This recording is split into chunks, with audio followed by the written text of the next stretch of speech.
in the region. Do you feel that it's been serving as a deterrent at this point? I know China has rattled a little bit on that one. I do think it's gotten the attention of China. And I think that, it's an impressive capability. Just as I think the announcement that we would be stationing long-range fires, through exercises in Europe, the U.S.-German announcement around the NATO summit, I think, got a reaction from the Russian government. So I think that's an indication that, these kinds of capabilities are getting the attention of those countries in significant ways. Okay. I also remember that during a recent exercise, the PRISM missile was also fired as well. And you mentioned, ground-based fires, there's work to be done. Can you expand a little bit on, what it is the Army needs to be focused on going forward? What it is that you learn specifically on ground-based fires that, show you that you need to be doing some more work on that? Well, I think part of it is it's just traditionally when you think about long-range fires, I think as a joint team, the natural thing that one thinks about is maritime long-range strike or air long-range strike. And so just the notion of sort of the capability to have long-range strike from ground is new. But so there's that. But in addition to that, I think we also have to be thinking about command and control and authorities. Where is the authority going to reside to decide whether to use that strike? Is that going to reside at the operational level? Is that going to reside at the strategic level? Those are things that I think we have to continue to work through. Is that something like the multi-domain task force? Are they working on potential concepts there? Because I know a lot of these fires capabilities will be resident in that. Absolutely. That is a key issue for the multi-domain task force. And, some of the ways that we've been working through some of those kinds of questions are, for example, we have a war game called Unified Pacific that is a tabletop war game. It's not an exercise. It's not a live fire exercise, but it's those kinds of games that are helping us think through what is going to make sense from an authority's perspective. Okay, and the Army has made quite a few strides in terms of its strategy in the Pacific. We've talked a little bit about the multi-domain task force. There'll be 3, I think, out of 5 dedicated to the Pacific, for instance. You're investing more in air defense, kind of specifically targeted that, and contested logistics, things like that. What are some of the areas that the service, you still feel, you need to invest maybe a little bit more or fill any holes in your strategy, to become part of the joint force in the Pacific?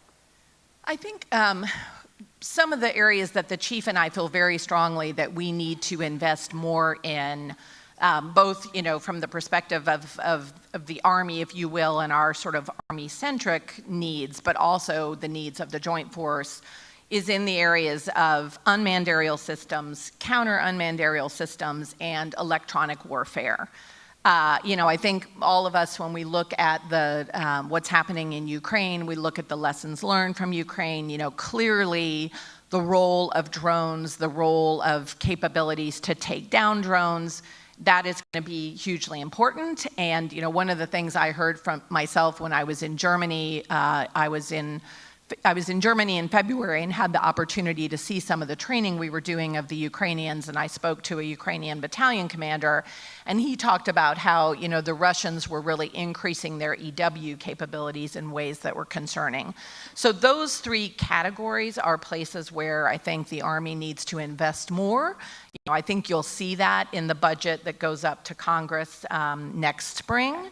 That's an area where I think we also need to have more agility in our funding mechanisms because the technology in those capability areas is changing so rapidly that we can't afford to get locked into something and then be only allowed to use that something for the next 10 years. We need to be able to move money around to purchase what is kind of the best coming out of industry. So that's something we've been talking a lot about with Congress is, is there a willingness to give us more agility in terms of moving money perhaps in those 3 specific areas?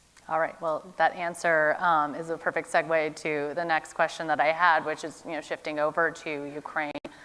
You did get the opportunity to see how you were training Ukrainian soldiers. So aside from unmanned, can you provide some more examples or information on, what Ukrainian soldiers have been able to teach the Army about its own formation and strategy? Yeah, I mean, it was fascinating, actually, when I was over there in Grafenwehr. I came away with the strong sense that our soldiers were learning as much from the Ukrainians as we were teaching to the Ukrainians. A lot of what we were learning, again, was just the density of drones and all of the different ways that drones are being used. And I think, we are incorporating those lessons into how we are training. Some of you, may have seen some articles. General George took a number of members of the media down to Fort Johnson in Louisiana to see some of what we're doing in terms of transforming in contact. And we now have our OPFOR sending drone swarms, to test our ability, our brigade's ability to sort of deal with that. Something else we've really, learned from the Ukrainians in a very real way is it is incredibly important to minimize signature. The battlefield is increasingly transparent, and your Fitbit, I don't wear one of those rings that tells you how poorly you're sleeping, but a lot of our soldiers do. And, even little things like that can generate a signature. And so we've really been working on how do we minimize our signature? How do we make our command posts much smaller and more mobile?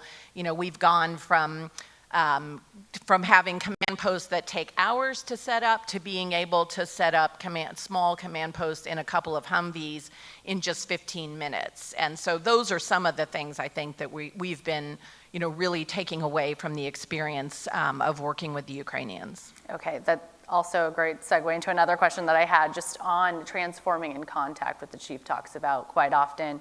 You mentioned needing flexibility in funding, particularly for some things like unmanned systems. Can you talk a little bit about the support you're potentially getting from Congress on this? I mean, in this way, it may be a little bit more difficult to kind of present your funding if you're, having buckets of capability. You're not really looking at line items anymore. How has that been received from those that will have to, approve your budget going forward, and how are you working through, ways to do this? This is not a way that you are used to budgeting, so. I've been pleasantly surprised by the reception that we've been getting on Capitol Hill. Certainly there's a lot of support, I would say, on the authorizer side of the House for greater flexibility. But it's really the appropriators who are the ones who are going to make decisions about that. And historically, they're generally, I think all of you in the room here know, they're very skeptical of what they see as kind of slush funds. They have a lot of scar tissue around OCO and how the department has used that over the years. So I expected there to be quite a bit of skepticism about our discussions with them about more agile funding. But in fact, I think because there is such a deep realization that we have got to change more quickly and that technology is changing so rapidly right now, that we do need to have more agile mechanisms. And so I think, the proof will be in the pudding. We'll see how the appropriations committees react, when the Army delivers its budget next spring.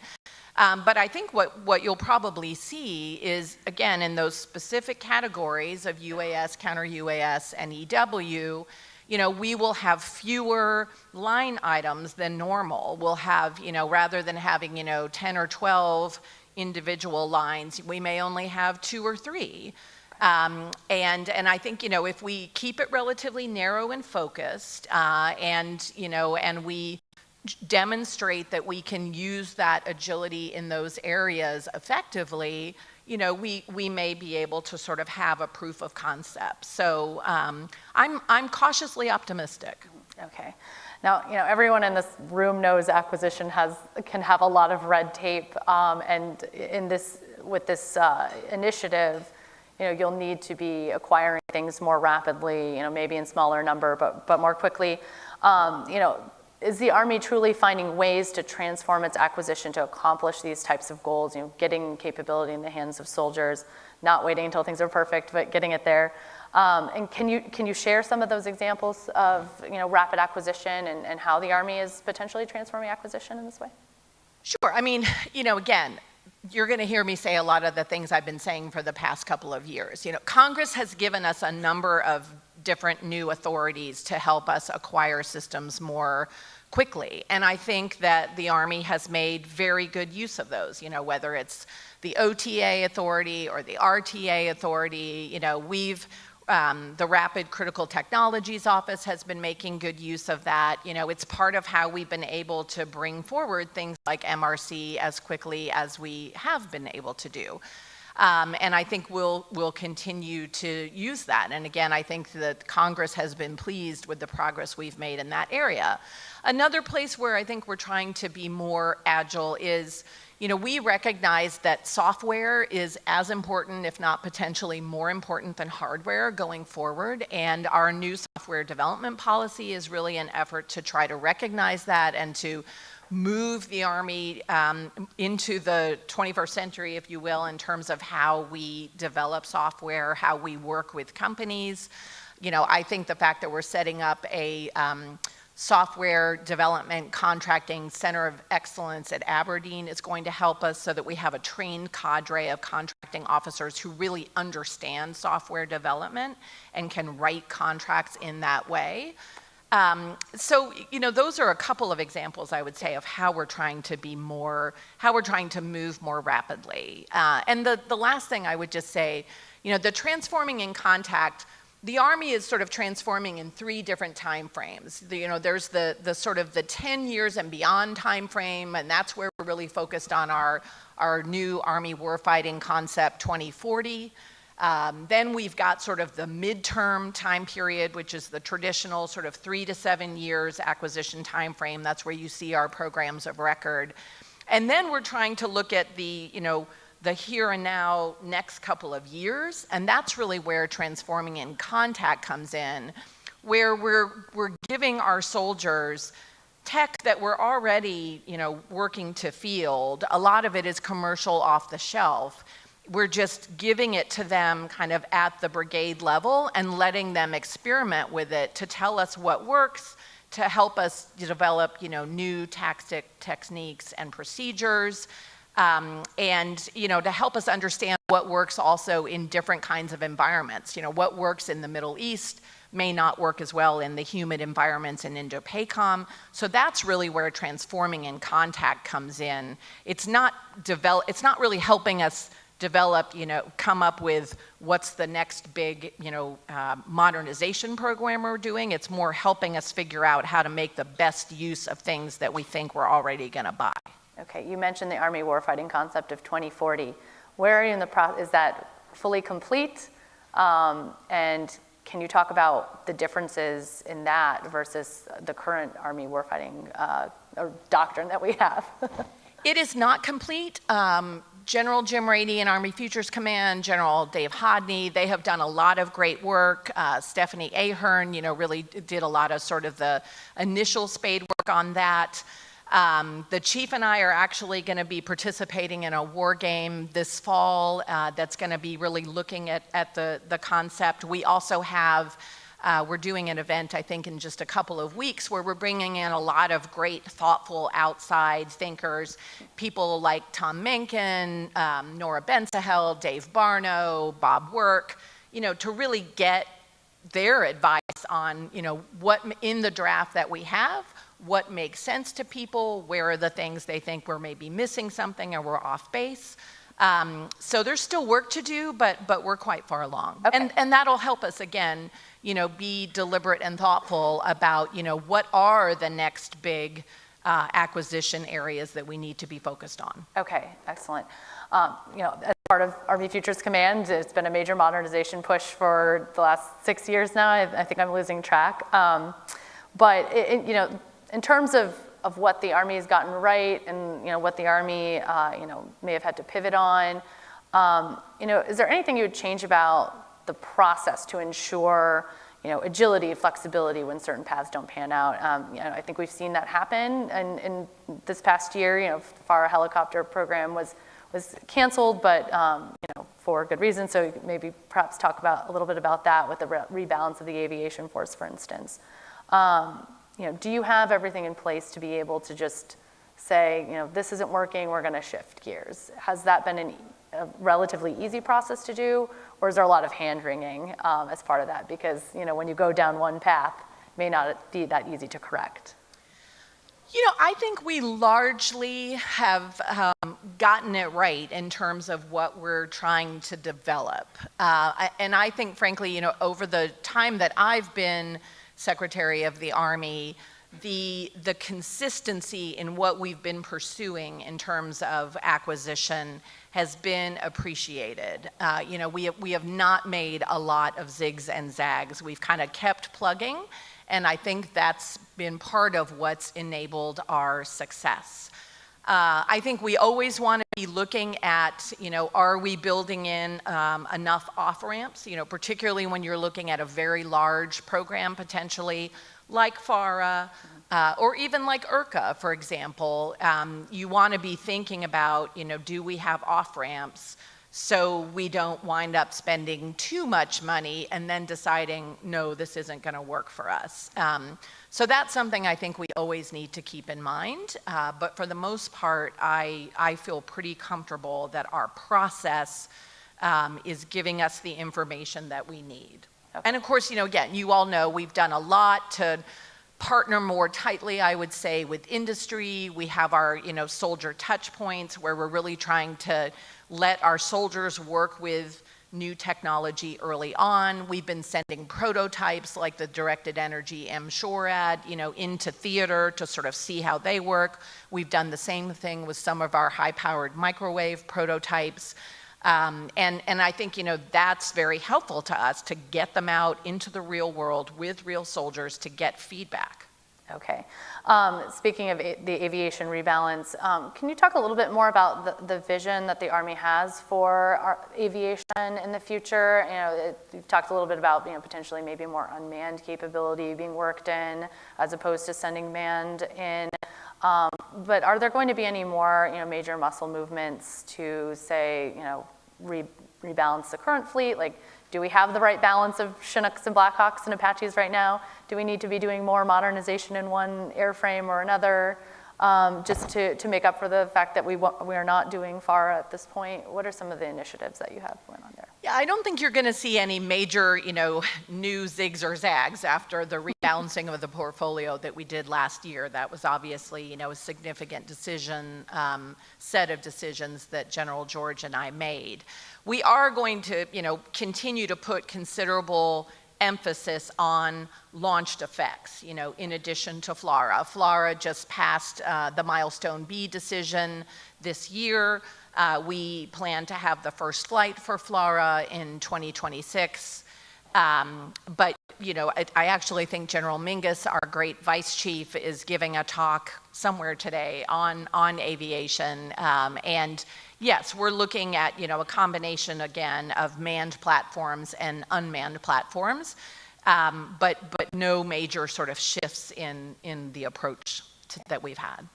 And on IRCA, how are you now working more closely with industry, for example, on that? Because you still have IRCA still exists as a requirement, of course. So, how are you doing that when it comes to potential artillery that would meet the IRCA requirement?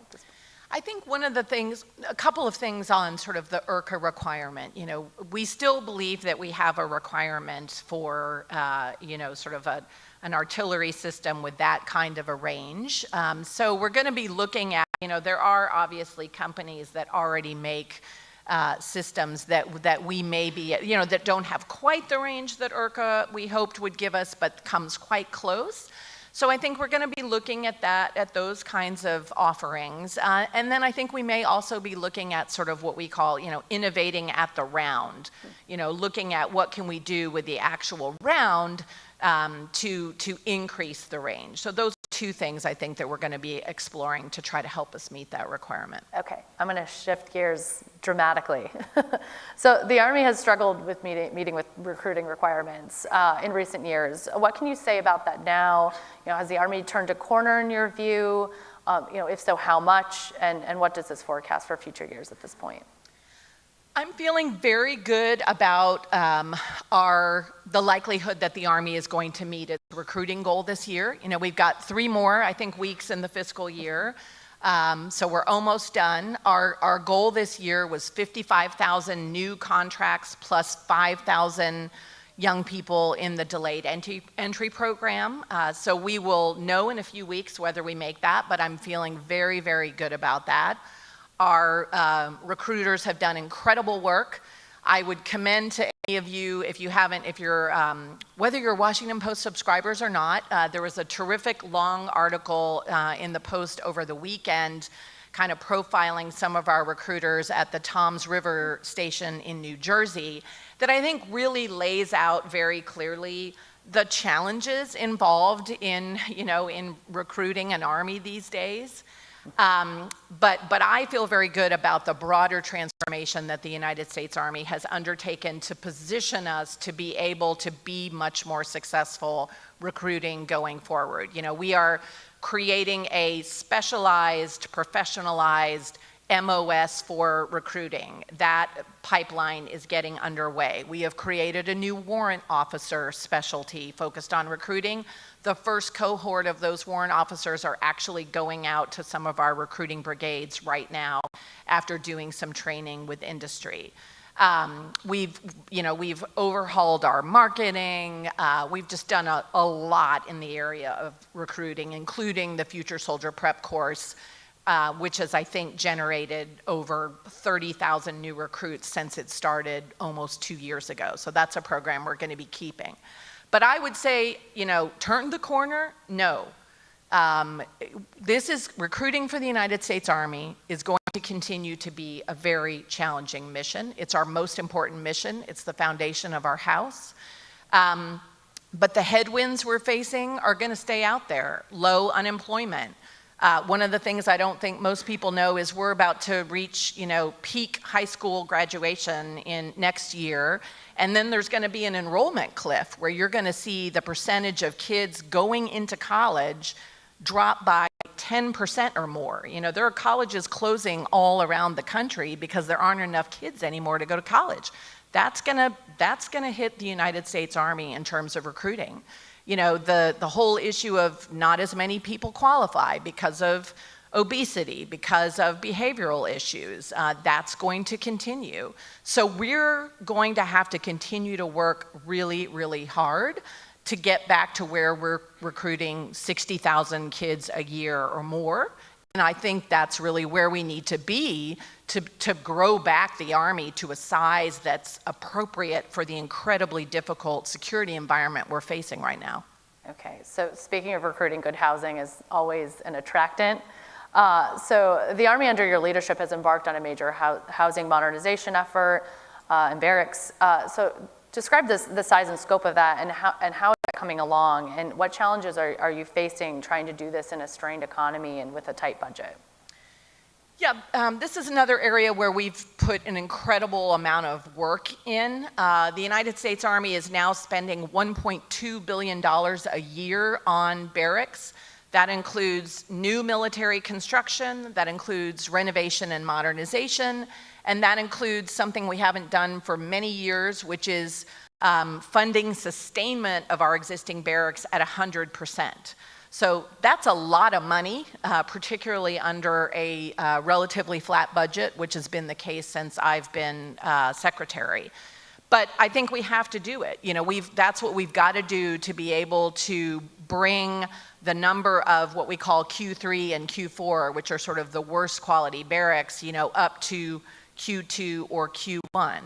But even with that kind of investment over, the fit up, it's going to take time. And I won't lie, it is a challenge to be able to build all the new weapon systems we need, take care of our people the way we need, pay them, have childcare, have benefits, maintain our readiness, and overhaul our infrastructure in a relatively flat budget.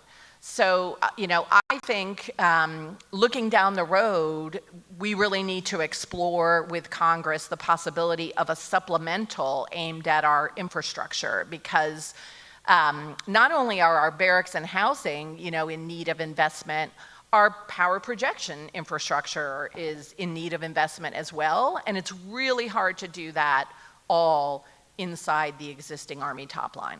Okay, all right. Shifting over to the industrial base. The Army's done a great deal of work to shore up, boost, rebuild the organic and the greater defense industrial base, particularly when it comes to artillery production. So where is the service now, and what has it accomplished in recent years since the war broke out in Ukraine? What's left for the service to do, such as shore up single sources within the industrial base for various aspects of artillery production? This is another area where we've made huge investments. I'm really, really proud of what the Army has done, both with our own organic industrial base, but also partnering with industry to shore up the overall defense industrial base. As an example, a couple of examples of how we've made progress, we have just hit the 40,000 rounds a month marker for 155 millimeter artillery shells. We'll be at 55,000 shells a month by the end of this year, and that's the goal is to get up to 100,000 rounds a month. Part of what's enabling that are things like the brand new plant that we opened up in Mesquite, Texas a couple of months ago. We've got a new load assembly pack plant in Camden, Arkansas that's going to be opening up pretty soon. So those are examples of where you see the payoff in that investment in the OIB. But we've obviously also, I think, moved incredibly quickly to get the money that Congress has given us through the supplementals on contract to enable our partners in industry, Raytheon, Lockheed Martin, to be able to make investments to expand their capacity and the volume at which they can produce. I think, something we need to look at in the future is how can we increase even more quickly the volume of munitions we're producing, but also can we do more to focus on what I would call producibility of munitions? When you look at World War II, we were making huge quantities of things, and a lot of the systems we were making back then weren't as complex as the systems that we have now, the munitions that we have now. Now, I think, one of our comparative advantages has been precision and lethality of our munitions, as opposed to, just kind of the Soviet Union mass approach. But I think we need to start looking at what can we do to kind of increase the producibility of our munitions going forward. Okay, great. I'm going to turn over questions to the audience. Just raise your hand if you have a question. We have one right up here.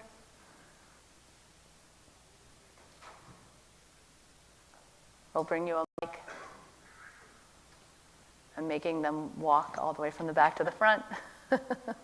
Thank you. Ken Moriyasu from Nikkei Asia of Japan. About your trip to Japan, can I ask, in your discussions with Defense Minister Kihara, did you talk about the mid-range capability? And what are your thoughts about bringing the multi-domain task force to Japan, either on a permanent basis or a rotational basis? And how does Japan fit into the Army's whole Indo-Pacific strategy in general? Thank you. I had a great visit to Japan, a great discussion with Minister Kihara. I think we'd be very interested, obviously, in seeing the the multi-domain task force operate out of Japan, through exercises, for example. So that's, we've made our interest in this clear with the Japanese self-defense forces. As I said, earlier, I think we have to go at the pace of the Japanese government. But certainly, when you look at the MDTF, when you look at the composite watercraft company, I think there's a lot of potential to be able to move equipment, move soldiers around into the Southwest Islands. That's something that the watercraft would give us greater capability to do. So, we look forward to continuing to talk with Japan about what opportunities are available. And to the, how do they fit in? I believe that our alliances with countries like Japan and South Korea are a huge comparative advantage for us. And I believe that a lot of China's coercive behavior in the region is part of the driver that's bringing Japan and Korea, themselves closer together. Again, it's quite remarkable, I think, to see the trilateral cooperation that's going on right now. All right. Let's see, the question in the back, right there. Thank you. Good. Microphone's there. Hi, Michael Morrow with Breaking Defense. So recently the Air Force has talked about needing more active base defense, particularly in the Indo-Pacific, trying to disperse combat operations out under the Agile combat employment model, but things like missile attacks are still a big concern. And officials have talked about collaborating with the Army. Obviously systems like Patriot are going to be important in that scenario, but the nature of that collaboration hasn't been exactly clear, so I was wondering if you could just talk a little bit more about your discussions with the Air Force on the base defense issue, and if there are any kind of agreements or milestones you're working towards.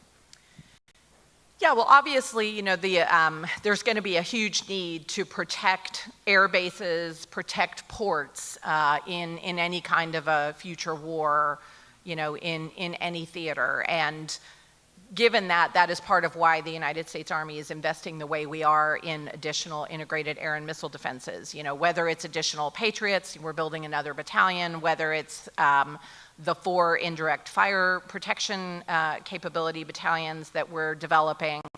And yes, we're in conversation with the United States Air Force about how that will go forward. I think one of the premier venues where that kind of work and exploration takes place is through the Project Convergence series of experiments. We have a joint board of directors. The Air Force is a part of that. There aren't, any kind of signed agreements about how that would work. One challenge is obviously, integrated air and missile defenses is another thing. Mo is mo better. But it's hard when you have a flat top line. And so, we've got to worry about protecting our own soldiers and bases and things, as well as trying to help our sister services. So I think, that's something we're just going to have to continue to work through.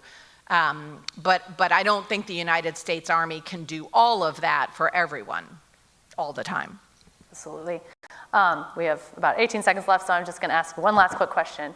So your time as secretary could come to an end if the administration changes out the following after this year's presidential election.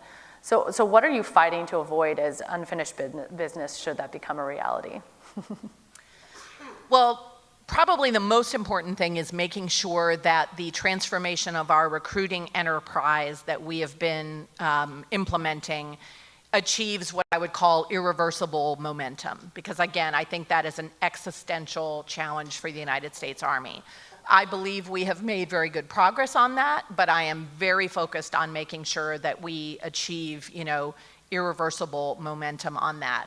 The other thing that I'm very focused on with General George is making sure that the budget that we're putting together, is the very best possible budget to continue the momentum that we've had. We've focused on having, I think, a very balanced approach. If there is a new administration, sure, they may make some changes, but I think, looking back at the beginning of the Biden administration, it's very, very hard to build a completely new budget and submit it to Congress in the spring. And so the reality is that a good piece of, I think, what we build will be the base of, if there is a different administration. So I want that, obviously, to be the best possible budget to enable the United States Army to do what it has to do as part of the joint force. All right, well, thank you. And with that, we're out of time. I really appreciate you taking the time today to join me. We're going to take a brief break in our program, so feel free to stretch your legs, go to the bathroom, grab some coffee, and we'll start back again in about 10 minutes.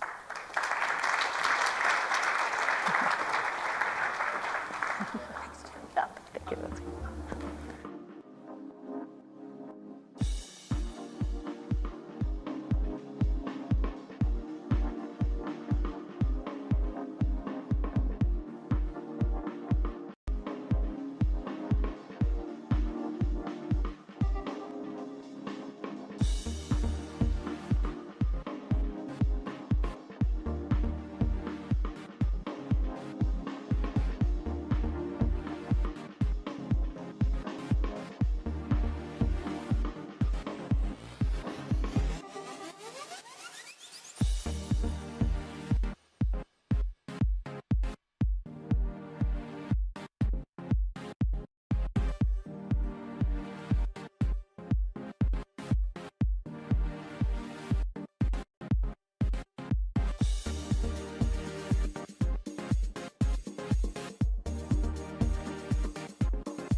I hope you enjoyed your brief break and are ready for the next discussion.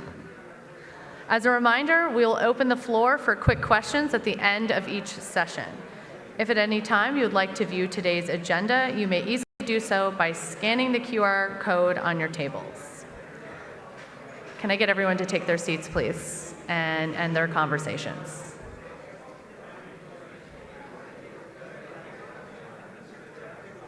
All right, the din is still a little too high. Okay, that's a little bit better. All right, let's get back into it. Up next, we'll be talking with Air Force leadership about how their ongoing reorganization and streamlining of the Air Force fleet is shaping its capabilities in the short, medium, and long-term future.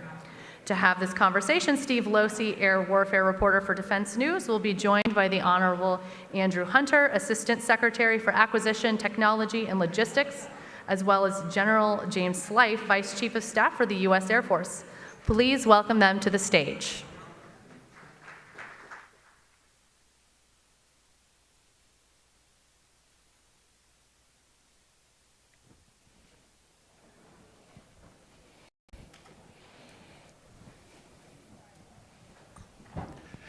Gentlemen, thank you for joining me here today. General Slife, the Air Force has launched a major reorganization to prepare for an era of great power competition.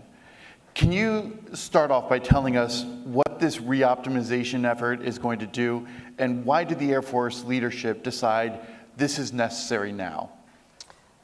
Yeah, well, first, thanks for giving us the opportunity to be with you today. It's a good audience, good venue, great opportunity to talk a little bit about where the Air Force is going. So I would start by saying the framing as a reorganization it kind of misses the major point. You used the word reoptimization, and I would tell you this is not the first of these reoptimizations that the Air Force has done, or the military more broadly, frankly. I think it happens episodically as the strategic environment changes, the threat changes, our national interest change, and as the environment changes, the attributes that we privilege in our structures have to change with them. And so we're at one of those moments, but this is not the first one. I mean, there's probably been 4 of these in the last 50 years. You know, you go back to 1973, the end of the Vietnam War. When we came out of Vietnam, we looked in Eastern Europe and we found a very different threat, a very different strategic context, and we had to reoptimize the service. And so we, looked at the attributes that we wanted to privilege, and it was things like lethality and technological superiority. So you see things like Lantern, the ability to fight at night and in all weather conditions, precision munitions, stealth technology. We pursued technical superiority through the 70s and 80s, and it built a magnificent Air Force, appropriate for that context. The second one of those was after the end of the Cold War. We find ourselves as a unipolar superpower. The nation is going through a swords to plowshares moment, and the attributes that we privileged were economy and efficiency. And so you see a lot of consolidation. The industrial base shrinks, our organizations, shrink, the size of the force shrinks, we stop modernizing the force, we focused on driving out all the waste in our supply chains, and so we have a just-in-time supply chain, and that was appropriate for that moment in time. You get to the post-9/11 era, once again we reoptimize, and now we're at a 4th one of those. And so, when you think about the attributes that we require in the present strategic environment, it's things like agility, it's things like mission over function, and those are really the things that are driving the optimization initiatives that are underway. And what do you think some of the most important aspects of this reoptimization are going to entail? Yeah, I think there are really probably 4 macro efforts underway, and there's a whole bunch of little things underneath each one of these. But the first one would be how we present forces to Joint Force Commanders, how we're gonna build organizations to fight. So that would be number 1. Number 2 is how we generate readiness over time. I think there's a lot of changes underway in that regard. Number 3 is how we develop our airmen, our comparative advantage, frankly, our enduring comparative advantage. And then finally, the last one is how we develop capabilities for the future. And this is an area where Mr. Hunter and I are working closely together on how we develop capabilities for the future. So those are really the four broad areas, but there's a lot of, details under each one of those, Steve. The last element, you're referring to the Integrated Capabilities Command. Can you and Mr. Hunter talk a little bit about what the ICC's role is going to be? And for Mr. Hunter, how is creating an ICC going to improve the way the Air Force conducts its acquisition processes? Yeah, so the Integrated Capabilities Command, so as part of, kind of prior optimization initiatives, if you think about the way we have developed capabilities historically, we have tended to focus on platform level integration. So for example, when you think about the air superiority mission, we tend to think about a platform to do the thing, air superiority in this case, and then we have to integrate all the capabilities onto that platform, a radar, an electronic warfare system, engines, munitions, et cetera, et cetera. But we're moving into an era of disaggregation, of systems level integration, where the radar, the munition, the electronic warfare capabilities don't all have to be integrated on the same platform. And so as you think about how we distribute those capabilities across the battle space, it's really imperative that we have a mission engineering view of that. How are we going to decompose this mission, air superiority, for example, in a way that helps us have all the capabilities developed in parallel? Our current system, again, appropriate for a prior time, relied on our MAGCOMs to independently kind of generate the requirements they needed to do things. But there was not a strong integrating function across the MAGCOMs. And so we have a new bomber being developed down in Barksdale Air Force Base, a new fighter being developed at Langley, a new mobility platform, a tanker being developed at Scott. And we need to bring all those things together, and that's going to be the role of the Integrated Capabilities Command. And I'll turn it over to Mr. Hunter to talk a little bit about the ops acquisition partnership that is inherent in all of that. Yeah, one of the key insights from our operational imperatives work was how valuable it is when we do get the operational insight and the acquisition insight working in close coordination with one another. So in other words, from my side, from an acquisition perspective, what is the technical maturity of what we see that's out there? What does commercial industry bring to the table that we could adopt and adapt to military purposes? And then inform the operational side as they're trying to do this mission engineering and envision future capabilities and development of capabilities to do missions in new ways or to integrate across the enterprise in new ways. We bring that technical, here's what industry can deliver in these time frames to that conversation so we can plan appropriately for what our path forward is. So we can move quickly wherever we determine that is absolutely necessary and imperative that we move quickly, and also that we can do the longer term planning for those capabilities that we know we're going to need down the road based on where we see the threat going. And you can't get there overnight. So we have to do that upfront foundational work to make that possible. And I see the ICC-IDO combination as working both of those problem sets effectively when they're stood up. And how do you both see the reoptimization effort working in concert with Secretary Kendall's operational imperatives? Absolutely, yeah. In many ways, operational imperatives work was the genesis for us going down this road, because after we had done this work and we had determined internally that these operational imperative initiatives were things we absolutely should be doing, and in fact were some of our highest priorities, and then we found that when we described them to OSD, they agreed with us, and they prioritized those things as well. And then we found when we went to Congress and we rolled out these initiatives, they also said, yeah, this is what you should be doing.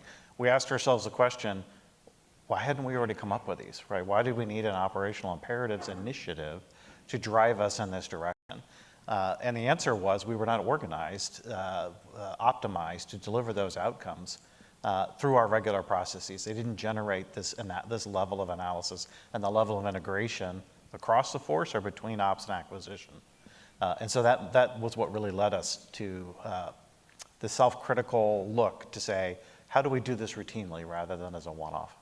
Yeah, and I think, I would say one of the things, the operational imperatives, it's worth noting, is that those were all focused largely on mission outcomes and not platform development. And when you start focusing on the mission and not the platform, that's where that ops acquisition requirements integration comes to the forefront. And we realize, hey, there's a lot of power to this. We need to institutionalize this as opposed to doing it as kind of, one of a series of 7 of these operational imperatives. So it sounds like you're talking about, instead of starting with kind of flipping the way that you look at things. For example, if, in the past you would say, we need a bomber so we can conduct a strike mission. Exactly right. And then things following on from that, the new method that you're talking about starts with the end goal is we need something that can produce a strike capability or an ISR capability. Right. So I imagine, you all have, I don't want to put words in your mouth, but there's been talk about the future of ISR, for example, yeah. Instead of building an AWACS and starting with that front, you're talking about starting with the need to do ISR and how do you get that goal? Yeah, great example. One of our operational imperatives is being able to generate moving target indications data at scale, right? And which is a different problem than produce a Joint STARS replacement and produce an AWACS replacement. I don't know that we need a Joint STARS replacement and an AWACS replacement. When we think about how we're going to generate the targeting data we need at scale, there may be an airborne element to that. There may be a space-based element to that. We're doing a lot of integration with our sister services on this. And so this is really, as you described it, kind of a flip in the way we think about capabilities development. And that opens up the door to multiple solutions working in concert to achieve. We have historically, because we have designed platforms to do missions and we've focused on platform level integration, we tend to get affixed by the prefix. What I mean by that is, what do we do with airplanes that start with a C? Well, we carry cargo because they start with a C. What do we do with airplanes that start with a B? Well, we drop bombs. Why? Because it starts with a B. And in an Air Force where we have launched cruise missiles out of the back of C-17s and dropped people out of the bomb bay of B-24s and things of that nature. I don't even know what a cargo airplane is or a bomber is or a fighter is. I know what the mission that we have to get done is, but I don't know that we need to build an airplane to do the mission. We need to build a system that can do the mission. The lines get blurred, kind of. That's right. I'm sorry, what were you going to say, sir? Well, yeah, and I think one other thing that this mode of analysis helps us do is to really set priorities. So, we know that we need to move fast because we have a pacing threat that is moving at a very rapid pace. But moving fast in and of itself doesn't necessarily help us if we're not moving fast with the right capabilities in the right direction. Right? We have to understand where to pick and choose. And so my exemplar of moving fast is our collaborative combat aircraft program, where we went essentially from initial inception and first funding to vendors bending metal in the space of 2 years, which is pretty good by government standards. And we were able to do that because we built on a foundation. We built on a foundation of an architecture. We built on a foundation of a network that allowed us to connect to vendors. We built on a foundation of mission systems work that had already been done. And so we had that foundation ready to go. Well, that's great. How many of those foundations do I need? Where do I need them? What do I need as a technical foundation for the ISR that I'm going to need to perform to do moving target indication at scale? So understanding where do I need to go build more of those foundations, more of those technical architectures, more of those network architectures is informed by this collaboration and this work between the operational acquisition community to decompose mission threads and understand this is where we need to go build that foundation so that we can move fast today, but we can, as importantly, move fast in the coming decades to field new capability as we discern that it's necessary. And so, you've said in the past that the entire point of the acquisition side is to put weapons, tools, systems in the hand of the warfighter. What is this new approach going to mean for the warfighter in the field? In general, it is a significant acceleration of the ability to field new capability. And again, it's building on that foundation that says we've already done some of the upfront work. The upfront work being mission systems development, right? Often mission systems are the limiter for fielding of new capability. We've got those, much of that work underway as a continuous matter and in a continuously competitive cycle with industry. So we're also innovating in that space in a way that's hard to do when your requirements come platform by platform. And the question is, what does the platform need? Well, to the Vice's point, right, the platform really doesn't need anything. It's the mission that has needs. And we have plenty of mission needs out there. So it's this continuous competitive cycle of development on the mission systems that allows us to be prepared to then say, okay, now if the hard part is just, maybe the airworthiness of a new platform, and that is often something that's a long pole when you get into aircraft development in particular, but we know how to do that, and we have the infrastructure to do that. And now we can pace ourselves to that pace and then plug in the mission systems that we have in a GOTS condition or a COTS condition to deliver that capability to the warfighter. So, and by the way, a big part of it from my lane is how do we have contracts already in place because of the work that we're already doing with industry so that we don't spend the first 2 years just getting on contract with someone. And I would just say, the work Mr. Hunter's team has done is really groundbreaking in this regard. And I would, point to the NGAD family of systems, of which CCAs are a critical part. But the government reference architectures for things like mission systems and autonomy have allowed us to open the aperture for the number of industry partners that we're able to work with to develop capabilities on a timeline that far exceeds what we're used to. And so you asked, what is the end result for the operator in the field? What the end result is flexibility. The end result is to see an emerging need and work with our acquisition teammates to bring a capability into the force much, much quicker. Gotcha. Wanted to ask you about the Sentinel program. The Air Force and Northrop Grumman are now working on a massive project to modernize the nation's ICBM force. But the projected cost of Sentinel had spiked dramatically, and a critical Nunn-McCurdy breach was incurred. The Pentagon concluded that Sentinel is so important it must continue, but there have to be some significant changes to bring its costs under control. Where does the effort to revamp Sentinel stand now, and what are you considering to get the program back on track? Well, I would say, the only thing more expensive than an effective deterrent is the lack of one. And, as the department has looked at the nuclear posture reviews going back a number of administrations, a triad has always been critical to an effective deterrent. And so, periodically we get questions, why shouldn't we have a dyad? The national policy is a triad, is where we're going. And so, Sentinel is the current program of record. We're going to go back and do another milestone B decision on that as part of the Nunn-McCurdy process. But at the end of the day, the ICBM is critical for a number of reasons to our nuclear deterrent.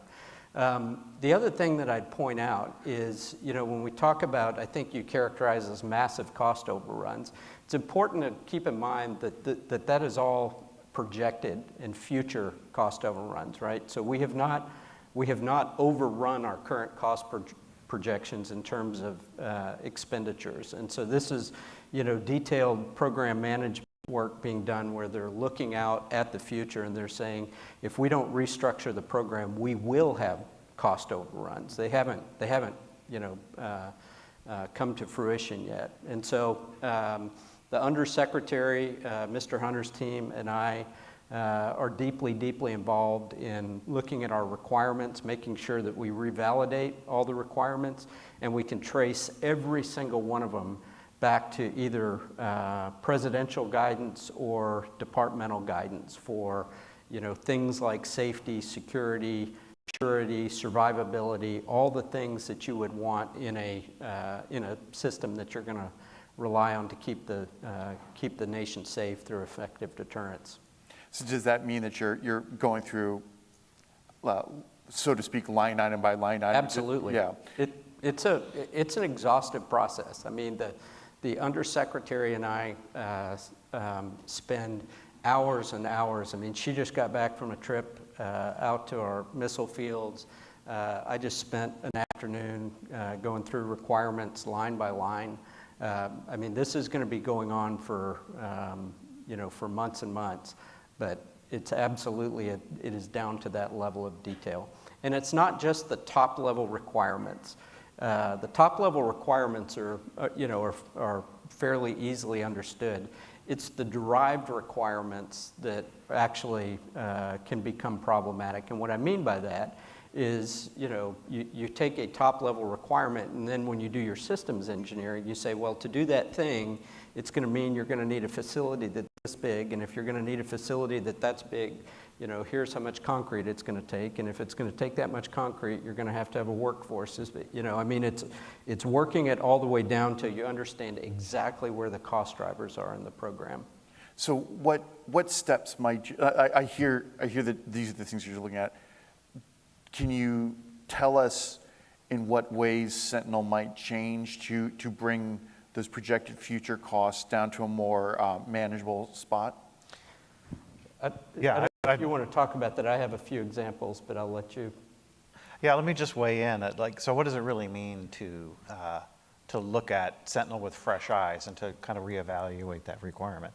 And I had the opportunity to go on the trip with the Undersecretary, go out to Malmstrom. I visited the missile fields before, but obviously now in the context of the Nunn-McCurdy, you look at things with new eyes. And so what's striking is the complexity of what we ask the ground infrastructure of Sentinel to do, right? The tendency is to focus on the missile.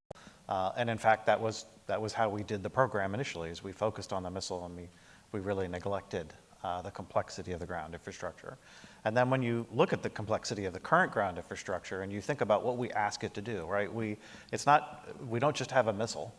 We have to have a deterrent, as the Vice indicated. So we have to have a missile where we can respond instantly at all times without fail, and in the context of the highest of high intensity conflicts, right? A potential nuclear exchange. And we ask our ground infrastructure essentially to provide most of those capabilities, right? The missile itself is only a small piece of that puzzle. And so it's a very challenging requirement, and it's instantiated in this ground infrastructure. We underestimated the complexity of it. We underestimated the complexity of it because we only do it roughly every 75 years or so. So we don't have that routine of this is how it's done and all of the expertise that's continuously maintained, because the last time we did this was roughly 75 years ago. And so we're having to relearn some of those skills and up our game in that respect, and also bring a lot more engineering focus on the ground infrastructure. And ultimately what that will enable us to do is restructure the program, and by restructure the program, change our design for the ground infrastructure to be simpler, more affordable. We'll work closely together with the operational committee on the requirements to make sure we're still doing what it takes to deliver nuclear deterrence, but in an affordable way. And replacing the heavy copper cabling that connects all the facilities with the more advanced fiber optics, that's something that, is that something you're reconsidering, or is that a must do? We do see that as part of the solution going forward. Those are all fiber things. optic cable. Okay.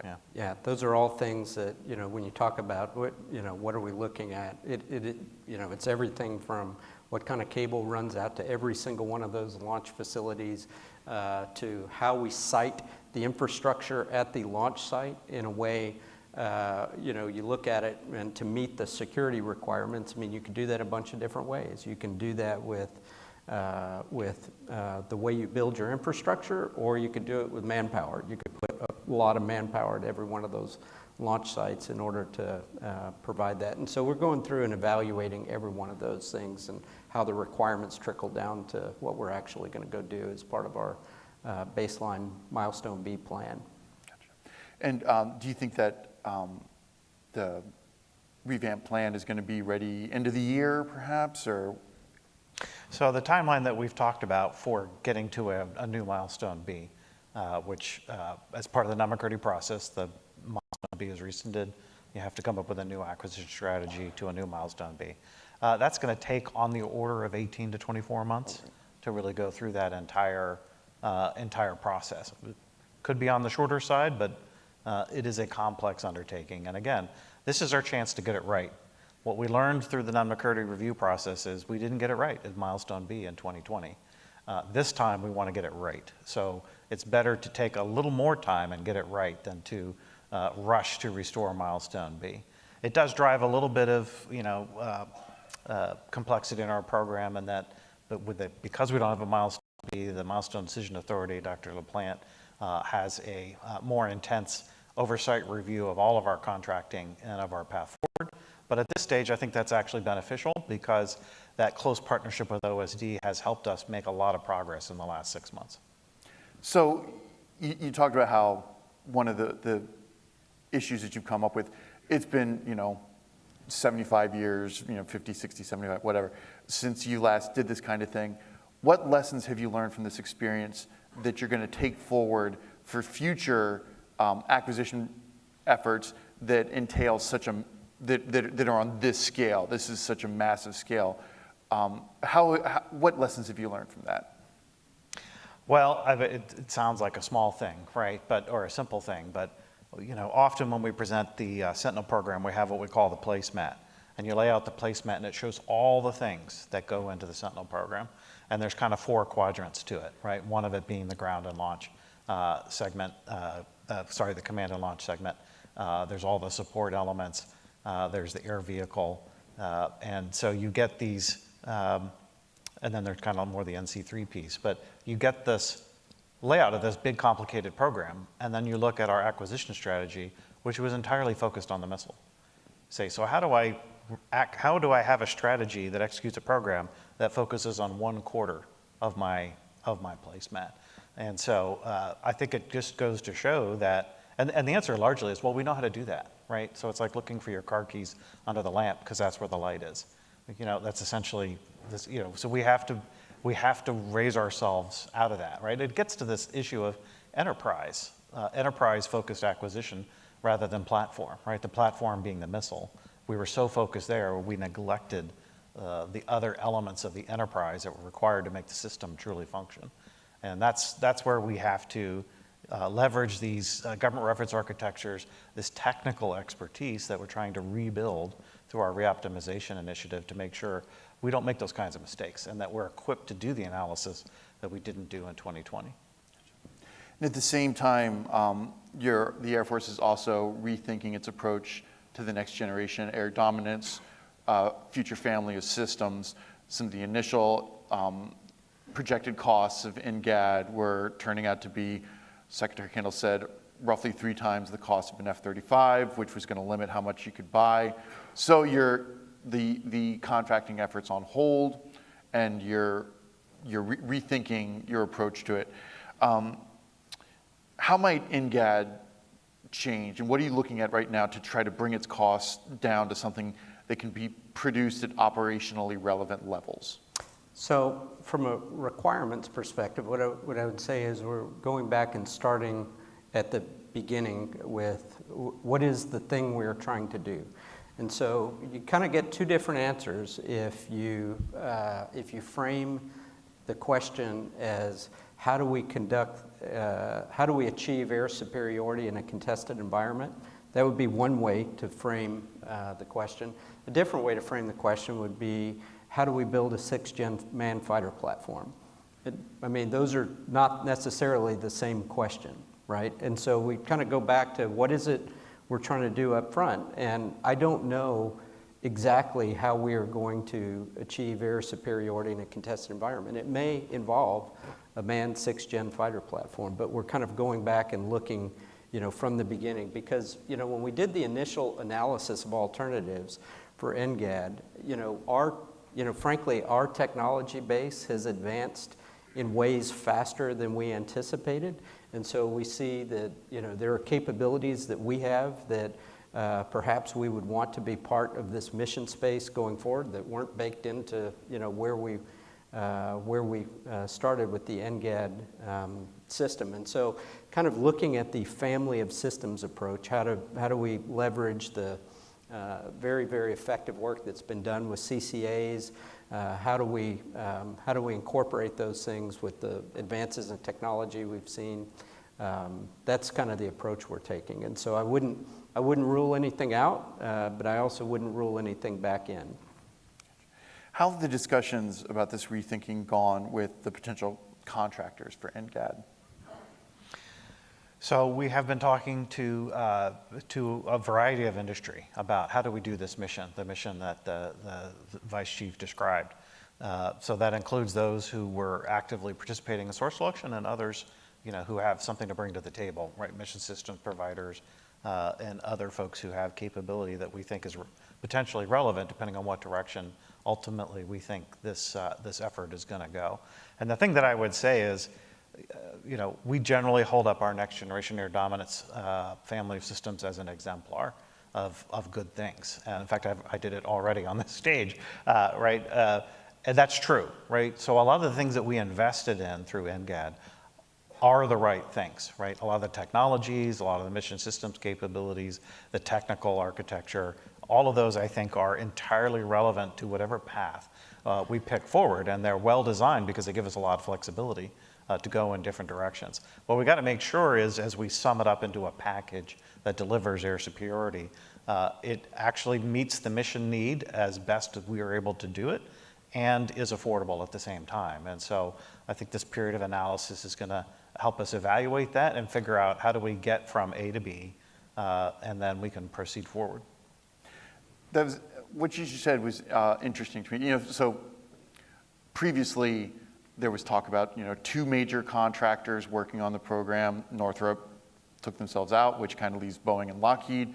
But you're talking about multiple. You were just saying that you were bringing multiple other vendors in as well. Does that mean that the rethinking of the NGAD concept is kind of reopening the aperture to perhaps smaller, more non-traditional firms to come in and perhaps produce pieces of what might become the rethought NGAD? Vice, I don't know if you want to tackle that first, or if you... Well, I think, as Mr. Hunter's team has built the NGAD framework, we've talked a little bit about CCAs, we've talked about the government reference architecture. So there are absolutely parts of whatever this mission engineering that we do for this mission space that will open the door to non-traditional contractors, as well as the major primes that frankly have expertise that is unique in the world, and we need to be able to leverage that. So I think it's a yes and. We want to leverage the work that has been done by the large defense primes, as well as leverage some of the niche capabilities that our government reference architectures and our open mission systems framework is going to allow us to bring into whatever NGAD turns into. Yeah, and I think, also with the understanding that our approach going forward is going to be part of our force as a whole, right? So it's not any individual platform that's going to deliver air superiority, it's the entire force. And we know that we have many things in our force that we will continue to have into the next several decades. We're going to have an F-35 force, we're going to have F-15EX, we have F-22s. And so what is the role that we need to have to supplement and those capabilities that we will know will be resonant in our force to deliver that full capability that we need? Is, the contract was expected in 2024, that's on pause. Are you thinking 2025 now, or? We'll have to wait and see what our analysis delivers. Okay. And the rethinking of NGAD occurred as the potential threat you're facing has evolved and new technologies such as CCA became possible. How are you shifting the way the Air Force approaches those kinds of complex acquisitions as threats and technologies evolve in light of your NGAD experience? Well, I think it definitely prioritizes towards having flexibility in our approach, right? Not being over-specified for any any particular problem set or any particular approach to the problem set. And as you do that mission engineering analysis that the Vice Chief kind of started with, what you find is there are certain sorts of things in the force that you got to have, right? You got to have the ability to move, to have air mobility, to move large volumes of stuff rapidly. Like there are certain things, we certainly need air refueling, the nuclear deterrent, right? These are the things that you say, you can't see a solution to the problem that doesn't include these things. And so you definitely have that. But you don't want to, you don't want to create those if you don't need them. You don't want to create dependencies within the force that drive you to vulnerabilities and things that the adversary can target if they aren't, in fact, things that are must-haves. So that's how we think about executing our programs. How do we avoid creating those key vulnerabilities or dependencies that we don't need to have in the way that we implement our programs? And I think that's how we're, the advantage of an approach like we have with CCA, which is multiple increments, is you can really minimize those kinds of things in the way that you approach different increments of aircraft to deliver capability. I'd like to take some audience questions. We still have some time. Is there anyone who would like to speak? Oh, Tony?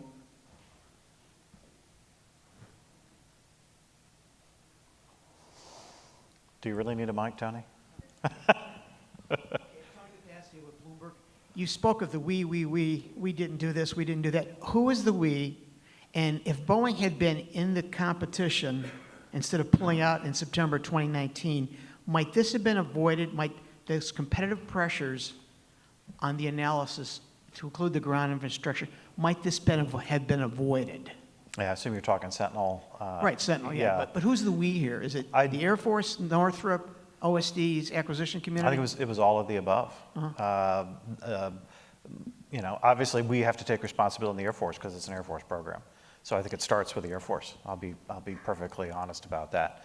But having said that, we weren't the only ones who made a mistake and made the same mistake. And so it was definitely something that happened as the collective we. I don't know that if Boeing had stayed in, it would have been meaningfully fixed because the RFP really and the acquisition strategy essentially, laid out this approach, structured this approach to the program that was kind of missile first and missile focused in terms of the competitive dynamics between the two providers. So I think it starts with the Air Force, but it was a failure that was collective.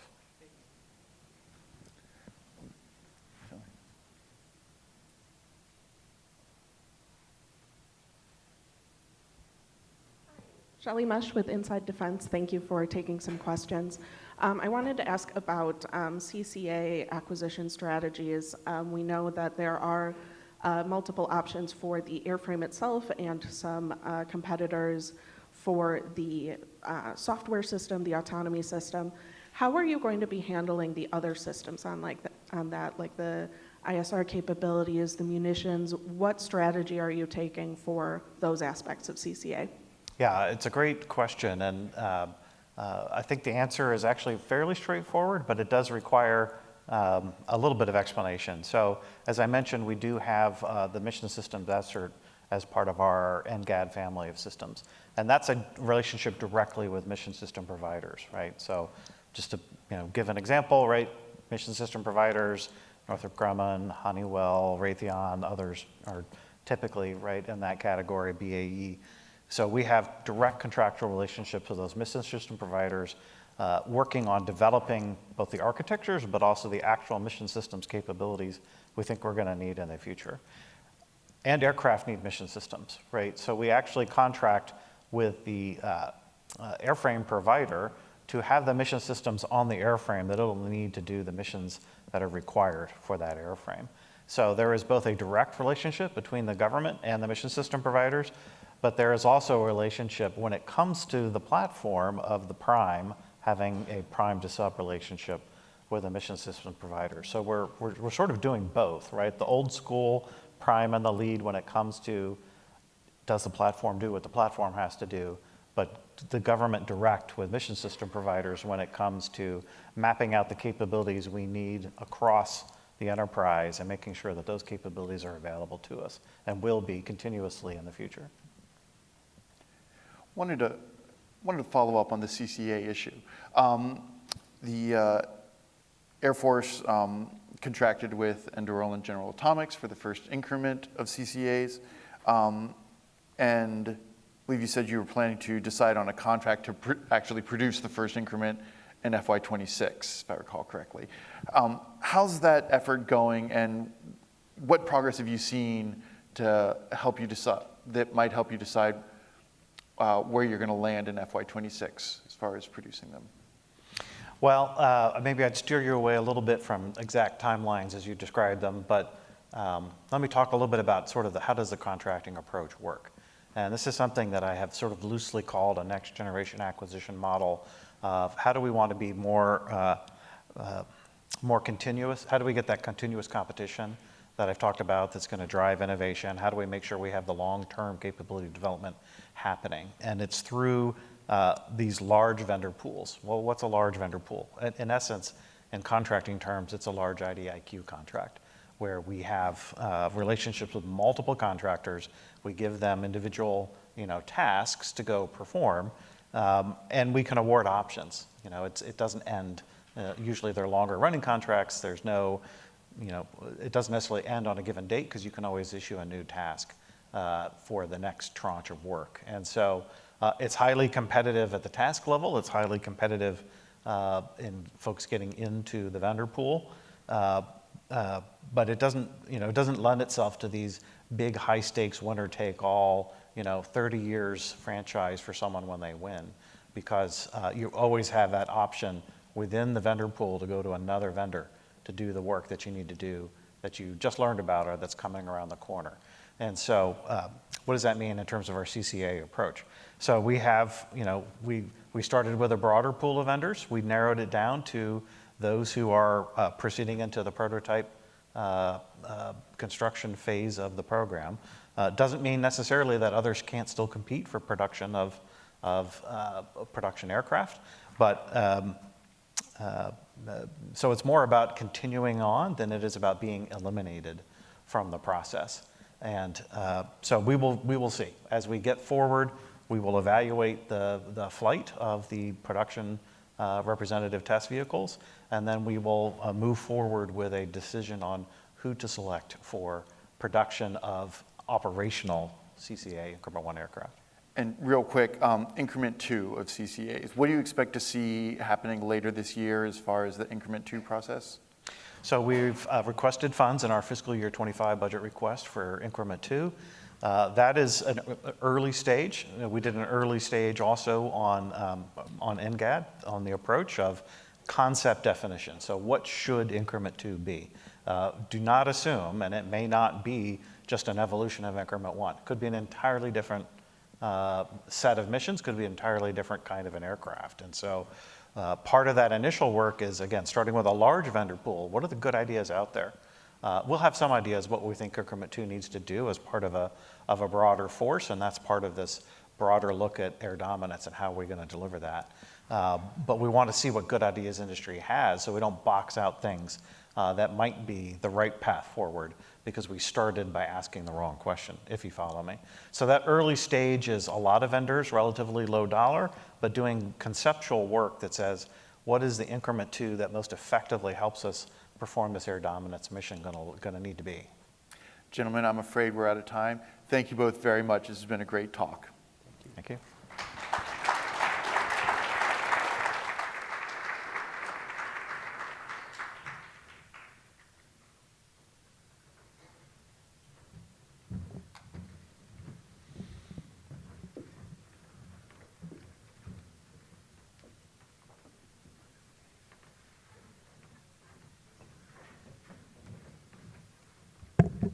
Right. Dr. Derek Tournier, Director of the Space Development Agency, is here to talk about the challenges the Space Force faces from both a technology and personnel perspective as it builds out its infrastructure. Courtney Alvin will be moderating this conversation, so please welcome them both.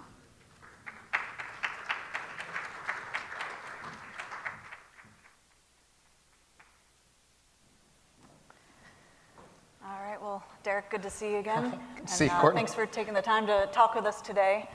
As Jen mentioned, I'm hoping to kind of talk a little bit about the work your team is doing to develop these, proliferated space architectures, and also a little bit about kind of the acquisition model and how that's kind of informing, maybe the broader Space Force as they look to buy and field satellites maybe in a different way. But wanted to first start just talking a little bit about kind of what you've already launched. Sure. And you started last year in the spring launching kind of the first tranche of satellites, Tranche 0, missile warning and tracking, and also data transport satellites. As of February, there's 27 27? in orbit. Right. Yeah, tell us a little bit about kind of what you're seeing from those first satellites, how they're operating, how they're being integrated in demos, those types of things. Sure. No, thank you. So I'm really glad you asked that question, because at Space Development Agency, like anywhere else, we have ups and downs as different days goes on. So at SDA, we have good days and we have great days. And today's a great day because we had some real success just last night that I'll talk to on our Tranche 0 satellites. But let me build up to that and say what we've done leading up to that. So when we launched Tranche 0, so it's 28 satellites total. We launched 27 of them. We left one on the ground for a software test bed to help us debug and get through new flight software updates quicker and did that. We say that we left that on a geosynchronous low Earth orbit because it's on the ground. But anyway, that's just space geek humor there. But what we wanted to demonstrate on Tranche 0, the big questions on whether or not we could do proliferated constellations for this whole architecture. Number one, could we in fact do Link 16 from space? That's the biggest question, right? Because that is what we are predicating the ability to be able to get the tactical data directly to the warfighter without any impact to their user equipment. Link 16 from space had never been done before. There were some demonstrations that were supposed to fly ahead of us, but we ended up getting ahead of them. So we were the first ones. So we were pretty nervous about that. We demonstrated that successfully. We demonstrated that with our Australian partners to show that we really collaborate with our allies. And we've talked about that. What we haven't really announced publicly, we had a little LinkedIn post on it, but just to make sure everyone's aware, not only did we go down to our allies with radios in Australia, but we also went down to a carrier. The US Navy operated that for us and did this demonstration in conjunction with some military testing with us. Went down to the carrier, and we also went down to an aircraft that was on the deck of the carrier at the time, which is actually more difficult than if it were actually flying. So we were pretty happy with that. We were able to check the box and say that Link 16 from space is a doable do, and now we have confidence. The next big poll that we needed to beat down was, can you in fact do the missile tracking mission from LEO? There was a lot of debate on that.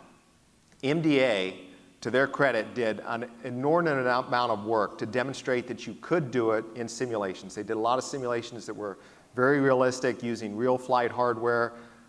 But people still question it, right? You always question simulations because they thought that the clutter environment at LEO is so much different than what you experience when you're a GEO and you're staring over a space. They assumed that it would be extremely difficult to be able to pull out a dim missile in flight from LEO as you're moving, as you're screaming across. We demonstrated that successfully. We've been able to detect a lot of different missile launches. We've been able to detect rocket launches. We were able to detect the Starship reentry. A lot of activity. We were able to form that on 2D tracks using the algorithms that MDA developed and show that, yes, you could in fact do this in real time and pass those data up. So knock that poll down, demonstrate that. The next big demonstration that we had to do, and so this is in order of, from SDA's perspective, highest risk to lowest risk. So Link 16, missile tracking from LEO, check, check. Third one is, could you actually form an optical network in low Earth orbit? And that was a question. That was the first thing we demonstrated as part of our Mandrake experiment on the SpaceX Transporter 2 launch. Demonstrated that we could do that. Astro Digital showed that. But it was not using what was the SDA-compatible optical comm terminals. And it wasn't really realistic of what we would fly on Tranche 1. We hadn't demonstrated that to date. We had not demonstrated laser communication to be able to do that and form that network.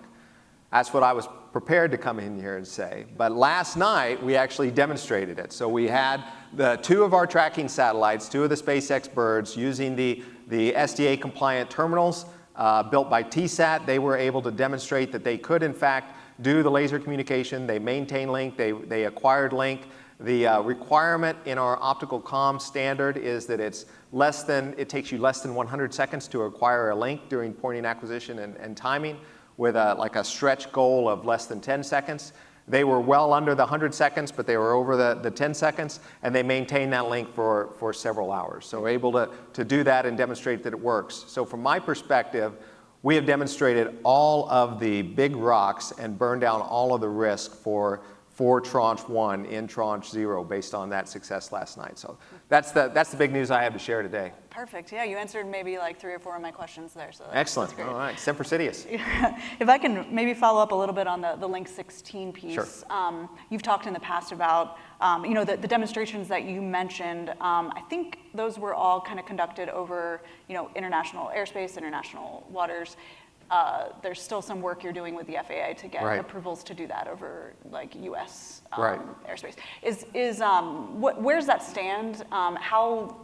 How can you put in context like how big of a setback that is to not have those approvals to do that testing? So all of our test teams, so we use the 96 Test Squadron out of Eglin Air Force Base in Florida. And they are the ones that have forgotten more about Link 16 testing than anyone else. They're a great crew to work with. They've been fantastic for us, but they're in Florida. All of our tests in Australia and over the open ocean in international waters, we have to send those folks on travel out to those locations, and that's cost, that's time, it's a lot more logistics. Our allies have been great. Australia's been a great partner working with us on this, and we're working some future tests with Norway. But it does cause a delay in the test cadence, just because we have to plan for that test team to move from Florida to the different test locations. So it is an impact, and it will impact Tranche 1 as we go forward, when we actually want to be able to do a lot of demonstrations after launch to be able to get operational acceptance, so the Space Force can say, I'm presenting this to the combatant commanders for military utility. That's going to take longer if we're not able to do those tests with the cadence we could do them over the national airspace. What's holding that up? So the FAA can grant a temporary frequency authorization that says, SDA, you can broadcast over the national aerospace. They choose not to, and it's they should take a conservative approach, and they are. Their conservative approach is we will approve that TFA once the Department of Defense, it's run by the Navy, NAVWAR is the one that owns this process, goes through this EMCF certification process, which is electromagnetic compatibility features validation. So Link 16 and some of the GPS signals, especially L5, which is used for some experimental navigation aids, share the same spectrum. And there are features built into the Link 16 radios that if they work outside of the bounds and there could be a possibility of interference, they shut themselves off. Those are called the EMCF features, the electromagnetic compatibility features. Once the Navy tests all of those features on the radios and certifies them, then the FAA will give us approval in the national airspace. But we're kind of waiting on that now, and it is a very long process because that EMCF validation is a very detailed, very time-consuming aspect that goes through. We're going to get through that on Tranche 0 later this year, and then on Tranche 1, we plan on completing that, because we have to complete this for any change in the radio. Tranche 1 radios are slightly different, so they're going to have to go through that as well. So we plan on having that done by spring of next year, so then we can get the TFA from the FAA. But that's kind of the holdup. As far as broadcasting over international waters and international partners, we do need to get a waiver an ITU waiver from NTIA, because Link 16 from space was never envisioned So it's not an official mode of broadcasting Link 16, so we need a waiver for that. But that's easier to get. We've got that in the past for our testing in Australia and over international waters. And so that's how we do our initial testing. Okay, all right. And you expect, it sounds like maybe Tranche 1 will move maybe a little faster despite still needing to do some of those approvals? Yeah, the reason being is that it's essentially the Tranche 0 radios and the Tranche 1 radios are similar enough that you still have to do the certification, but it should happen much more quickly. Okay. Wanted to ask too a little bit about the missile warning, missile track demos that you referenced. I know MDA has talked about their HBTSS satellites tracking a hypersonic flight test. Right. Have the other SDA missile warning and tracking satellites conducted or been able to track a hypersonic test, or can you speak at all to? So we've with our right now we have 8 of the tracking satellites up. The 4 SpaceX ones are operational. The 4 L3 Harris ones are still going through test and checkout. We actually expect to start collecting data with them this month. So with those 4 satellites on orbit, the 4 operational ones, you just don't have a lot of opportunities to be overhead during tests. So all of the targets that I've mentioned that we've collected on have been targets of opportunity to date. The Starship reentry, as I mentioned. I can't really talk about the other missile launches that we've detected, but those were all targets of opportunity. We just happened to be overhead collecting.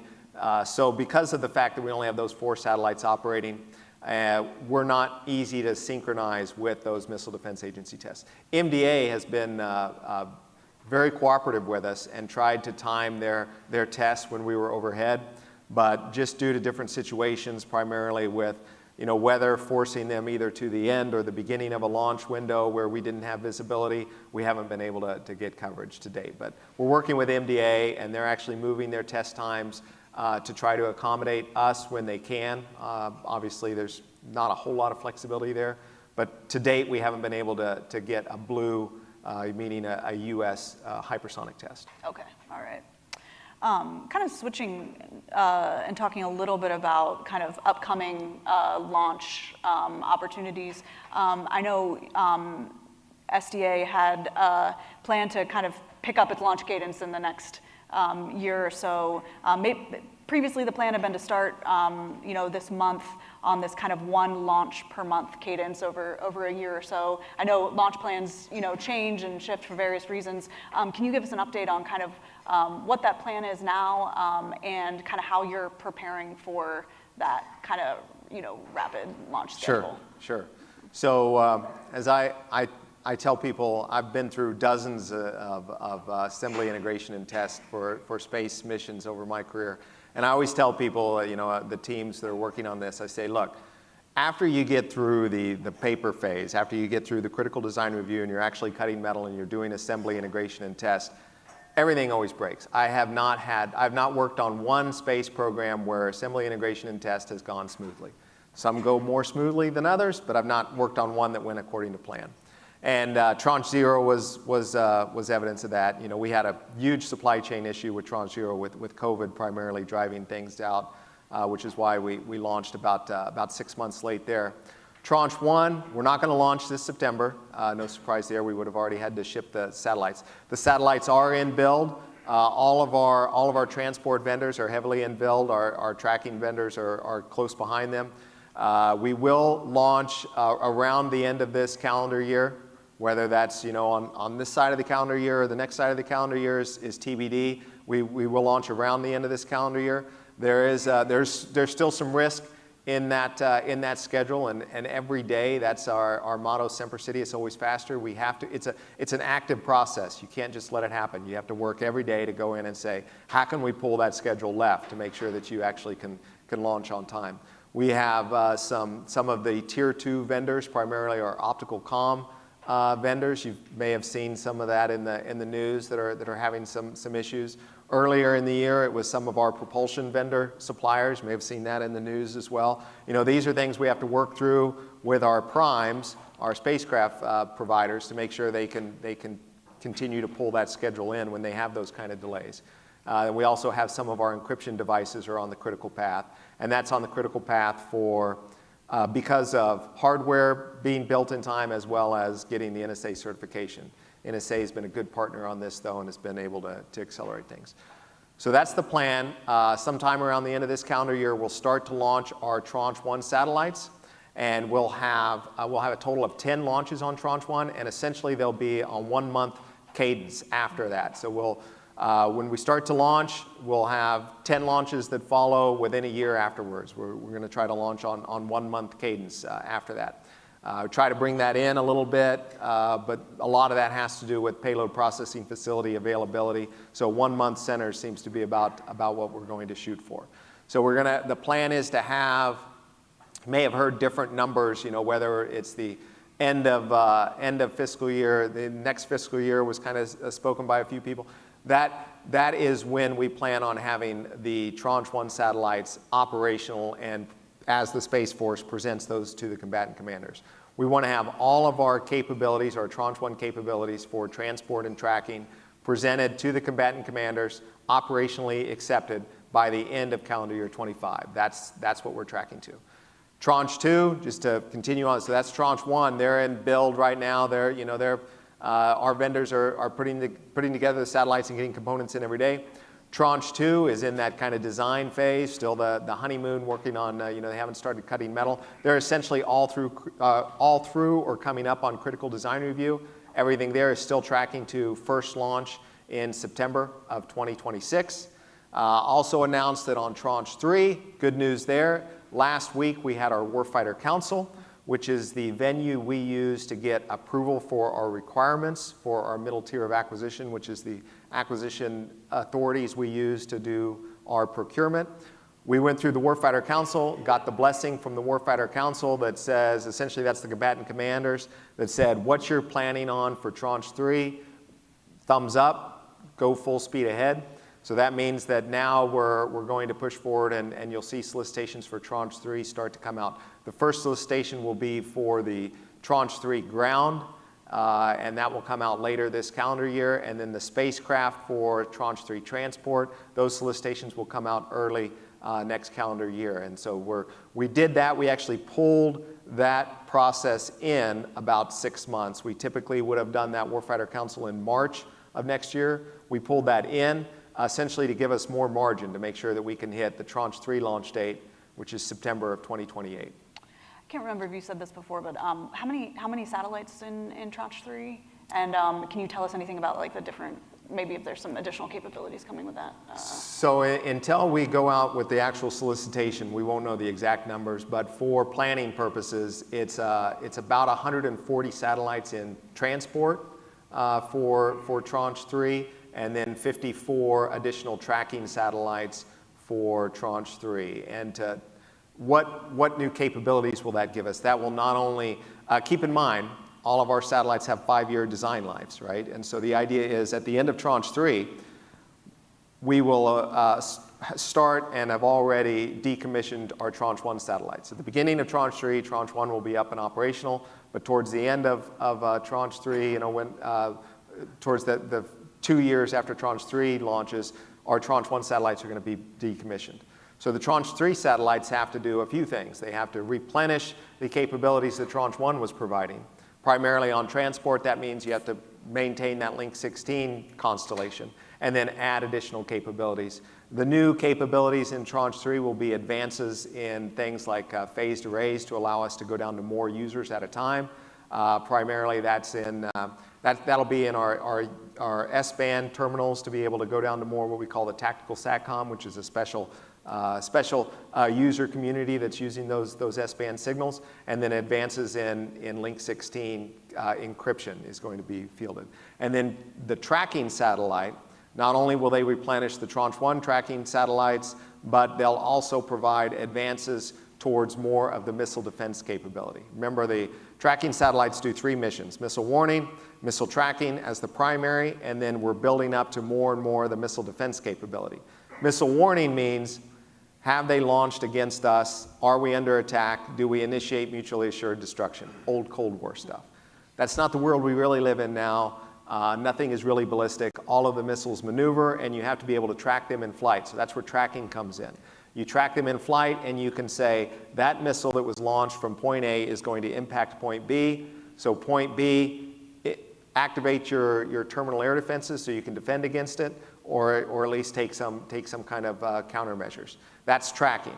And then missile defense is, I can track that thing as it maneuvers through its entire flight to such quality that I could send those data down and be able to intercept that without any other inputs, all from space. And so for Tranche 1, we're going to do the missile warning, missile tracking. We have 4 satellites that will do the missile defense.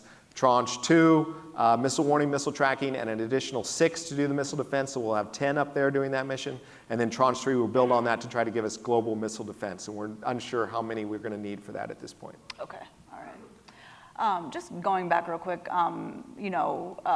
talk a little bit more about the delay to the Tranche 1, for the Tranche 1 launches. You mentioned the, delays for Tranche 0 as well.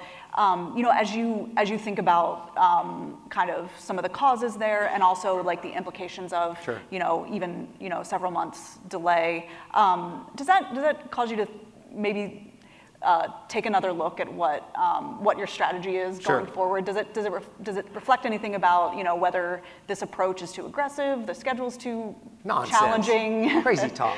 Can you speak Courtney, a little come bit? on. Yeah. No, what it did do was, so let's talk about the specifics. So Tranche 0, COVID made it difficult to get like resistors. I mean, everything was tough. So that slowed it down. Tranche 1, it was more, you could get resistors and stuff, but what was difficult was these vendors had to go from producing a handful to producing dozens. And as anyone who's scaled up production knows, it's always more difficult than you originally estimate. And so Tranche 1, a lot of the providers of these subcomponents, like I said, the optical comm terminals, some of the encryption devices, they had some learning, they had some growing pains being able to get that production up to where it needed to be. And so that went a little slower. And so that's what caused some of the delays. For Tranche 2, Lord willing, the creek don't rise. All of those, learning pains will be behind us, and we'll have the healthy marketplace, and things will go, and we'll hit the schedule as planned. But in preparation to make sure that we do give our industrial base enough time to be able to scale up, be able to manufacture these things, do good testing, and get them operational on time, and maintain that 2-year launch cadence, right? That's the important, what makes the PWSA, Proliferated Warfighter Space Architecture, work is 2 things. Spiral development, every 2 years, by hook or by crook, get new capabilities launched, and then the proliferation, just hundreds and hundreds of satellites. So we want to make sure we keep that 2-year launch cycle, right? So we launched in April of, I'd say, March 33rd of 23. We're going to beat that in 25. So we're going to demonstrate that, yeah, you can keep that 2-year cycle, and it works. In Tranche 3, that's one of the reasons I pulled the Warfighter Council in, right? Because we looked and we said, let's just get started sooner so that we can give industry a little more time and not have to worry about that 2-year launch date. So we can make sure that we give ourselves a little more margin on that. So that's kind of the lesson learned. And I think as industry grows, they get more into this mindset of product delivery versus program management, which is a different mind shift for people doing defense contracting. I think we'll see that they'll be able to hit the milestones a little easier, but right now we're in that growing pain. Okay, all right. I want to ask a couple of cost questions, and then we'll take some questions from the audience. For Tranche 0, for the early tranches, you talked about being able to keep, particularly for the transport satellites, keep costs in the single-digit millions. I think is what you usually say, around 14 million. 14 for transport. Yeah, tracking I know is a little more because 44. of the advanced. Okay. 44, 14. 44. Write it down. All right. Good to do it. All right. As you add more capabilities to the satellites through spiral Right. development, how will SDA work to contain costs as these satellites get more capable? And then I have another one on that as well. So. It's I try to compare it to the cell phone model, where essentially cell phone price has been pretty stagnant. over the past couple of decades, honestly, and the reason being, and the capabilities continually improve. You get advances in the technology that allow you to provide more capability for the same cost point, for the same price point, and then you basically get better at production and the ability to make these at scale. So that's the curve that I'm trying to ride, to keep the price to the government the same, but increase the capabilities commensurate with the advancement in technology. Okay, all right. And even, you know, if you're able to kind of follow that model and see success on maintaining the kind of satellite cost, you know, with the projections of, you know, hundreds of satellites, there's still a cost that comes with that, Right. that quantity. Congress has asked for kind of more detail on what the long-term Sure. kind of cost projections are for the proliferated warfighter space architecture. Can you, what have you been able to provide them? Have you been Sure. able to give them those estimates, and what's that conversation look like with them right now? We have detailed estimates by program, by tranche, by year, by layer, you know, tracking, transport. But here's the thumbnail. This is the number to walk away with. The department is buying this service from the Space Force, SDA, and the service is continually updated transport and tracking capabilities. Just like any service level agreement, it's essentially a set cost that you pay every year to get that continually updated new technology, and then you don't have to worry about it. And that cost, what I always say is, it's roughly $2 billion a year per layer. So our budget is roughly $4 billion a year, so $4.6 billion in 24. But, you know, to first order, $4 billion a year, and that is $2 billion a year for tracking and $2 billion a year for transport, and that's what the department pays to be able to get that continually updated service.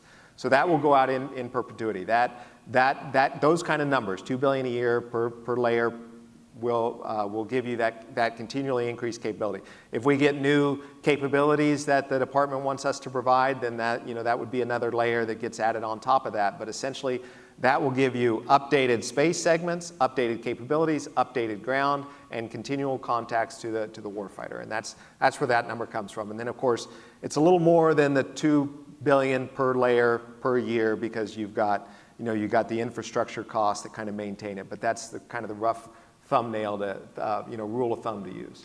And as you talk to Congress about that, you know, obviously, like, we've seen support publicly from Congress for what you're doing. As you talk to them about that kind of in perpetuity, you know, around $2 billion per year, like, have you seen continued, you know, support? We are. In fact, if you look at those numbers, right, those numbers are not out of family with what the department spends now for things like communication. Well, the tactical comm from space, you know, Link 16 from space is that's a complete new thing. So the department hasn't been spending money for that in the past because it's a new mission. But if you look at the missile warning mission, that's comparable to what the department has historically spent. They just haven't done it at $2 billion per year flat. Right? One year they might spend $5 billion, and then they might spend $1 billion, and then, you know, but if you average over 10 years, it's roughly $2 billion a year. And so from Congress's perspective, they can understand the service model, they can understand the value proposition, and for them, it's actually easier to manage that you don't have these big spikes and such. So they appreciate that. And we give them, you know, we give Congress insight to our books to whatever level they want, right? We're really open. I'm not hiding any profit, right? And we run a lean organization. We have about 380 people. I say one metric, it's not the utmost important metric, but it's something to keep in mind when you work in the government. The government doesn't really do anything, right? We are facilitators to industry so that industry can actually do things and provide that for the government to exploit. And because of that, you can use one metric of how many government people, employees, including contractors that work directly for the government, does it take to get the amount of money you have out to industry where it's actually being used. And for us, you know, that's right at between $13 million and $14 million per person. Some other, you know, places, if you use that metric, they're a lot less efficient. And so that's one of the things that I always say, look, SDA is not you know, we're a lean organization. We're using taxpayer dollars wisely, and we're making sure that we get a good capability out there. And we do that by keeping our overhead low. I think we can take a few questions from the audience. Let's go to Sandra up here up front, the very front.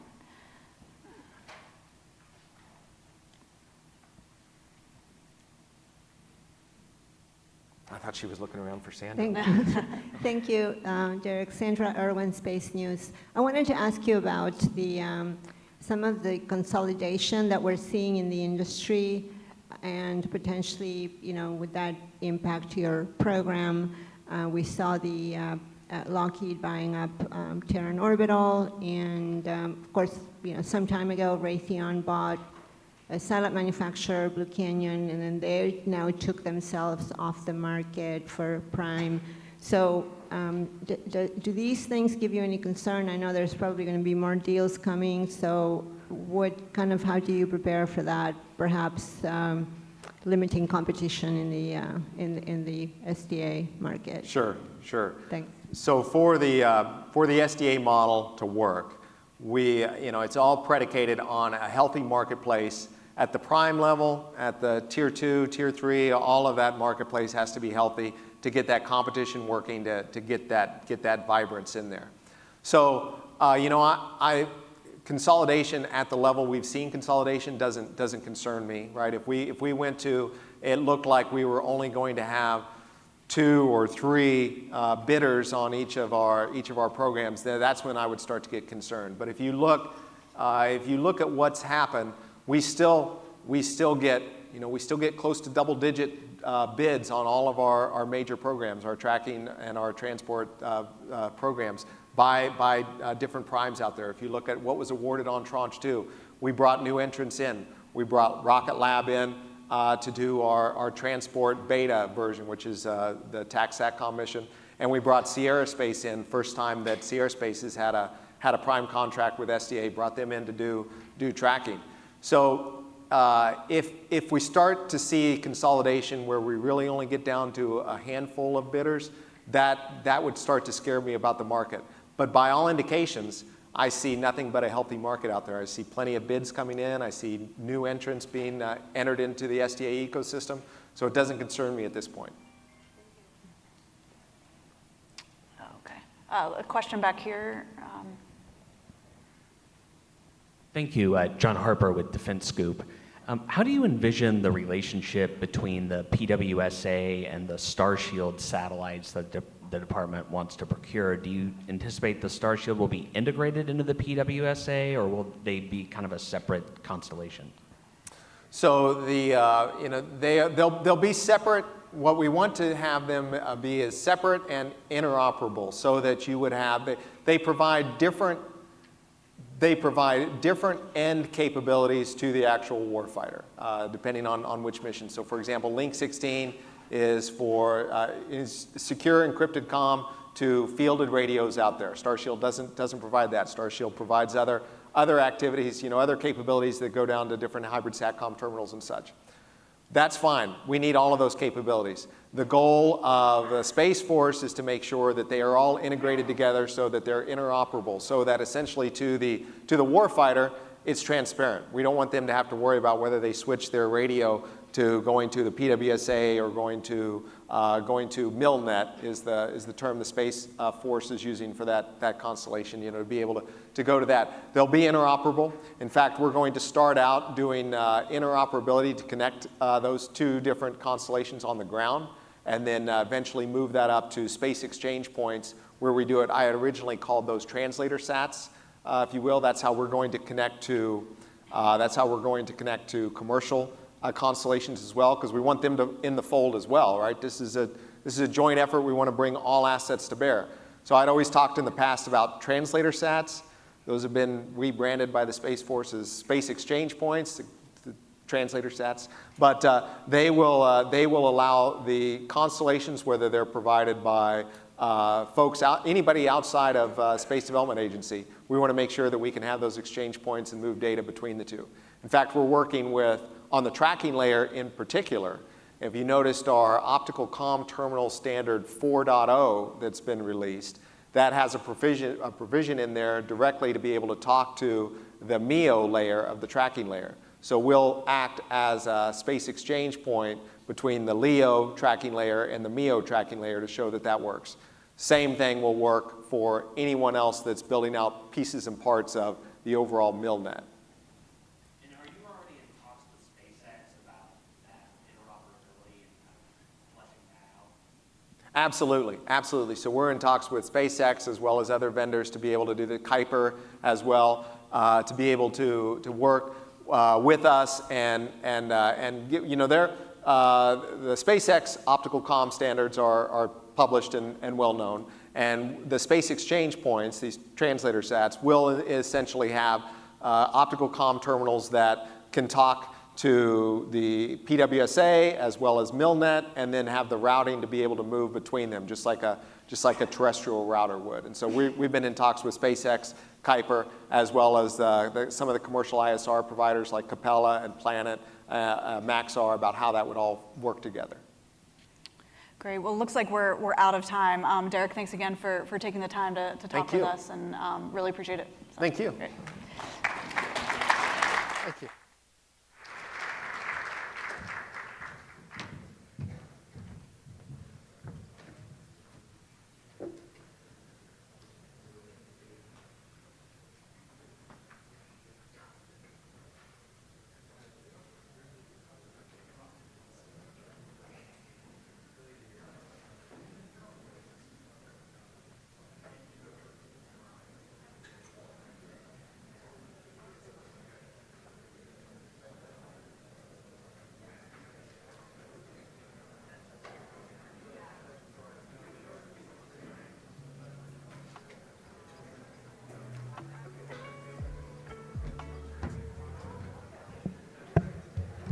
All right, we're now getting to the portion of our program in which many of you probably are anticipating. It's lunchtime. Servers will be bringing a plated lunch to your seats shortly, and so we ask that you stay seated and enjoy lunch while listening to a special panel we've put together for you about redefining the workforce for veterans and their families to include spouse employment issues. Here to have this important conversation today is Kevin Schmiegel, CEO of Zero Mills, Laura Schmiegel, Senior Vice President of Strategic Partnerships for Orion Talent, Tammy Gasiski, Senior Vice President of Human Resources for Leonardo DRS, and Lindsay Kruger, Global Co-Chair for RTX Vets and RTX's Armed Services Community Employee Resource Group. This session will be moderated by Karen Jower, Senior Reporter for Military Times, and we're going to switch out some chairs and then we'll welcome them to the stage.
Space for them to walk through.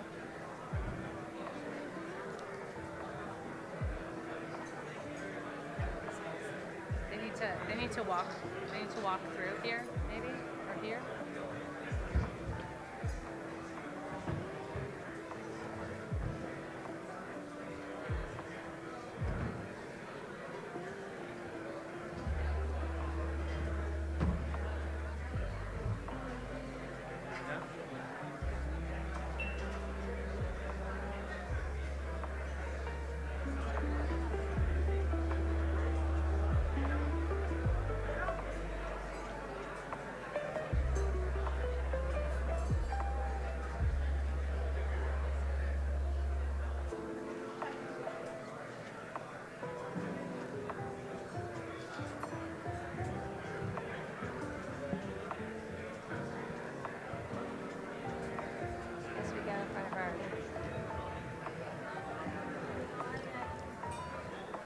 gosh.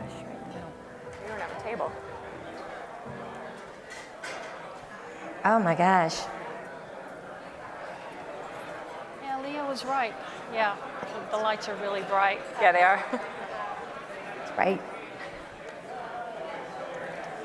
When do we just...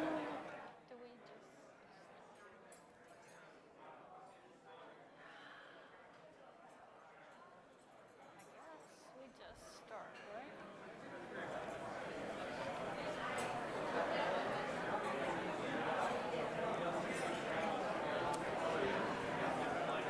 Hello, everyone. Can you hear me? We have a great panel for you today. We hope that you'll have some practical ideas to take back with you, but you're also going to hear some philosophical discussions. So if that's okay with you, we'll get right to it. We know that veterans' employment has been a challenge. It's still a challenge, but things are improving. Hello? Hello, everyone. Hey, can we get your attention, please? I know everyone hasn't had a chance to network. We're just going to start this panel. Yeah, we're starting. We know that veterans' employment has been a challenge. It's getting better. Military spouse employment has been a challenge. It's persistently above 21%. You probably have some military spouses working with you. You may not even know they're military spouses. You may know that you have veterans working for you. You may not know that you have veterans. So we're going to start this panel, and these wise people are going to give you some great ideas. So first of all, let's start with Kevin. Explain what your organization does and what your role is. Hi, everyone. I'm a 20-year retired Marine. I served from 1989 to 2009. And when I left the military, I had a pretty easy transition. I was the Chief of Staff at the U.S. Chamber of Commerce, so worked directly with the President and CEO. And a couple years later, found my way back to service. I was the founder of Hiring Our Heroes at the U.S. Chamber of Commerce. Many of you probably are aware of that program. It's the largest employment program in the country, nonprofit program in the country for veterans and military spouses looking for meaningful employment. I ran 2 other nonprofits that impacted 4 million service members, veterans, and their families, and then a few years ago started a company, a service-disabled veteran-owned business with another Marine, a retired colonel, who shares the same interest that I do. Our mission is really simple: to create military thriving cultures and communities. Not military friendly, not military ready, but military thriving. And that was really in response to growing trends that we saw in the public, private, and nonprofit sectors that painted a picture about veterans, military spouses, and our families that we didn't like. To us, military friendly and military ready isn't good enough. To us, painting a picture that veterans and spouses and our families are broken, are challenged, isn't right. So our company was founded on the premise that we could work with multiple corporations, multiple nonprofits, to change the narrative about how our community is seen and heard in the workplace and society. Hi, I'm Lindsay Kruger. I am the global co-chair of RTX Vets, which is the Veteran Employee Resource Group at RTX, which is the parent company of Raytheon, Pratt & Whitney, and Collins Aerospace. I'm also a strategist at Collins Aerospace. We are dedicated to advancing the causes of the armed service community and the veterans within it. I, though, also am the spouse of an active duty Army soldier, and so have the luxury of adapting and shifting as his career also adapts and shifts. And so within the organization, we put a lot of emphasis not only on our veterans, but also our military spouses, and how we can enable them, create a fabric of support, and uplift them and support them throughout their military journey as well. Hi, it's good to be here. My name's Tammy Kaczynski, representing Leonardo DRS. I've been with the company for a little over 30 years. I run the HR department. And our kind of mission has always been near and dear to my heart and passion about serving the military community with our products and technology and solutions. We're headquartered right here in Arlington. And we have about 6,500 employees. We hire a lot of veterans. We hire military spouses, although we'll get into it a little bit later. We don't really track our military spouses. Maybe that's something we should be doing. But it's always been kind of our goal and our mission to support the military community, either through hiring or community engagement. Directly what we do with our services and our products, keep the warfighter safe, and it's a mission and a passion that each of our employees can connect to. And I'm Laura Schmiegel. I'm the Senior Vice President of Strategic Partnerships at Orion Talent. Many of you may have heard of Orion. We've been around for 30 years or so. We place transitioning military and veterans, as well as spouses, into jobs in the defense industrial base, manufacturing, infrastructure, energy jobs. We also hire a lot of veterans and spouses ourselves. We have programs for that. I come to Orion through a typical military spouse route, I like to say. I was an attorney in a former life, a military spouse for 20 years, and the first 6 years of that marriage moved 4 times. Took and passed 4 bar exams and still was in debt, no savings, no retirement, nothing, because it was just too hard to keep a job. So I got into the nonprofit space myself to try to help spouses who were like me. I co-founded a nonprofit called Blue Star Families, which you may have heard of. And then I started the military spouse program at this great new nonprofit at the U.S. Chamber, Hiring Our Heroes. Spent 7 years at Booz Allen Hamilton. Hopefully there's some Booz people here. Running military and veteran affairs, and now I get to do what I love the most, which is put veterans and spouses into great jobs. Thank you for having me. Absolutely. So whether you hire veterans and or spouses, active duty spouses, veteran spouses, or you help connect them to jobs, to careers, what do military spouses and veterans bring to the workforce? Are you hiring them because you're patriotic, or what do they bring to the workforce? I think one of the most important things, when I talk about military spouses, it's not just that military spouses have a certain education or a certain experience. What brings value and differentiation to any job, any company, any community, is the ability to pair 2 unique things to create differentiation and value. Military spouses bring that background, the experience, the jobs they've had, the community service they have done, but they bring an element of adaptability, purpose, a purpose-driven life. They are flexible, resilient people who can then bring that creativity that they've had to maneuver as they've had their careers or gone through different relocations with their spouse, and bring that together under one umbrella of purpose. And I think when you align 2 unique skills into one for differentiation and put it directly in line with purpose, you have a value that is far greater than what you might get from someone else. I think it's a business imperative. I don't pull any punches. When I started Hiring Our Heroes in 2011, I had to bite my tongue when employers would say, yeah, Kevin, we'll support this. It's the right thing to do. When all along I knew it was right for their business. So I think we face the same thing with military spouses and who still suffer higher unemployment rates than veterans, clearly. I think we go about it wrong in our approach as veterans and spouses ourselves and talking about our service the way you just did. I think a lot of times employers think it's a challenge, so they stay away from it, just like they did from hiring veterans in 2011. But the landscape has changed. 10.5 million unfilled jobs in America is a lot of unfilled jobs.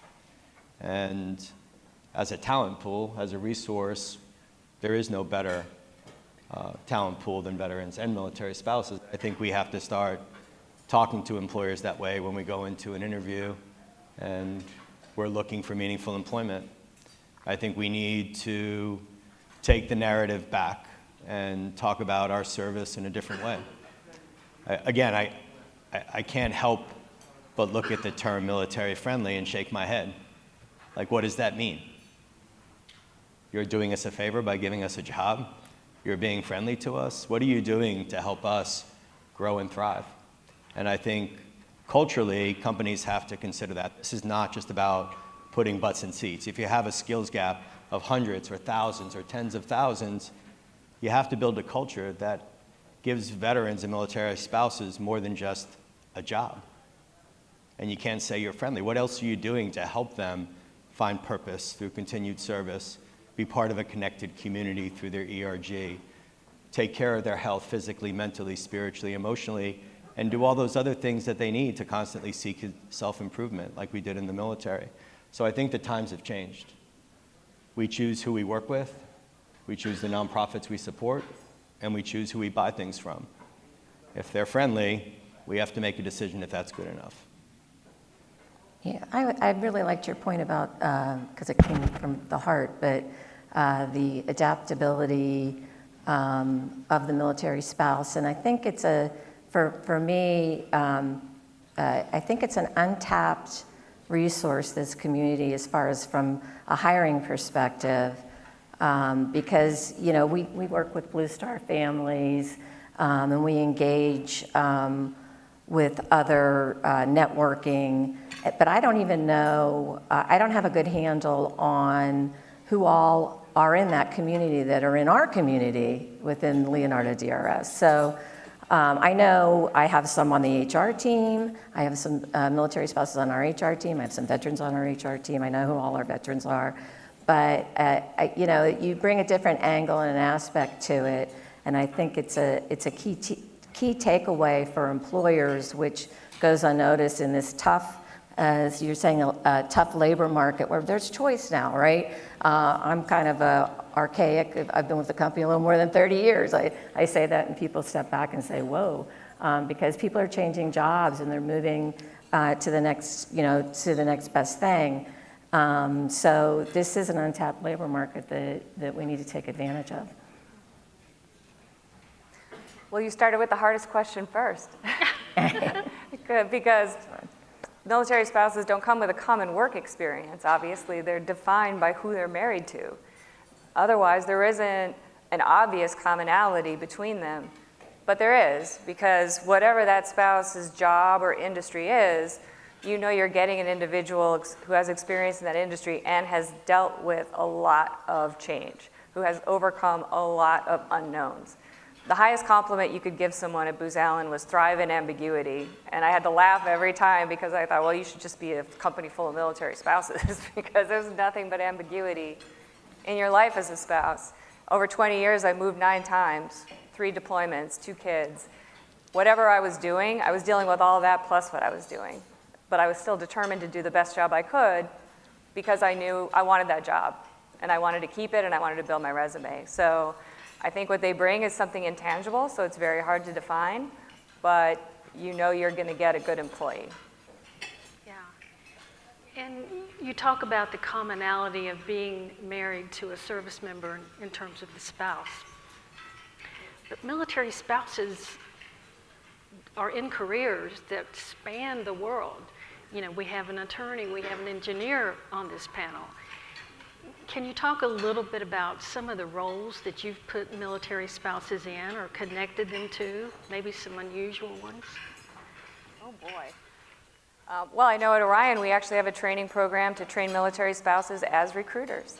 We source a lot of our talent from military bases. Who knows a military base better than a military spouse? Who's a better communicator than a military spouse who's had to set up her life literally over and over again? So we have a program to train military spouses into that profession.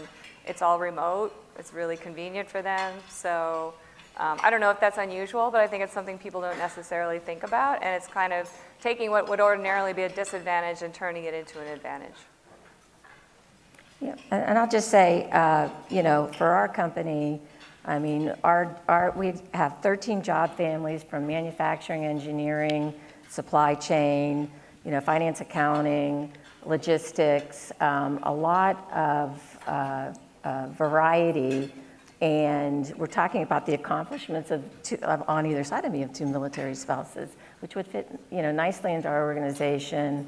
And you don't have to be pigeonholed, right? Somebody may have gotten a degree somewhere else or done something else and can be trained. It's all about the training and investing in learning and development. And that is actually the way you're going to retain people. So it's not just about hiring people, but for us, it's also about retaining them. We want to keep them with us. We want them to join me in that 30 years of service. I think this is about growing your business. Spouses can pretty much do anything that a veteran can do or anything that a civilian can do. And it's tried and true. Like, this is my fourth business. The first 3 had a tax classification as a 501c3. I started hiring our heroes, it was just myself, and a year later we had 30 people. A third of the employees that I hired were military spouses. That business grew. The last nonprofit I ran, Operation Gratitude, I went to in December of 2017, we had 13 people. In 3 years, we grew from $10 million to $23 million. We went from 13 to 37 people.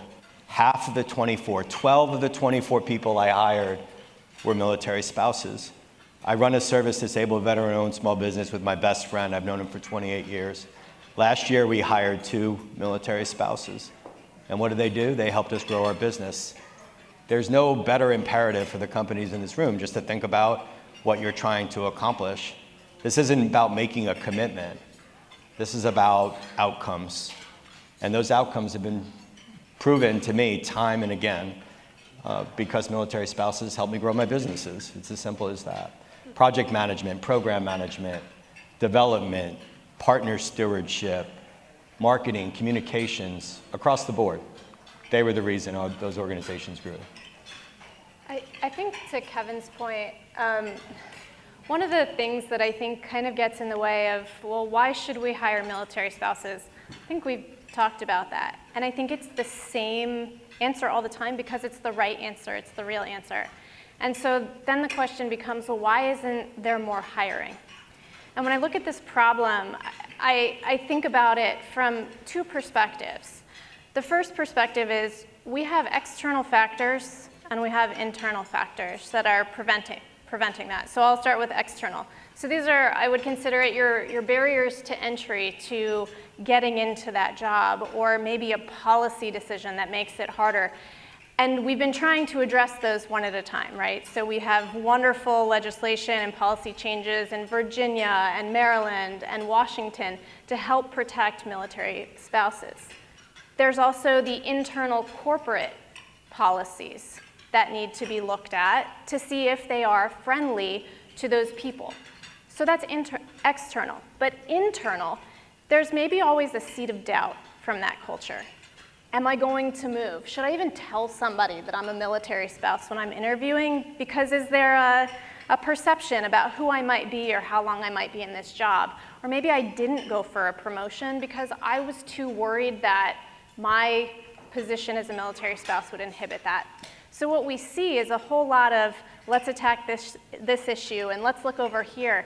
And it's not necessarily a healthy conflict of what is the actual problem. So I think that when companies look at this problem as a whole, they look at this as a problem instead of a polarity. And when you look at this from the standpoint of, yes, we want to shift this way to support our military families, but we want to also be fair to the rest of our population who also has unique challenges and circumstances, we start this unhelpful shift back and forth and these little pointed options to address this problem.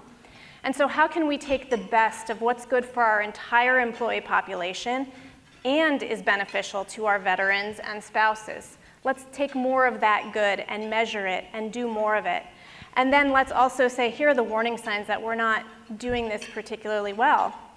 And instead of doing this one thing after the next, Let's look at it as a top-level mission. This is important to our company, and this is important to our country, because while there might not be direct causation, there's certainly correlation to military preparedness, military readiness, and the size of our force and retention. So as we talk about what we can bring and how we solve these problems, I think we need to look at it. We look at tactics all the time. How do we look at our strategies to do it at a top level and then align underneath that as we consider those internal and external factors to really get us to address this swing back and forth and get something level that's practical and applicable that may be different for Leonardo than it is for RTX or Booz. But finding that balance is really what's going to enable us to push forward and see more spouses in careers and in career longevity. Yeah, I think it's interesting because, the workforce has changed dramatically. I mean, even, I'm going to go here, but in this post-COVID environment. So, before COVID, we talked about work-life balance. We installed the 980, but there wasn't real those are semi-flexible, but not real flexible. But after, COVID, I remember the day, as many of you probably do, when the world shut down, right? We just went home. The office went home, and guess what? We survived. The internet came back on at our homes, and we were able to VPN in and do our work. And honestly, I don't feel like we really skipped a beat. And that's what we're talking about here. So it opened up, and it took probably, in my opinion, it accelerated for 10 years down the line, it accelerated the ability for remote working, teleworking. It's possible. It defined the art of possible in that regard. And I feel like, if there was a resistance or reluctancy to apply for jobs because I don't know if I'm going to get transferred, right? We're going to have to, 4 weeks notice, we're going to get up and or maybe shorter, transferred, it eliminates that. And I know that we have spouses now that are remote working, they're seamless, they get transferred, they go with their husband, they're still working for us. We may allow them to take some time off to get set up with the new house and get acclimated to their new environment or whatever it is. But it just took something that would have taken so long. I mean, I think there's a good outcome of COVID, I'm not sure. But for the business world, I think that was a positive outcome, that it opened the aperture to be able to be more flexible for people, and the whole remote working is just something that we don't take for granted anymore. Yeah, very good point. So I think you might all agree that DoD can't solve this spouse employment issue on its own. But maybe you can offer these folks who hire people and who work with a lot of folks, do you have any secret sauce in your recruiting of spouses and veterans? I know, as you said, everybody does things differently, but maybe you can offer some ideas. Let's go first. I went first. Yeah, I'll just say that, we're in the defense space. I think that you talked about Raytheon and the like. I think it's an attraction just based on what we do, because we are in the defense space. We are supporting, the military community, and we're trying to make them safer, right? Keep them out of harm's way with our technology. And I think that's an attractive factor to attract us. Plus, at the same time, and Leonardo DRS is no different than our other peers across the defense industry. We engage with the military community, we engage with spouse support, we are active in the communities because we want to be, right? We believe that's, I call it the heart and the passion of our mission, and I think that should be attracting military spouses. The one thing we don't do, though, is we don't track them. We track veterans, we're required to track veterans, but we don't track our military spouses. So I can sit here today, and I know military spouses because, I'm HR, so I can talk to to anybody, but we don't track them, so I don't know how many we have. And that's something that's a key takeaway for me from an industry side, is just getting a handle on that and knowing what the population is. Yeah. So this year at RTX has been the first year that we do have an elective identification of military spouse, because military dependent does have a legal definition. And so in order to track them and make sure that we are frankly improving and doing what we need to serve our community from, frankly, it's our stakeholders. Our customers are served by our employment of military spouses. And I'll tell you, I care a lot about the Army deliveries and what's going on there. But also, how do we serve the people that work for us and solve those problems? And so fortunately, we have now, when you have the drop down, we can select military dependent and start to measure it and understand the progress that we're making and try to do more. We are focusing on the recruitment and retention, and we are not perfect. And we shouldn't be, because the perfect ideal state is different than where we are today. But if we can understand that and incrementally take the steps to reach that end goal, we'll get there. One policy change at a time, or one new initiative at a time. And so we're trying to do that, and looking at what we can do, the polarity thing I discussed. What can we do to solve a problem, have fairness to the rest of our population, and make it, this is just what we do here. This isn't a discovery every time someone has a unique PCS to a different place in the country or internationally. It's something that is just how we do business. And so we are trying to get there. And from a corporate perspective, our executives are fully behind that and say, how can I help? What can I do to get there? And as soon as you have that buy-in at all levels of the organization that see the importance of that mission, I think that's when you really get traction. I think you said that you have military spouses who are recruiters, so. We do. Yeah. And if you're looking for, I don't know, Kevin, do you want to? If you're looking for advice for DoD, I will tell you that DoD already spends millions of dollars, right, on spouse employment, because they understand the importance of it. But making sure those spouses are using those resources and giving access to employers for spouses to find the jobs is critically important, because we know that it takes about 6 months after each PCS for a spouse to find a job. And if you're not helping her find that job in those 6 months, it's another chink in the armor. I heard the Secretary of the Army say on her own, if she had one thing that she wanted to get across, it's this recruiting problem. It's a retention and a recruiting problem, because you want to retain those families so you don't lose them. And the quickest way to get rid of them is to make them poor, so they don't want to stay in the military, because there's all kinds of opportunities outside. But it's a recruiting problem too, because a substantial part of our military these days comes from military families who recommend it to their kids.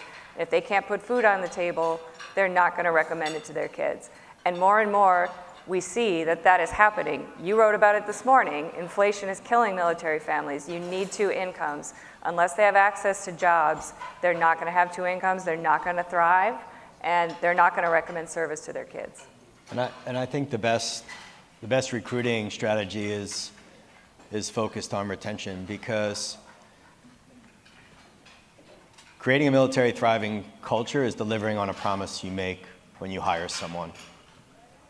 That's all it is. You're making a promise to create a culture that recognizes the value of veterans and military spouses in your company, and they become your best recruiters. You don't have to do much more work beyond that if you're an outlier. If you're the one company that talks about veterans and spouses thriving instead of being friendly to them, guess what? You gain a competitive advantage, and they're going to be your best recruiters, and they're going to be your best mentors inside the company when veterans and spouses come in. I didn't say when I shared those numbers that not a single person, not a single one of those military spouses left those organizations that I led, because we delivered on the promise and helped them thrive. It's as simple as that. They come to work every day. If they have opportunities to work remotely, if you make their employment outcome-based and they deliver on that end, it doesn't matter what hours they work or where they work from. If they're delivering the outcomes that you want as a business and you help them thrive in the workplace and in their homes and in communities, you don't have to do any marketing to get military spouses. You will be the outlier. And the proof is in the pudding. I got a message from an employee this morning, and she was doing an interview for us to hire our third military spouse potentially. The third one through the fellowship program that DoD started as a small business. That program impacted 400 spouses. My business hired 2 of them. You do the math. So this is from our Director of Strategic Partnerships who's interviewing military spouses for a job. Hi, team. I just wanted to say how much I appreciate all of you. I interviewed a potential fellow yesterday. During our conversation, I was feeling very emotional, full of gratitude and excitement, describing what we do at Zero Mills, how we do it, and most importantly, why we do it. She couldn't believe how much we accomplished with such a small team. Sometimes I can't believe it either. Those words make a difference in big companies, not just small companies, and that's the culture that needs to be adopted to win the war for talent. And the program that he's talking about, I don't know how many of you are aware, but it's called the Military Spouse Career Accelerator Program, pilot. It's a pilot program, been around for about 18 months. And DoD connects through Hiring Our Heroes, which they administer the program. Spouses apply for fellowships in all kinds of different fields. The companies, they connect them with companies. The companies, as Kevin said, interview the spouses. If they decide to hire them for the 12-week fellowship, DoD pays the salary of that spouse to work for that company for 12 weeks. The idea is that the company will, in fact, hire the spouse after that fellowship because they'll see how great the spouse is. And they have had a really good rate of hiring the spouses. But they have a lot of spouses who have applied in different fields, but they don't have enough companies. And I suspect that there are a lot of companies out here that might be interested. So, Military Spouse Career Accelerator Pilot. So. Yeah, I'll just add, that's the first time I had heard of it when we were talking last week. And I was like, oh my gosh, because we do SkillBridge. And we hire a lot of veterans through SkillBridge.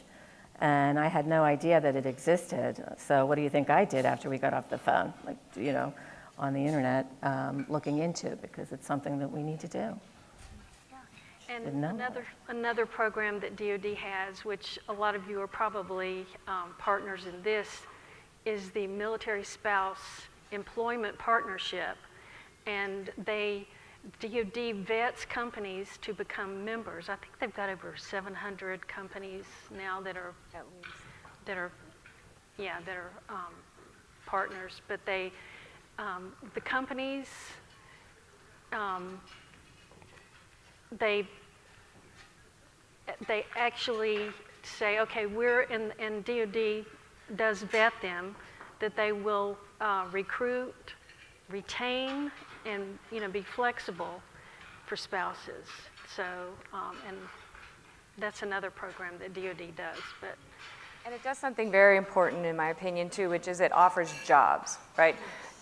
There's lots of different ways to do it. We could argue all day about whether a job board or a hiring fair or some other way is the best way to get a job, but I think that there has been a lot of emphasis over the last 10 years, I'm part of the fault of that, on career spouses, professional spouses, and how do you keep a job, how do you progress in a career as your family PCSs. That's great.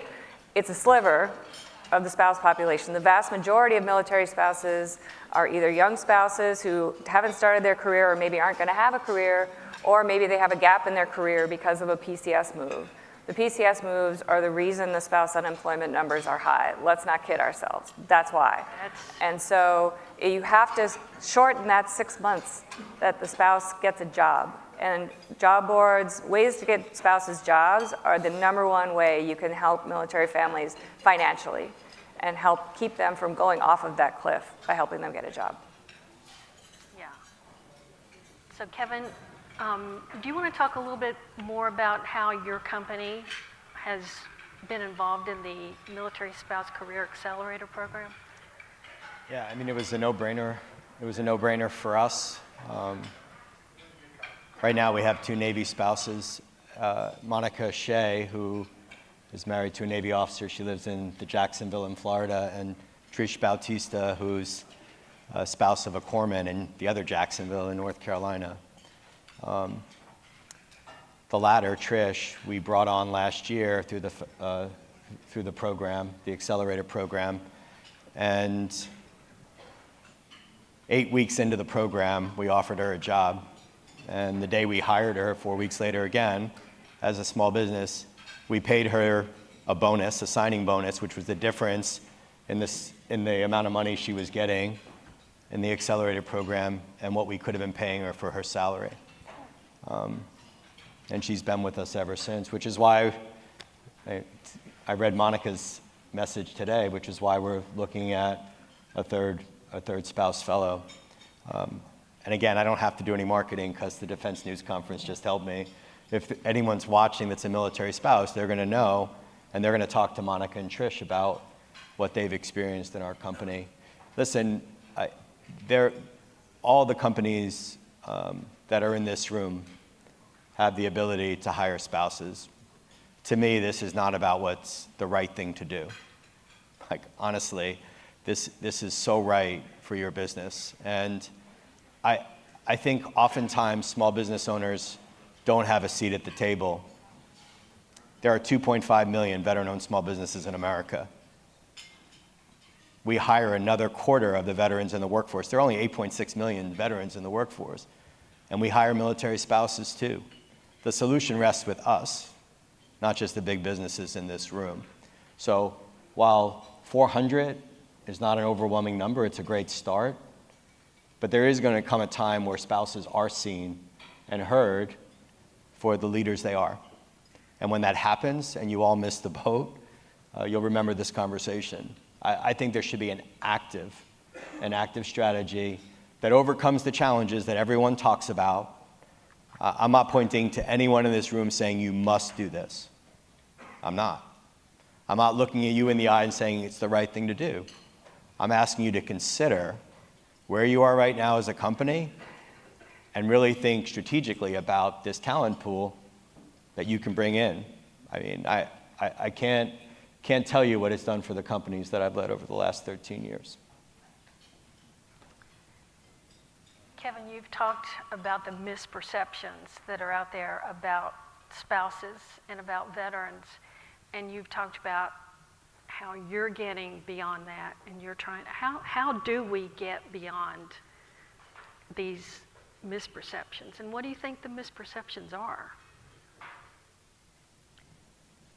I'm not sure they're misperceptions, if I'm being honest. Like, if you move every 2 years and you have a different job every 2 years, and a hiring manager is looking at your resume, they're going to see a jumble. I think the secret is getting them in the room.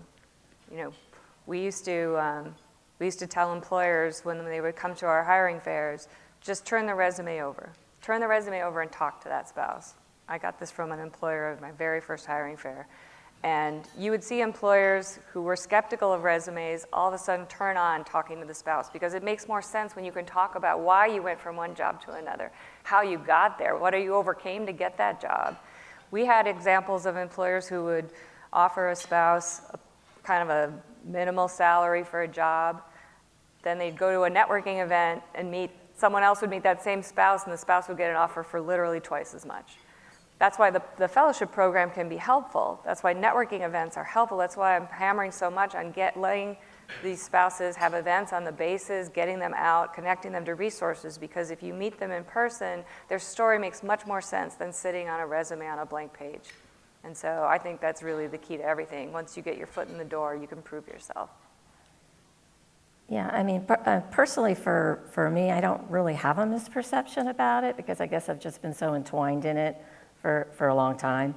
But I do think that, you know, offering the flexibility, and I think that it's kind of a two-way street. I think, Kevin, you were alluding to that a little bit earlier too, but military spouses should be applying for these jobs. There's no reason why they should not be. Especially in this day and age where companies try their best to retain their employees. They want to retain their employees, and so they offer a lot of flexibility these days for people. I would encourage that anybody that's a military spouse to start Googling defense companies, because they're mostly military friendly. I would start Googling them, and then I would go on LinkedIn, because we all use LinkedIn, right? And I would start reading about these companies, and I would start reaching out. We post all of our jobs, we post all of our engagement activities. You'll see how invested, and if they're walking the talk of what they do with the military community. And just as a little note, which probably some people on the recruiting side might not be happy, but they also post their names, and you can message them right through LinkedIn, right? You message them right through the LinkedIn, and you attach your resume, and that's an immediate blast into the door, and that would be my recommendation. I'm not sure, I'm not an expert to speak on the misperceptions, but I feel like they're the only one that I think is the biggest hurdle is the flexibility in work from kind of where my vantage point is. But that's good that you just consider spouses and veterans as great employees. So that's a good thing. I think there's a larger issue at stake. I mean, I think when we think about recruiting the all-volunteer force and the challenges that everyone in this room knows about, that we've been very successful over the last 20 to 25 years about shaping perceptions amongst young people.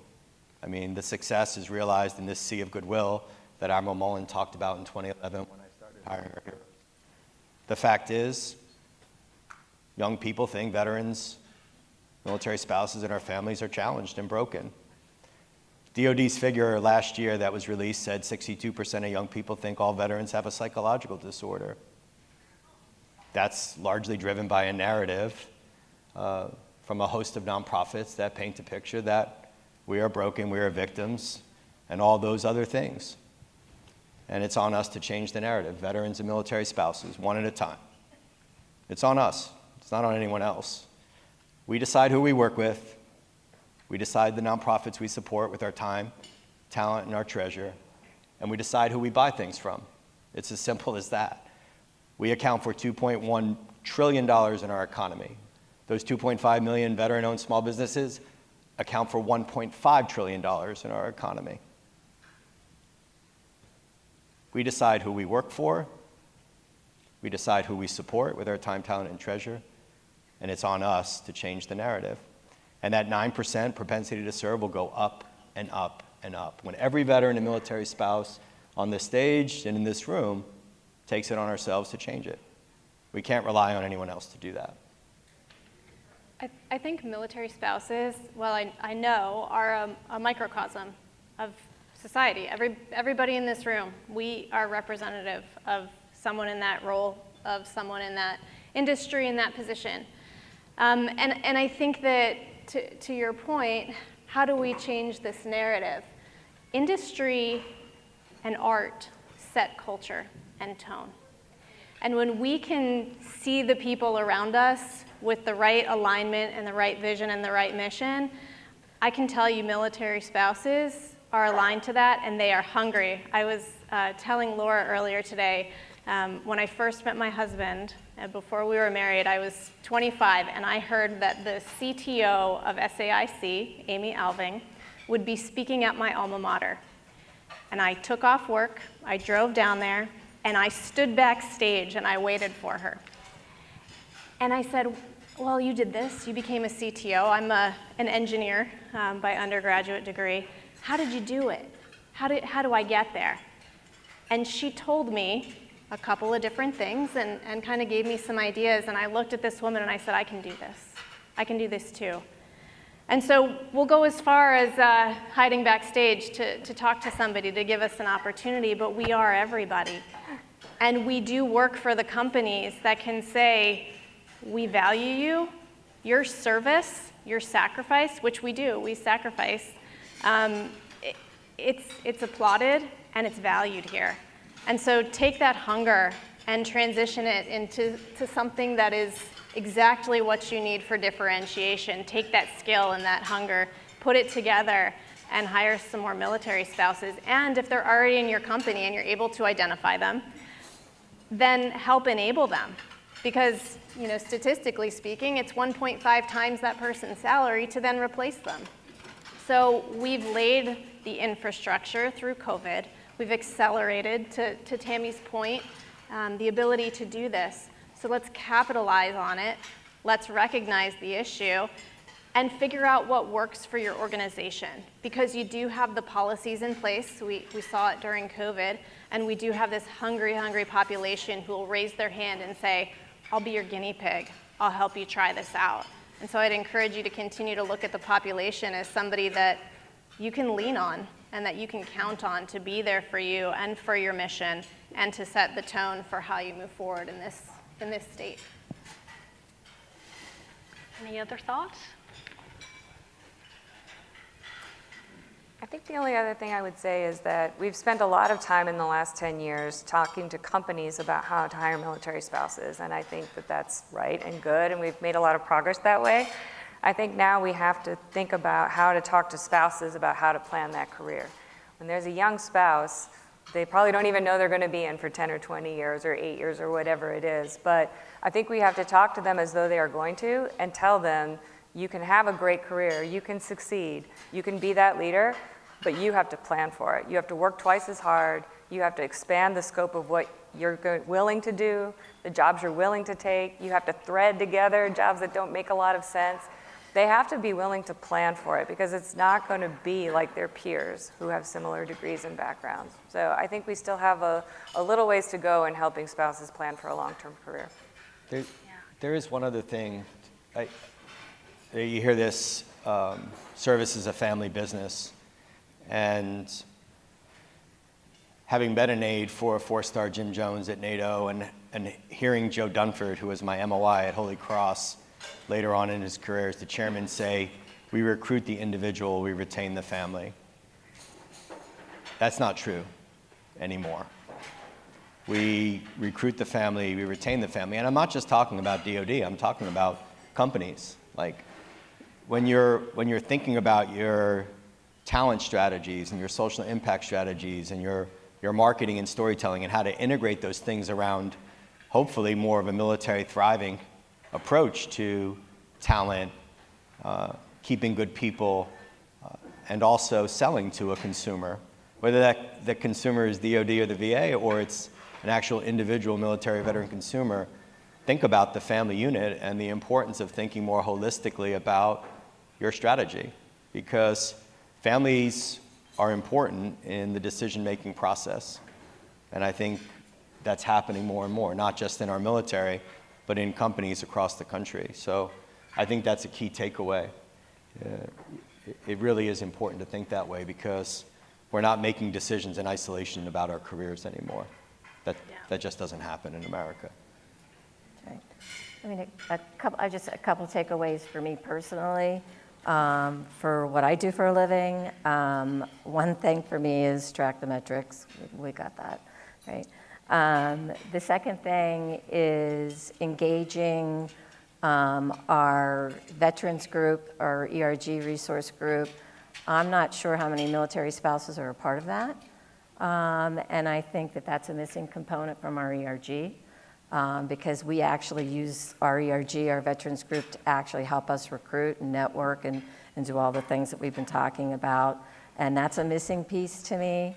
And then I really think that for me, I'd like to get just a focus group together in my company and just kind of hash this out and how we could do better, or what barriers we could help break if there are any barriers to entry. What are we doing that might be a barrier for somebody to come join us from this community?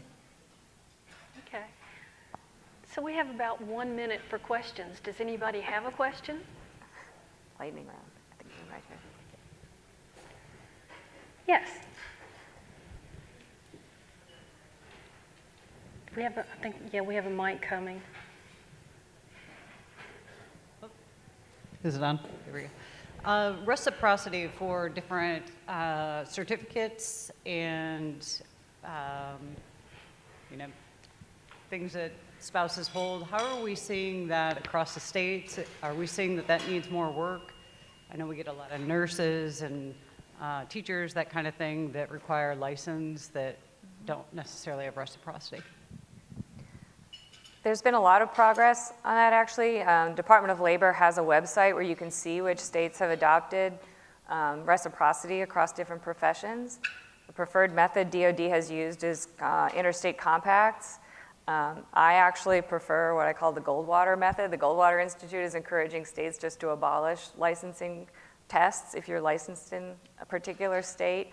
Both of them have their advantages and disadvantages, but we've come a long way. And from the days when I was taking a bar exam every 2 years. But there still is a ways to go, and I know there are people at DoD who are working on it. I think there was one. Yes. Right here? Yeah.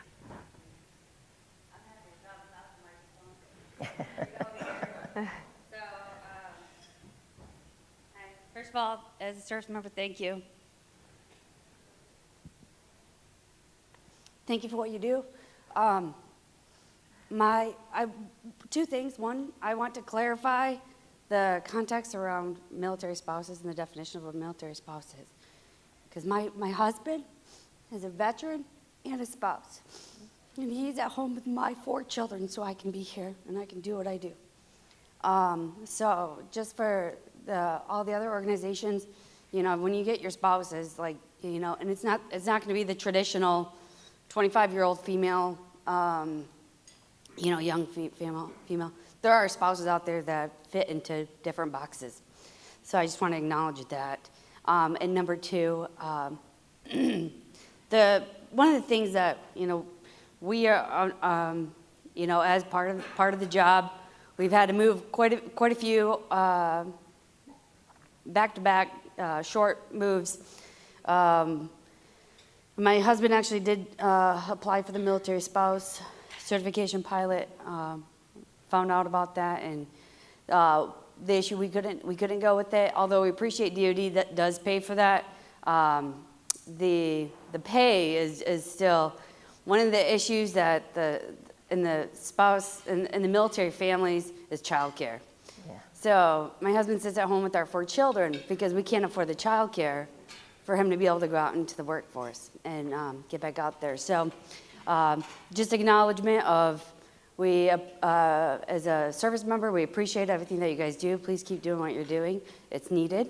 And number 2, that there are other hurdles that we're still going through. And so hopefully in the future, as things progress, we continue to strive forward. Thank you.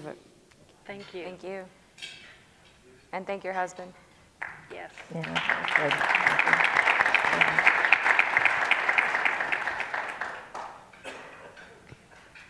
I think we're at 0 time, so we're going to get kicked out. But thank you all for joining us, and we hope you take away some tips and some ideas. Thank you. Thank you, panel.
All right, good afternoon, everyone. I hope you enjoyed your lunch and the important conversation on how we can better integrate veterans and their families more seamlessly into civilian life. I'm very excited to keep things moving along and to introduce our next guest. I'll be sitting down with Lieutenant General John Morrison, Deputy Chief of Staff for the Army G6, for a short fireside chat about how the Army is modernizing its network and command and control to be able to keep up in a complex and multi-domain fight in the future. Please welcome to the stage Lieutenant General Morrison.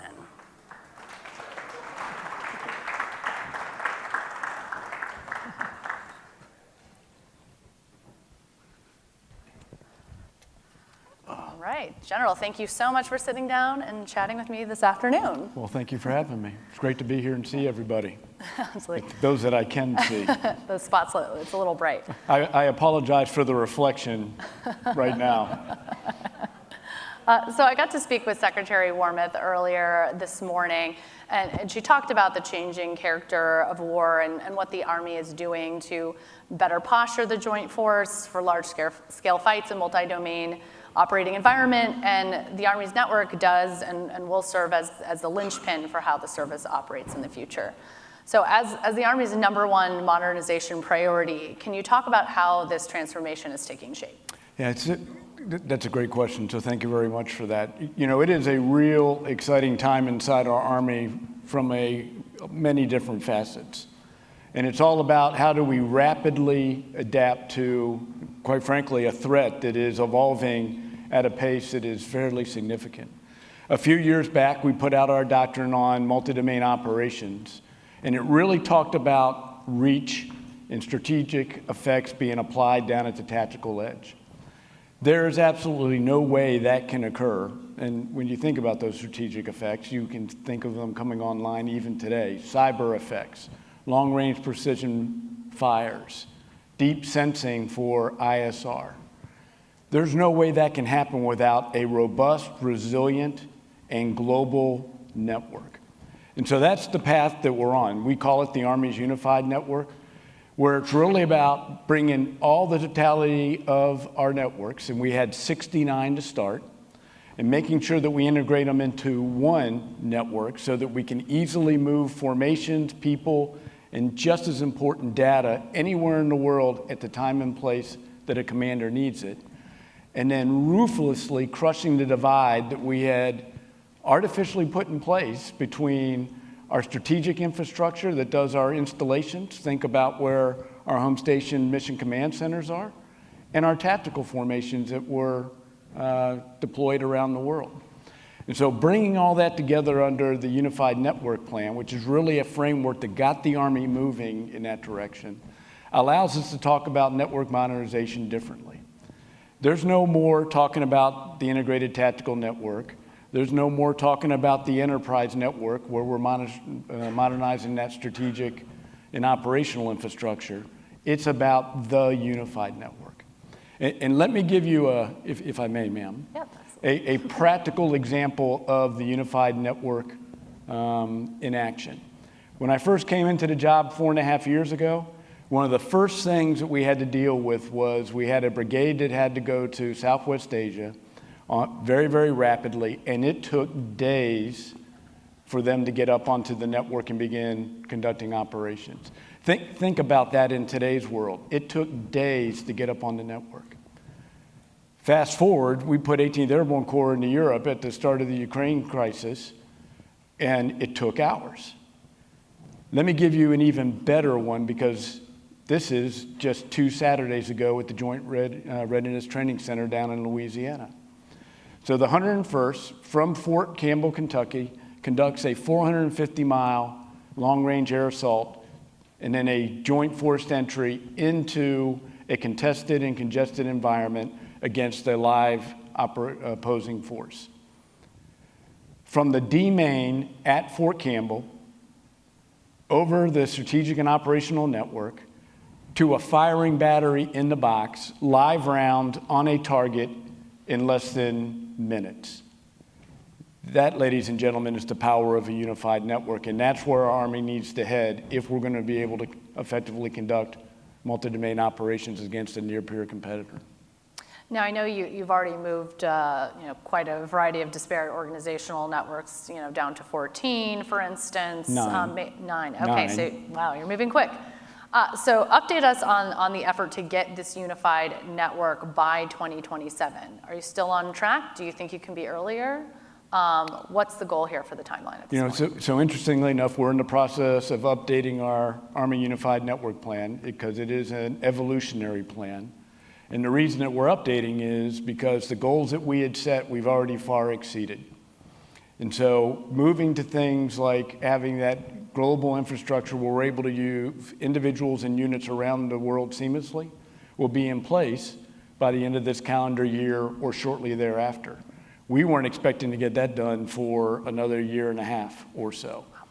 And so we have moved at a pace that is demanding that we update the plan, and quite frankly, capabilities are changing, and we're seeing new opportunities to infuse those capabilities into our modernization approach. That's principally at the strategic and operational edge. And I know we'll talk C2 Fix and Next Gen C2 shortly. Yeah, well, great segue to that because I was going to ask you about C2 Fix and Next Gen C2. So I had the opportunity to travel to Fort Irwin in March to see the Army's, I guess if you can call it, pilot effort to develop a future next generation C2 system. The concept was, get rid of everything we have, like start fresh, companies, bring what you got, and we're going to try it out in this environment. And what I saw there were soldiers operating from tablets and laptops in places like the inside of a tank, rather than a tactical operating center needing to come together in some sort of way, with major electronic signatures. Mm-hmm. And I also hear that the Army recently conducted an operational field assessment for its updated battlefield network and its C2 architecture as part of C2 Fix. So walk me through what you're doing with C2 Fix, because you are going to have to keep the systems that you have in some way, shape, or form. And then let's talk a little bit about what you're looking at with the next generation C2 side of the house. So thanks for that. So first off, I would highly recommend that we don't separate the two efforts. But I am going to try and describe them, and then I'll try to describe the linkages. And if there's any questions that come out from my comments, please feel free, and I'll try to clarify. So C2 Fix is about taking our existing capabilities that are already fielded with our formations, leveraging a lot of unit-level innovations that we had seen occurring, and redesigning that architecture so that we can fight tonight. And it is all about near-term operational fixes to the technical architecture that will enhance our warfighting abilities. It has a couple principal changes from how we've done it before. You will not hear the Army talk about brigade capability sets. A brigade architecture is not optimized for large-scale ground combat. We need our brigade combat teams focusing on maneuvering and fighting and winning. We don't need them doing what they did as a part of counterinsurgency operations, where they were trying to do everything at their local level to support their limited area of operations. That will not be the next fight we're in. So it's now a divisional architecture that raises the complexity of some of those more technical tasks across all warfighting functions. This is not just about network complexity. It's also about who should be doing those heavy intel analytics and at what echelon. Where should we be really doing the heavy planning for fires and at what echelon? And getting that complexity at the right place. So a divisional architecture that gets away from the stovepipe BCT architectures, and then quite frankly establishes a new delivery model where the critical mission command and warfighting function capabilities that a brigade commander or a battalion commander need are provided to them from a higher echelon. It does one other critical thing. In the past, we had only fielded modern tactical network capabilities to our maneuver formations. Think our armored brigade combat teams or our infantry brigade combat teams. This takes into account all of the enablers. And if you were at JRTC, you would have seen for the first time both voice and data integration between our aerial platforms and our ground formations. And it was powerful. No more having to pick up a handset and say, this is where I'm at. Everybody having common essay of what is happening, whether you're in the air or on the ground. And so this new approach is all about fixing what we've got and then putting that complexity at the right level. The second component of it is, I'm going to say, thinning out our maneuver formations. But as you raise that complexity up, we need to make our brigade and our battalion formations far more mobile, far more capable, and far more survivable, because it will be our next fight in a contested and congested environment where the enemy gets a vote, especially when it comes to electronic warfare. So driving down our emissions is absolutely critical. The last component of it is I would submit to you, C2 fixes building the highway that will support next-gen C2.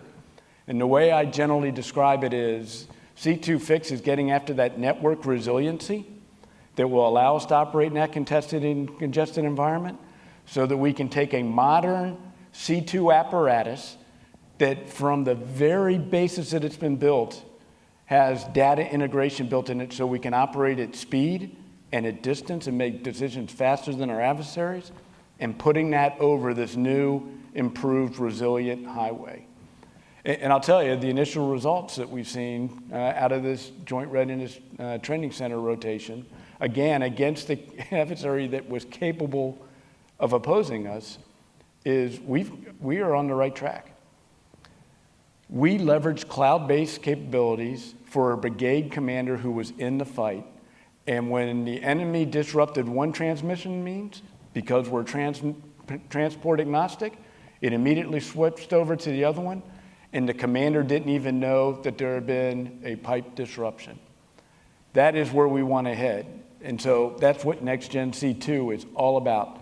Not the individual stovepiped warfighting function systems of today, but an integrated C2 apparatus that combines all the warfighting functions, focused on data centricity, so that a commander or their staff have the information that they need when and where they need it, so that we can act faster than our adversaries. I hope that answers your question. Yeah, absolutely. And based on what we saw in March with the next generation C2 versus what we're seeing now, can you kind of walk me through the evolution of what the capability kind of was in March versus how you grew it within a 6-month time frame? So in this case, Fix was focused on fixing the things that are in the inventory today. And what you saw back in March with the pilot as a part of Project Convergence for Next Gen C2 was really a clean sheet. Yeah. And I would submit to you that there's only limited fixes that we can do to our current disparate C2 systems, because they have been built in stovepipes for going on 30 years at this point in some cases. And so there is that clean sheet approach that you saw back in the March timeframe. But some of the guiding tenets are exactly the same. Transport agnostic, C2 fix, transport agnostic. The moving around with, instead of heavy compute at the edge, much lighter, think tablets, think phones, so that, again, we get that survivability and that maneuverability and portability in some cases baked in. If you had gone to JRTC, you would have seen hundreds of tablets and phones that were out in the field. The difference was, back in March, it was on a sterile, very closed, contained network. What we just did this past time was on a live network in a actual exercise that was being contested by a thinking OPFOR.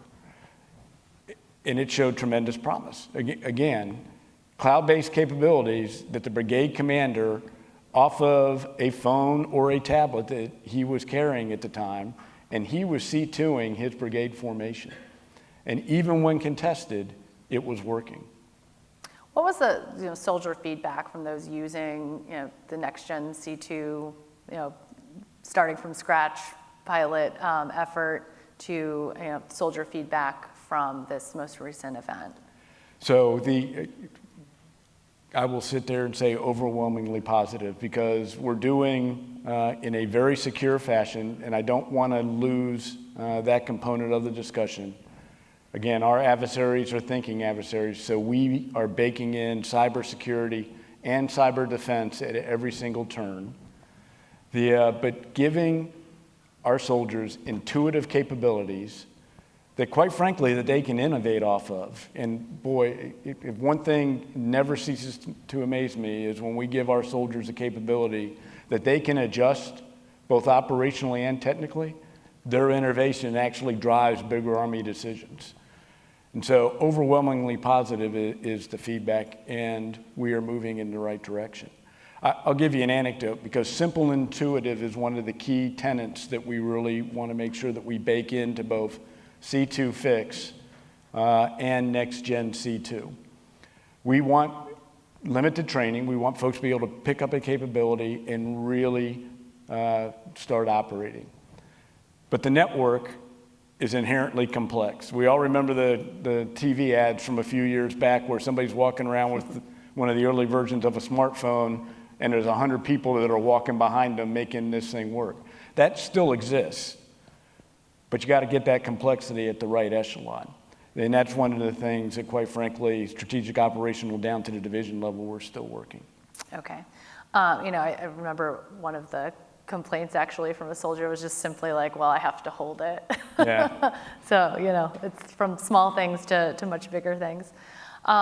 Based on seeing things through C2 Fix and Next Gen C2 efforts, what are you seeing as some emerging technologies or commercial capabilities becoming more readily available, that the Army is considering to help its network remain robust and reliable at this point that you could ingest now, that you are ingesting now?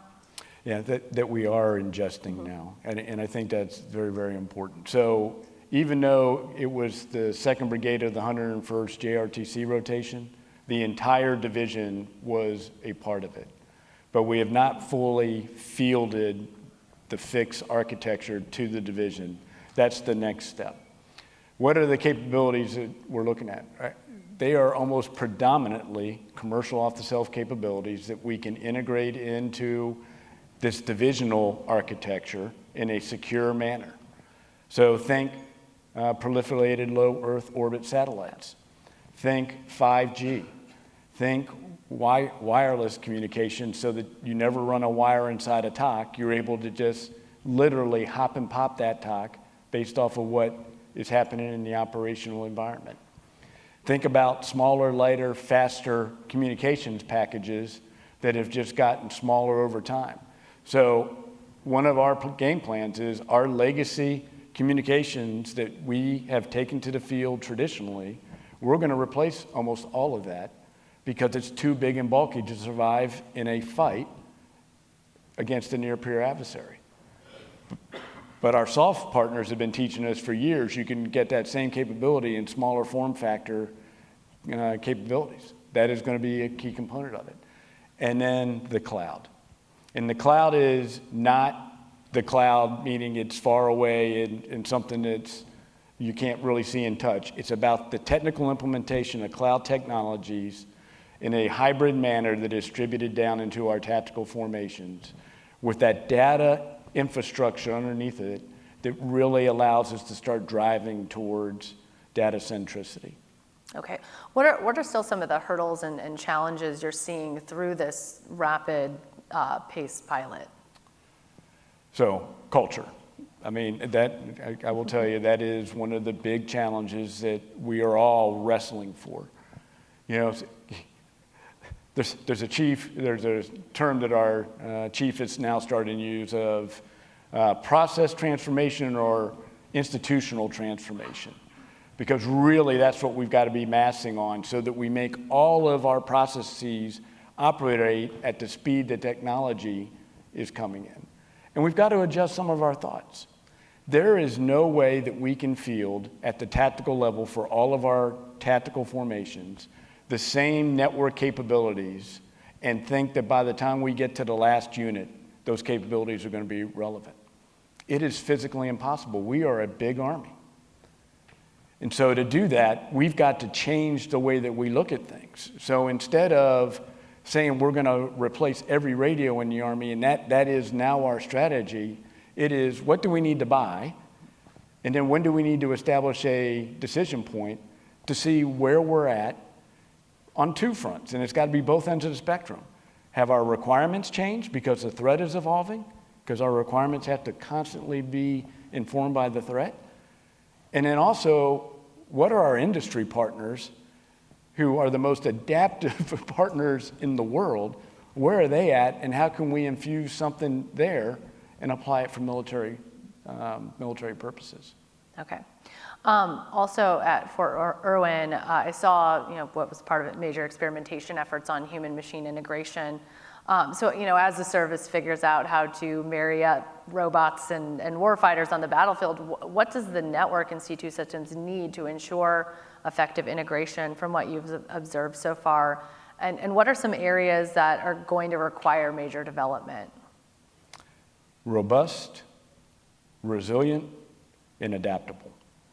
The ability of the network to provide the pipes for the transport, for the amount of data that we are going to need as we start fielding AI, ML, and HMI kind of capabilities is only going to increase. So we have to have a robust network. It must be resilient. I gave an example a couple minutes ago about the enemy at JRTC jammed one capability, and it immediately failed over to another just as robust but more resilient capability, and the commander didn't even realize it. We've got to proliferate that and not have it be centered on just the Tactical Operations Center. And then it's got to be adaptable. The network as a thing in and to itself, that mentality ties back to culture, needs to stop. It needs to be thought of truly as a warfighting platform that we can adapt very, very quickly based off the changing needs of the battlefield so commanders can weight their own effort. It may very well be that there's a resupply of data that's got to happen, or we have to run an AI algorithm on something, that the network is going to have to be adaptable enough to focus on something like that and not have to take 2 or 3 days to reconfigure, because that simply will not work. Okay. You alluded to this a little bit, but what have you learned so far with all this experimentation, especially recently since you actually had an opposition force going after the network? What did you learn about protecting your network capabilities? It's got to be done on echelon. That's first and foremost. So actually, let me take a step back. We are entering a new era in warfighting if you start taking into account electronic warfare. And so at all echelons, everybody needs to understand what is happening in the electromagnetic spectrum, and quite frankly, what their signature in the electromagnetic spectrum is. Because the second you pop out and you cluster or whatever it is, you are presenting a target. So the first thing that we're learning is, boy, those are some tactics, techniques, and procedures that we need to relearn across the entirety of the force. And it's not an electronic warfare or a cyber professional or a signal professional challenge. It is everybody that's wearing a U.S. Army uniform challenge that we are just going to have to really focus on training. That's the first comment. The second one is we've got to start echeloning our cyber defense appropriately. So again, for all the right reasons, we had gone with a brigade capability set construct during the years that we were doing counterinsurgency operations, because that's what was deploying, were brigades, and they needed to be self-contained and plug in. But that's also where we put the predominance of our tactical cyber defense. They will not have time to be doing stuff like that. So getting that established at the division level, at the corps level, and then quite frankly, all the way back into Army Cyber, who is overall responsible for operating, maintaining, securing, and defending the Army network, is going to be absolutely paramount. One thing we haven't touched on is you're not going to fight alone. So How are you involving allies and partners and the rest of the joint force together in your development of the next generation network? At this point, I think it's probably been about now 7 or 8 years, but I was in Europe at a joint warfighting exercise, and that was a huge challenge trying to get allies and partners coordinated on that level. And there was a lot of swivel chair going on. Obviously, you've come leaps and bounds, especially through things like Project Convergence. But what are some of the things that you're doing to ensure that, if you're doing things in minutes rather than hours or days or months in some cases, how are you tying in your partners? I'll offer a couple thoughts. First off, Project Convergence is not an Army exercise. It is a joint and coalition exercise. And we have work that we do with our joint partners, because quite frankly, we still have, just inside the Department of Defense, some interoperability challenges you can imagine that we still need to work our way through. But we're also now inviting in coalition partners, and we had many nations that were a part, whether they were actually involved in Project Convergence back in the March timeframe, or were observers at Project Convergence, so that we can share lessons openly and transparently as we all move towards what I would submit to you is going to be the next generation of C2. The other component I would submit is there are a lot of bilateral engagements that we're having with our coalition partners and our allies, to where we are working as we look at what's next, that we are starting to build those operational and technical architectures together, as opposed to doing it separately. Because the last thing we want to do is have everybody build their own system and at the very end try and integrate it. The other thing I would submit to you is one of the key tenets of both C2 Fix and Next Gen C2 is this notion of using commercial encryption to provide sensitive but unclassified encrypted communications. I will submit, as we fully implement that, that will be a game changer for coalition interoperability, especially at the edge. The days of having to send a radio telephone operator over to a allied partner's command post so that they can use your radio to talk back to you will be a thing of the past. And we are aggressively implementing that as a part of C2 Fix. Okay, excellent. Do we have any questions from the audience? And forgive me, it's a little hard to see out there, but please wave really aggressively. If not, I have more questions. All right, I don't think right here in the front. Well, why don't you, if you could just wait for a microphone, actually, for our live Thanks virtual for being audience. here. Quick question, and way less sexy a topic, but how and when do you engage TRADOC to make sure that the doctrinal aspects of this come along? Because as we change and advance and evolve so quickly, typically doctrine is what's important to us in terms of understanding when TTPs fail. What do we fall back on? When do you break the brass knuckles out instead of as you said, waiting for a data resupply? No one wants to sit around waiting for a data resupply, so how do we engage doctrinally? How do you synchronize that? Yeah, so that is a great question. And you heard our discussion about the JRTC rotation and a field assessment. And what that field assessment consisted of, because this is an operational capability that we're fielding, were representatives from every one of the centers of excellence, all led by our combined arms center, Lieutenant General Beagle, and they massed, and they are the ones that are actually conducting that operational assessment.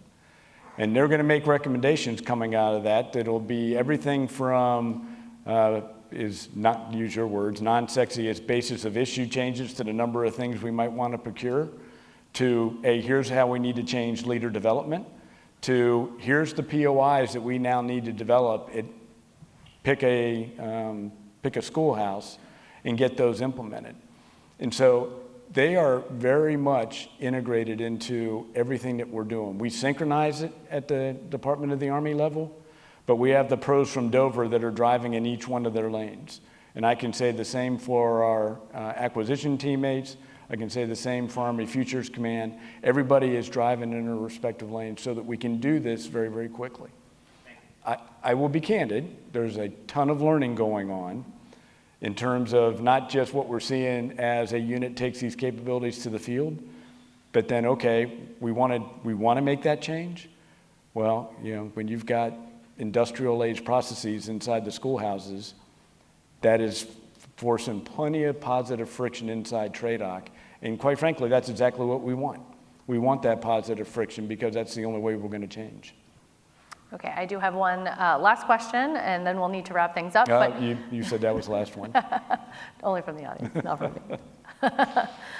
So the Army has been working on a software directive policy. Is there any tweaking or changes that you think are required for the software directive, based off of industry feedback? I think, for one, some commercial firms have expressed concern that the Army's contracting strategy for the effort may not work for non-traditionals or smaller companies that favor fixed price deals. So is that getting a new look? Anything else that you might need to tweak as a result of feedback? I would offer a couple thoughts on the software directory. First off, it should excite everybody in this room that we have a formal directive that changed the way that we've been acquiring software, which I will tell you, if anything is in the industrial age, it's the way we acquire software. So that's the first comment. The second one I would make is we're just getting started. And the whole big idea of this is to make sure that we're putting in place an evolutionary process where we don't buy software and then we do something nobody else in the world would try and do and put it into sustainment and barely keep it alive. That it is evolutionary. And that's evolutionary across the board. It's evolutionary from how we develop the requirements, how we modify the requirements as we learn, how we actually do our contracting, and then how we actually procure a capability. So what I would ask is, we're about 7 months or so into this journey. Learn with us, because I will tell you, it is an exciting time. And we have Army senior leaders who are driving this level of change in an area that is absolutely, if we're truly going to get after data centricity and really become adaptive and be able to keep up with technological and threat changes, we've got to master how we're doing software. And so keep the cards and letters coming. Don't stop that. But this is designed to be an evolutionary approach. And we are not trying to apply one size to everybody. I would suspect over the course of time, depending on the situation, we're going to have multiple mechanisms that are out there. Because again, this is all about becoming adaptive and evolutionary. All right, well, thank you, General, once again for joining us and for letting me fit in one last question over time. Up next, we'll be discussing the Navy and its unmanned vehicle expansion priorities. This next session is sponsored by Source America, and we'll be joined by Jonathan Lehrfeld and Corey Heritage, Vice President with Source America, after this short video. Thank you very much. Thank you. Is that okay? For over 45 years, we've made it our mission to champion the value of people with disabilities in the workplace, increasing employment opportunities, choices, and independence. Through the Source America nationwide network and individuals with disabilities, we connect valuable skills and high-quality products and services with the needs of organizations across the country. We are a force in creating a more inclusive workplace. We're helping people with disabilities make essential contributions that lead to healthier economies nationwide. Work, include, connect, multiply, advocate. These words define Source America. They encompass everything we're doing to empower individuals with disabilities so they can keep coming through for everyone.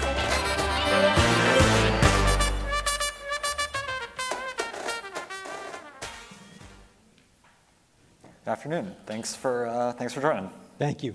Appreciate being here. We often focus on technology when it comes to discussions about military needs, but personnel is an important piece as well. So what do you see as the most pressing needs when it comes to finding and retaining people with necessary skill sets? So for us, it's a two-folded question, right? So number one, our main focus when we do any type of government contracting and procurement is obviously to employ people with disabilities. But the process of retainment, of recruitment, of talent acquisition is not significantly different than you see in any of the other fields or any industry fields. What I will tell you is this: more than anything else, the individuals that work on the contracts and work with our nonprofits and work with industry to find employment is that you will have a longer retention rate, almost universally, and you will have a dedicated workforce that, provided certain accommodations, is fully able to fulfill the needs that are necessary for whatever the industry that we're in. One of the things we were talking about just earlier, but there is a fear in general, I think both in commercial industry and even in government procurement, around what is the cost of having individuals with disabilities or bringing on and recruiting people with disabilities. There was a study about 6 years ago that said that the average cost, if there isn't an accommodation needed, and that's only an if, was $500. And so if you knew your cost of talent acquisition on a given basis when you bring somebody on, if you knew that you could spend an extra $500 and you would have double, sometimes triple the retention rate, I think it's an investment well worth it. Sure. Now, how is the thinking changing around what jobs can be done by veterans or civilians with disabilities, given all of that? Yeah, so again, the program that we are charged with sort of overseeing really does focus on some of the more significant disabilities. And so I think what we see is it's individuals who have barriers to employment, and those barriers are not going to be, you're not going to get over those barriers without support in some of those things. So the significant shift that we have seen really has been technology, AI. It has been an absolute tool to help a lot of our individuals be more efficient, to be able to do some of the jobs and some of the roles that maybe historically they could not have done. So for which may sound counterintuitive, but there is no anxiety or heartburn around introducing new technology and AI and things of that nature, because in a given moment, it might reduce the number of individuals to do a certain job. What it does more than anything else, at least for our population, is it broadens the aperture of the jobs that we're looking at. So maybe there are a couple less jobs in the individual roles, but there are now a significantly larger number of jobs that we can look at to help disabled vets and other disabled civilians find employment. Sure.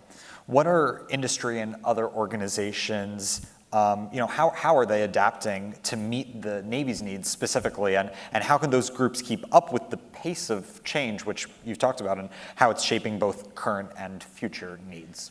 So for us, it is a little unique that, again, we deal with it from two sides. One, we deal from it as an actual government contractor, naval contractor, to do everything from ship provisioning to doing tie-down straps and sewing and things of that nature. So again, we want to be supportive of whatever that change is. In that particular realm, where we are unique is that the program, which Source America operates under, is called the Ability One program.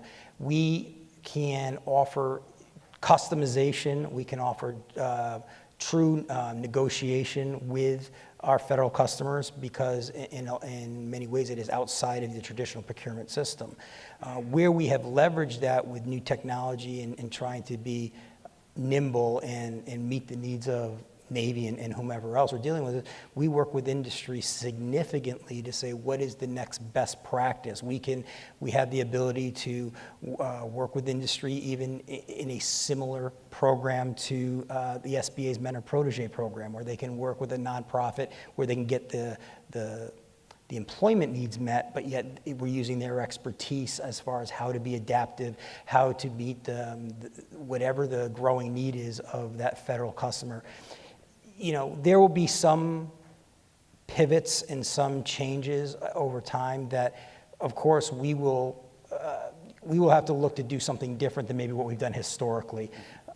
The thing that I am most confident about is that because of the far more collaborative and partnership that we can do based on our unique corner of the procurement world, we can meet the exact needs and offer that customization to folks like Navy and others, where they may not be able to always do that when they're trying to be more generic in their requests for proposals and information and things of that nature. Sure.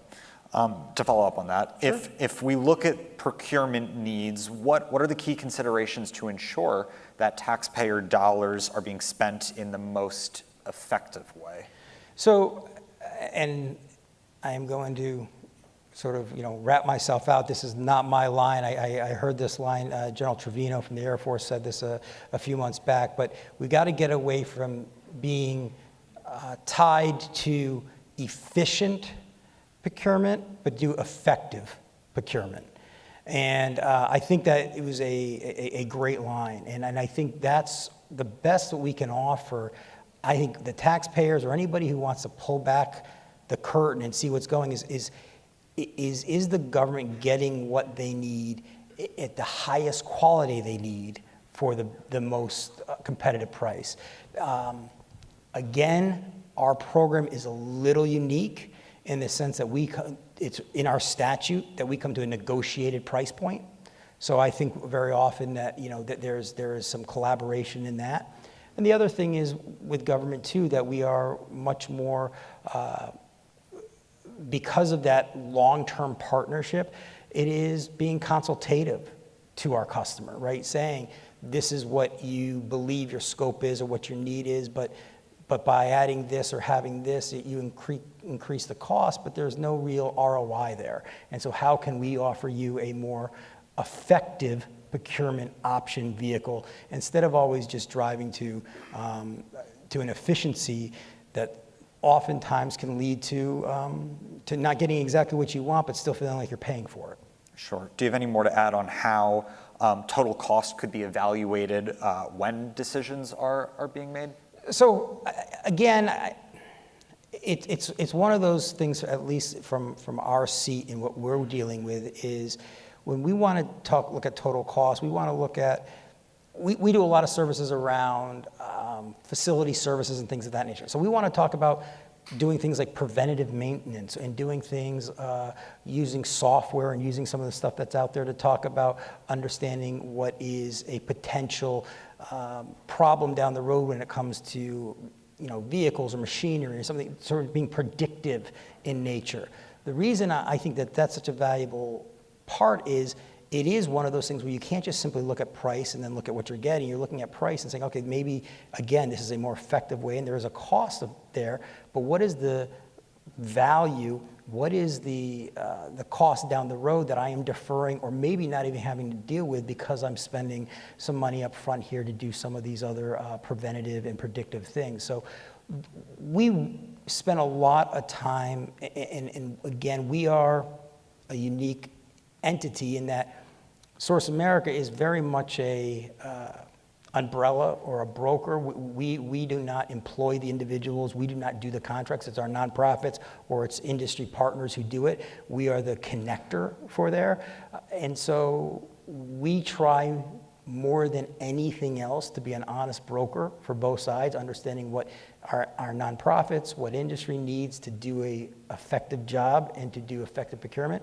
Also by meeting the government's needs and then being that honest broker all the time. I joke to my staff that if you're equally loved and hated by both sides, you're probably doing a good job, because at the end of the day, the number one thing is providing what is necessary for government, whether it be military or civilian, and then for us, the cherry on top or the incentive of why we do what we do is that every project we do being done by the nonprofit, 75% of that labor is being done by an individual with a disability.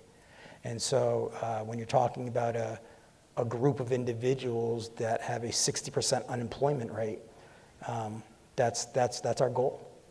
I think we have to wrap up, but anything else to address on this topic? No, I think more than anything else, I would ask that whether you're in industry, whether you're in government, if you don't know a lot about the Ability One program or remember sort of maybe some mythology about it. I mean, again, it's been around for 50 years and it's changed significantly. Be open-minded, reach out to me, reach out to our organization. There's a lot of ways I think we can help both industry and government, both in their recruitment and staffing needs, but also in some of their just direct procurement and needs for products and services. So, and I appreciate the time. Yeah, thanks for joining us. All right, thank you.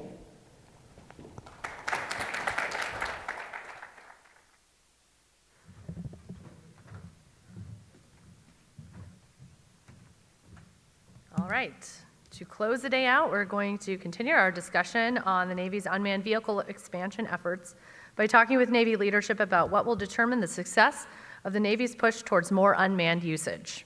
Joining us on stage, please welcome Michael Stewart and Captain Colin Corden with the Disruptive Capabilities Office, and Dorothy Englehart, Director for Unmanned Systems within the Office of the Assistant Secretary of the Navy for Research, Development, and Acquisition, and Department of the Navy's lead for Replicator. Moderating this conversation will once again be Jeff Zazulowicz.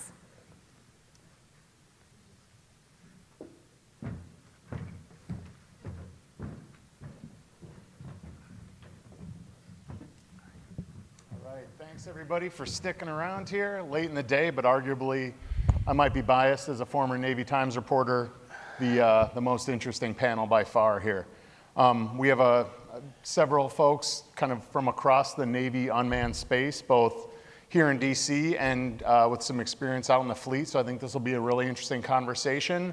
And once again, as time allows near the end, we'll open up to questions from the audience. Mr. Stewart, why don't we start with you? The Disruptive Capabilities Office was announced by Navy Secretary Carlos Del Toro a year ago this month. Can you walk us through what the DCO is, why it was stood up, and a bit about your mission in general? Sure. Well, firstly, thank you for having us, and thank you for sticking around, and thank you for that bright light. Not distracting at all. Not war criminal number one, but so the DCO really, its mission is to really go fast and adopt technology as quickly as possible and find solutions, right?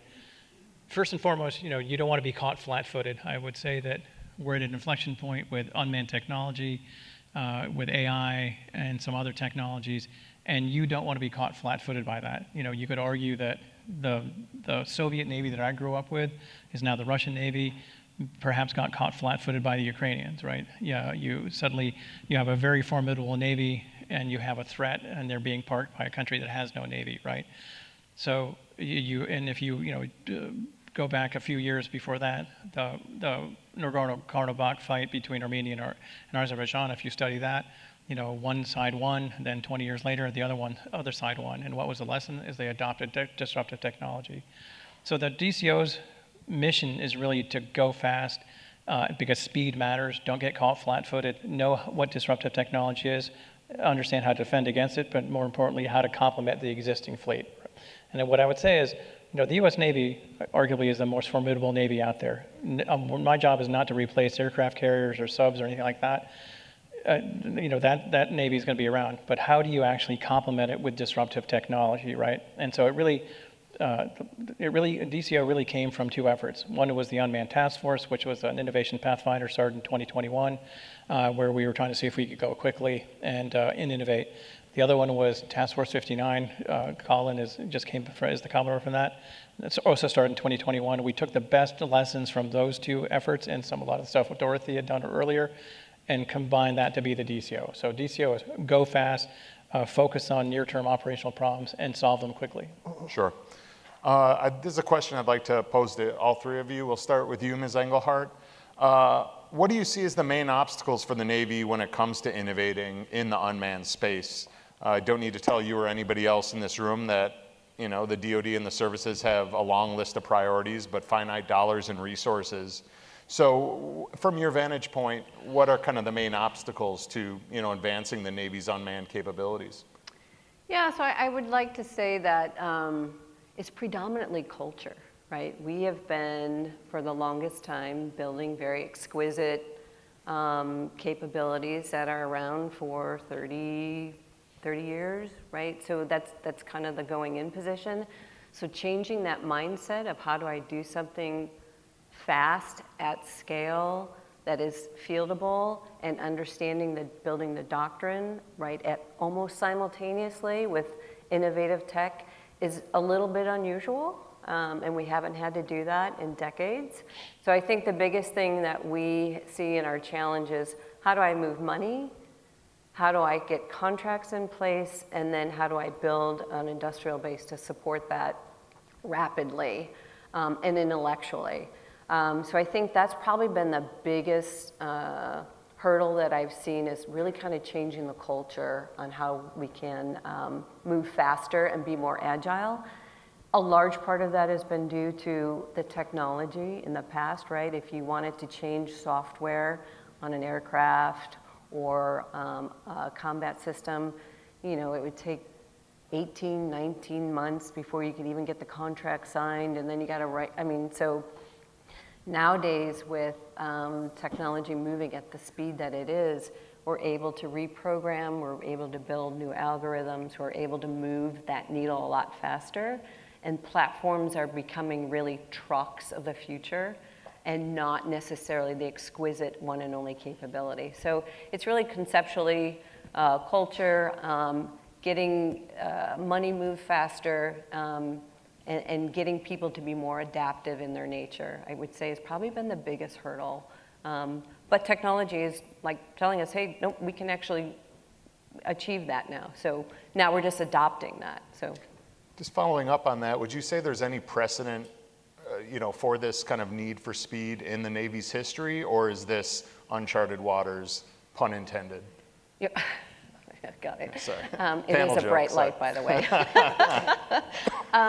I think if you go back to World War II, right, when we didn't have enough ships, and suddenly anybody and their brother that knew how to build ships quickly, and it didn't matter what size of ships they were or what they were built out of, and how we modified our approach to every ship being a capable ship and delivering and participating with moving people and logistics. Back in World War II, I think that's probably been the closest thing that I can recall in our nearest history of moving fast and how to move the needle fast based on demand. So I would say that's probably, in my short few years on the earth here, what I've seen from a historical perspective, where we've had that time and that need to move the needle. Sure. Captain Corden, you were just commanding Task Force 59, which is kind of the primary Navy unmanned effort in Bahrain. Same question to you. What did you see as the main obstacles, you know, from your vantage point when it came to innovation and unmanned? Well, Dorothy really hit the nail on the head when she talked about the culture. And then particularly, as we watch the unmanned ecosystem move so rapidly, how do we ensure that our organization can keep up with it? And how do we ensure that our manning and training and equipping of our ships can keep up with the pace at which this new innovation is moving? So that's one of the challenges. And then the other thing you mentioned, Dorothy, that I watched firsthand was, you know, how do you fund things that are moving so rapidly and get them out at pace? And so those were some of the challenges that we worked through at Task Force 59 when I was there. A lot of experimentation was going on. We were bringing new tech out to the theater to burn it in and mission-based test it to make sure it worked out there. And what we were finding is that industry is ready to respond. If we tell them what our problem set is, they're ready to, the tech is there. We just have to make sure that the mechanisms within our systems are ready to support that and get them out to the fleet, to the warfighters. Sure. Mr. Stewart, you want to build on? Yeah, so I would agree with what these two said. So the way I look at it from my perspective is, and this is Michael Stewart speaking, but my perspective from having been in the military and in industry, then back in government, is I look at the, you know, they asked the question, where previously has this happened? So I would contend, again, Michael Stewart's opinion, is that the U.S. Navy has not been disrupted since probably 41, 42, right? So past the Battle of Midway, I would say the U.S. Navy has been preeminent, right? And up until very recently, I mean, we still are, but now you've got a peer competitor. And so the way I look at this is industry's already gone through this, right? So if you take a look at General Motors getting disrupted by Toyota. If you take a look at, I guess you could argue that Boeing is potentially being disrupted by Airbus. If you look at NASA being disrupted by SpaceX, pick your favorite disruption story, Nokia being disrupted by Apple.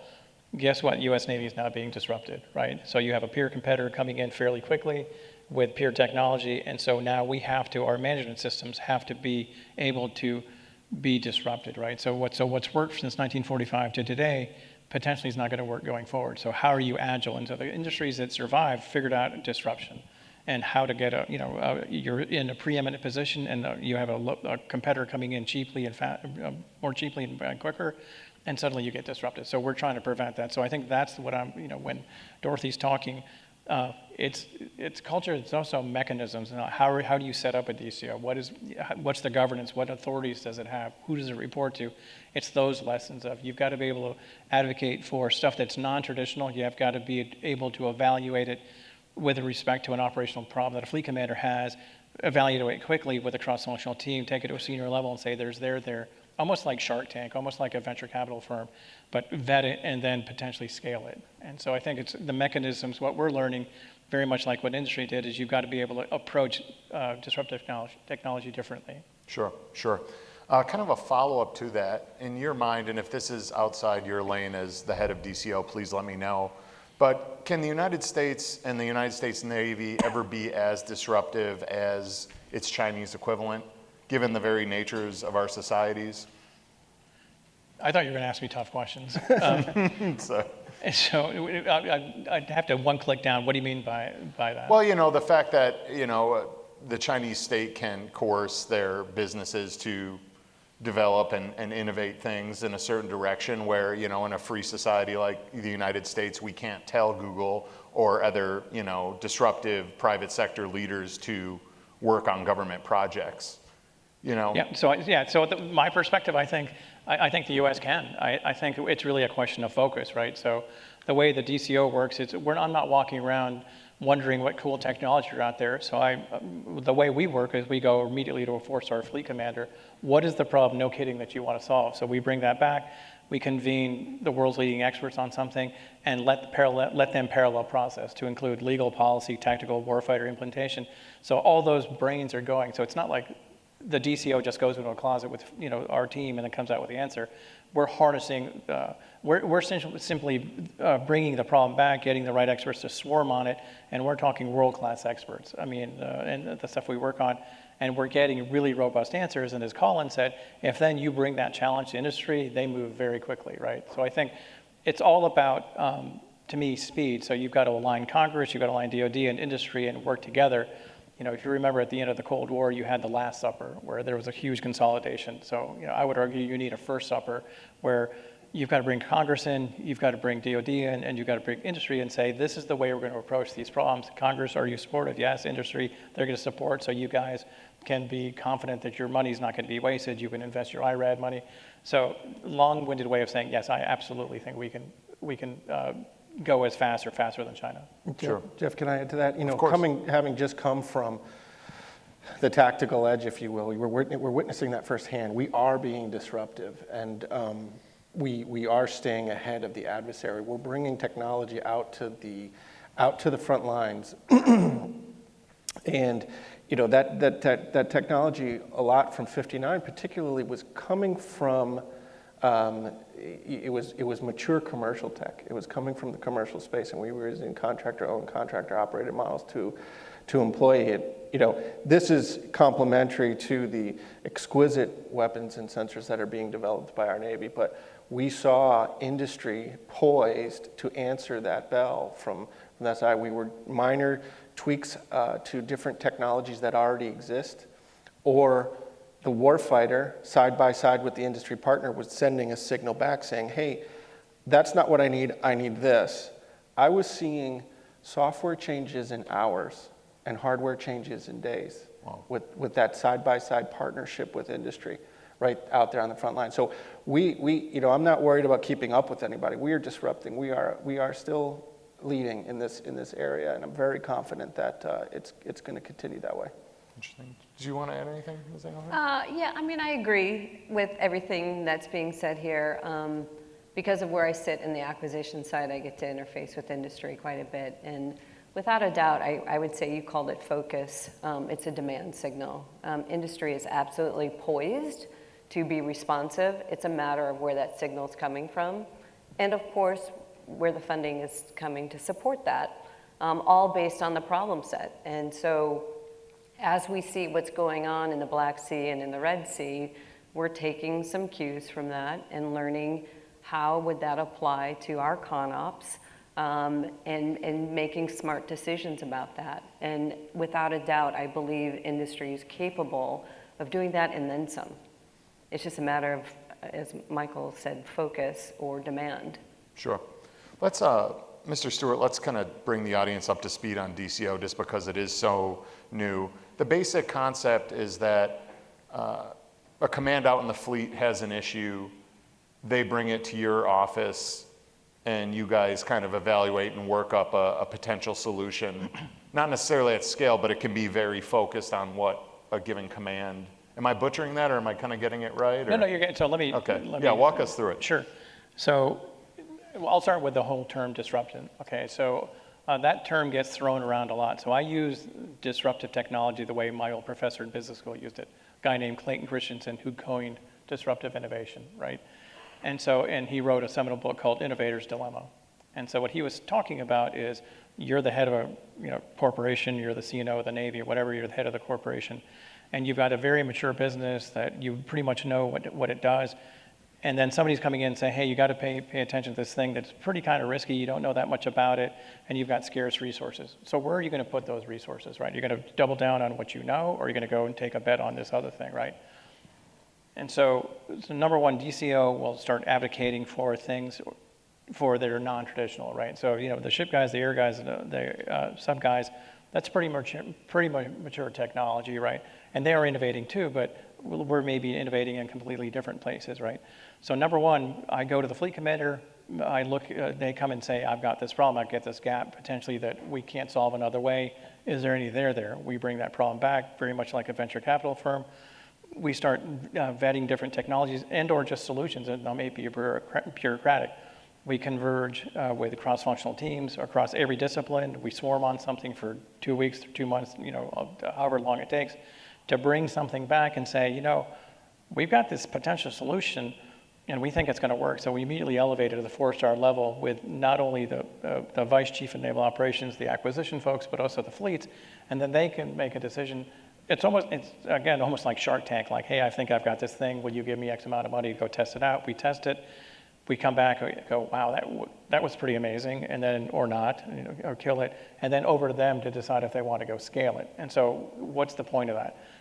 Operational focus on a limited operational focus, limited problem, quickly vetted to de-risk, to decide whether you invest it or not. Up at the 4-star level, we're going to get resources, right? So it's about cycle times. It's about going really, really fast. So you're amplifying the voice of the fleet in the near term, and you're going potentially beyond the normal technology that people will be looking at in non-traditional suppliers that potentially, and we work with people like DIU and just sort of beyond sort of where we normally look, if that makes any sense. Absolutely, absolutely.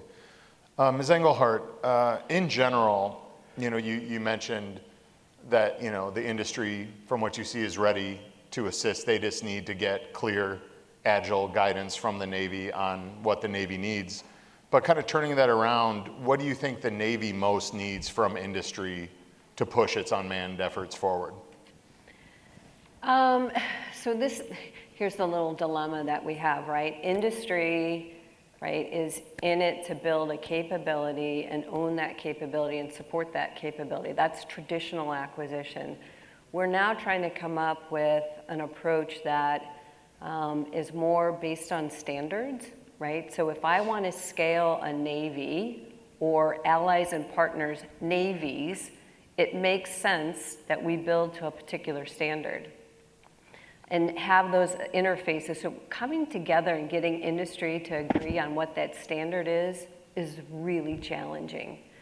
Having industry come together and understanding on where the data rights begin and end and who owns that is very challenging for all the right reasons, but it is a lot of discourse that has to take place and an understanding of how we might use data, from one company in support of a capability, and yet still open that aperture to allow other industry partners to come in and compete, right? Because if I buy a capability today, but I want to iterate on it, I don't want to have to go back to the original owner or the OEM and say, I'm only going to come to you, because that's not in the best interest of Department of Defense or Department of the Navy writ large. So I need to make sure that industry can somehow work together to establish and understand when I say I want a common architecture, that it is open enough for multiple players can participate and iterate on, and that the government owns that interface. I don't need to own their IP. I mean, I don't want anybody to feel that we're threatening anybody's IP, because I understand that is their secret sauce. I don't need to know that, but we have to have some agreement on where that line begins and where it ends, and where we can be mutually supportive of one another. And I think that's hard, right? Because that's traditionally not how we do it. If a company builds a capability, they want to, support that for a long, long time. And we are seeing through all these examples of how algorithms and software-defined radios, sat links, et cetera, we can push capabilities and change it on the hour, on the day, on the week, as we see fit. And if I have only one company owning that, I'm kind of in a tough spot. And so we don't want to do that anymore. And that is a different business model for industry to embrace and still understand that where the profit lines are, right? Because that's important. And I'm here to say that I can appreciate that, and I just wanted to make sure that we are identifying a capability. And one of the things that we have been pursuing with our allies and partners is something that we call I2I, interoperability to interchangeability. And we've been able to demonstrate this at RetMuse every year in Portugal. We have, depending on the year, 20, 22 countries. And we're able to bring unmanned tech to that exercise. And it is not uncommon where we can have a commander from a particular country have the software and the capability to command another country's capability. That's that interchangeability. So if I want to scale multiple navies, I have to do it intellectually, and that's through establishing what that USB standard needs to be so that we can scale more rapidly. Sure. Does that, the negotiations, and again from a layperson's perspective, but the negotiations that would go into a contract when you're dealing with data and things like that, does that hinder the need for speed, between the Navy and the industry, or can you still, move at a decent pace? Yeah, so I would say that we're coming through that, trying to establish what the IP rights are, where the data begins and ends. And am I buying just data as a service is one thing, right? Am I taking that data and manipulating it per a need that I may need is a whole nother thing. And then how do I pay the industry partner appropriately to own that data, right? So we are definitely working through those strategies, and it's not over, right? We're still continuing because, again, we want to be fair and equitable, but we also know that at the end of the day, I have to be able to own that data and distribute it as I see fit. And I say I, like the Navy and the Department of the Navy, not just me. But so I have to be able to understand that and how I need to use that writ large across the enterprise. And that, I would probably say historically, because we haven't, it's gray lines right now. It's not real clear. So that's why we have lawyers and contracting lawyers, and we get to negotiate all that. But if you have a clear end objective and can articulate that, and everybody agrees to that, and if you can come through that data strategy, then I think that's a win-win for everyone. Sure. Captain Corridon, just turning back to your time out in the fleet, like I said, you've just returned from a tour leading Task Force 59. Can you tell us a bit more about kind of the task force mission, what you were up to while you were out there, and kind of what lessons from the fleet you feel you're bringing to DCO now that you're back here in the States? Yeah, so, I took over Task Force 59 at a great time. I would call it, I was the second commander of Task Force 59. And, Mr. Stewart had a hand in the creation of it, and my predecessor did a great job setting us up for success. But how I characterized my role was, hey, I'm going to take this startup from the garage to the warehouse, meaning we're going to add some rigor to the processes. We're going to start taking some of the experimentation and some of the things that we've been doing out here and operationalizing it. And so it started as, hey, we know that man-to-unmanned teaming is the future. It's not going away. And so we're going to capitalize on it. We're going to use it to our advantage.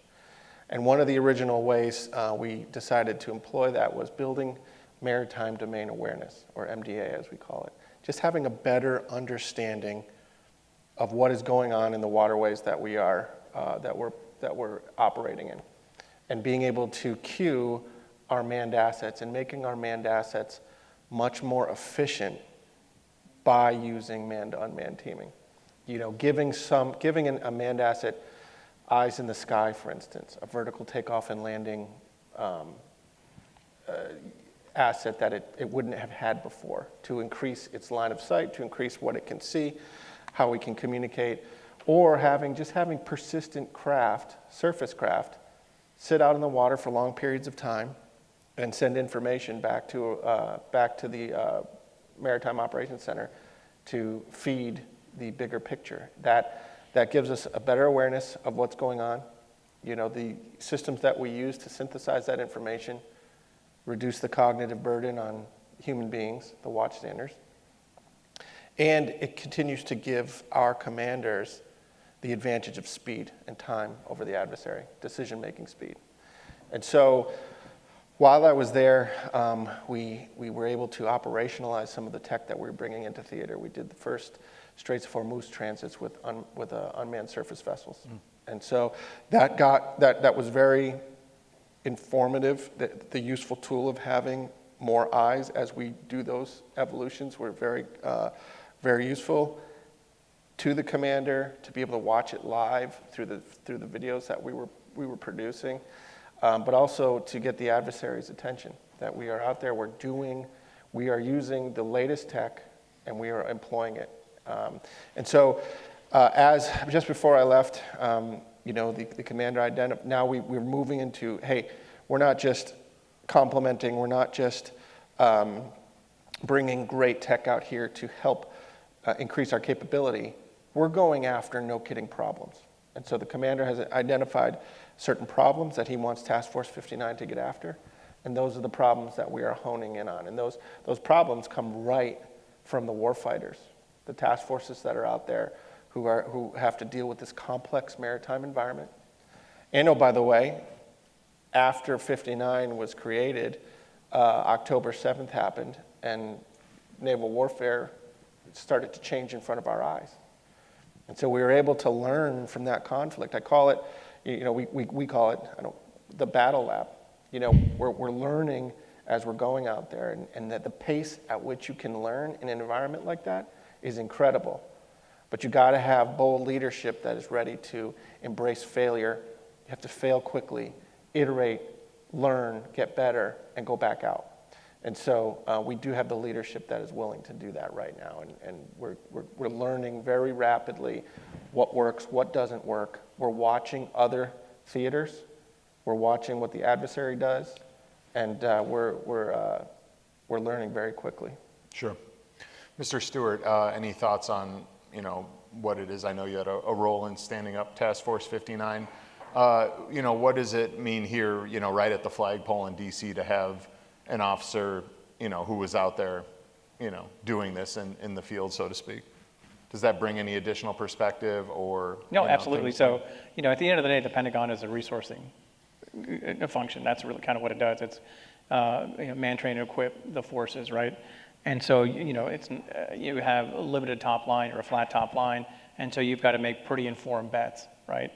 And so what I would say is Task Force 59, what it was able to do is that, when you talk about unmanned and AI, those are big words. Like, what does that really mean? And what Task Force 59 to us was really being able to do is to show what's the reality. What is the limit of unmanned? How do you employ AI? I'd like to tell a vignette with Admiral Cooper. So Admiral Cooper is the old 5th Fleet commander. He's now the Deputy CENTCOM commander. So he and I are in a operations center, and there's 2 screens. There's one over here that's got 100 contacts and we're in Jordan and trying to make sense of these contacts in a traditional way.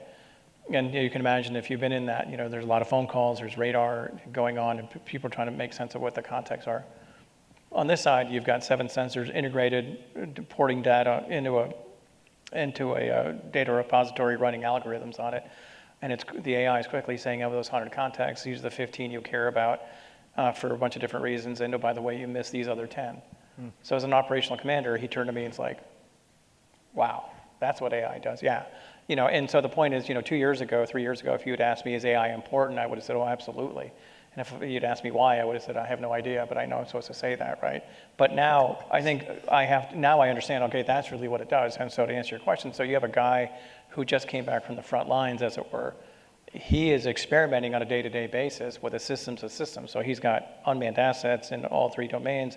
He's got mesh networks, he's got Starlink, he's got AI. And so you are now seeing actually what all this can do. And so all that to say is when you're sitting here discussing where you might make a bet in that, you have a guy who really knows a lot about it. So, you don't want to make bad bets and uninformed bets. Now we really are starting to understand what it can and what it can't do. Sure. Let's see, for this next one, why don't we start with you, Ms. Engelhardt. What are some future trends or technologies within the unmanned space that seem most promising to you when it comes to enhancing naval capabilities? I would say the biggest focus right now is autonomy and AI, and improving both of those rapidly. I believe that as we try to iterate and build more autonomy into not just unmanned, but into manned systems as well, like how do I do predictive analytics on my big ships, right? We haven't done that. I mean, we're starting to do that. But how do I make that as part of the normal design changes for whether it's an exquisite or an attritable system? I think as we continue to press into and lean into developing autonomy software, whether it's navigational software or mission autonomy software, the more we can lean into that, the more we're going to learn, right? The faster we're going to be able to build capabilities.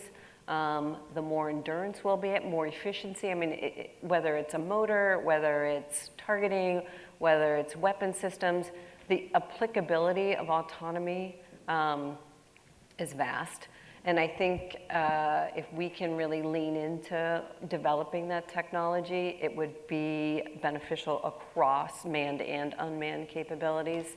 And the same thing with artificial intelligence, right? As we improve our large language models and they can help improve how fast our decision making goes, right? The whole, John Boyd's OODA loop, right? I wrote a piece on like the OODA, like observe, orient, decide, adapt, act.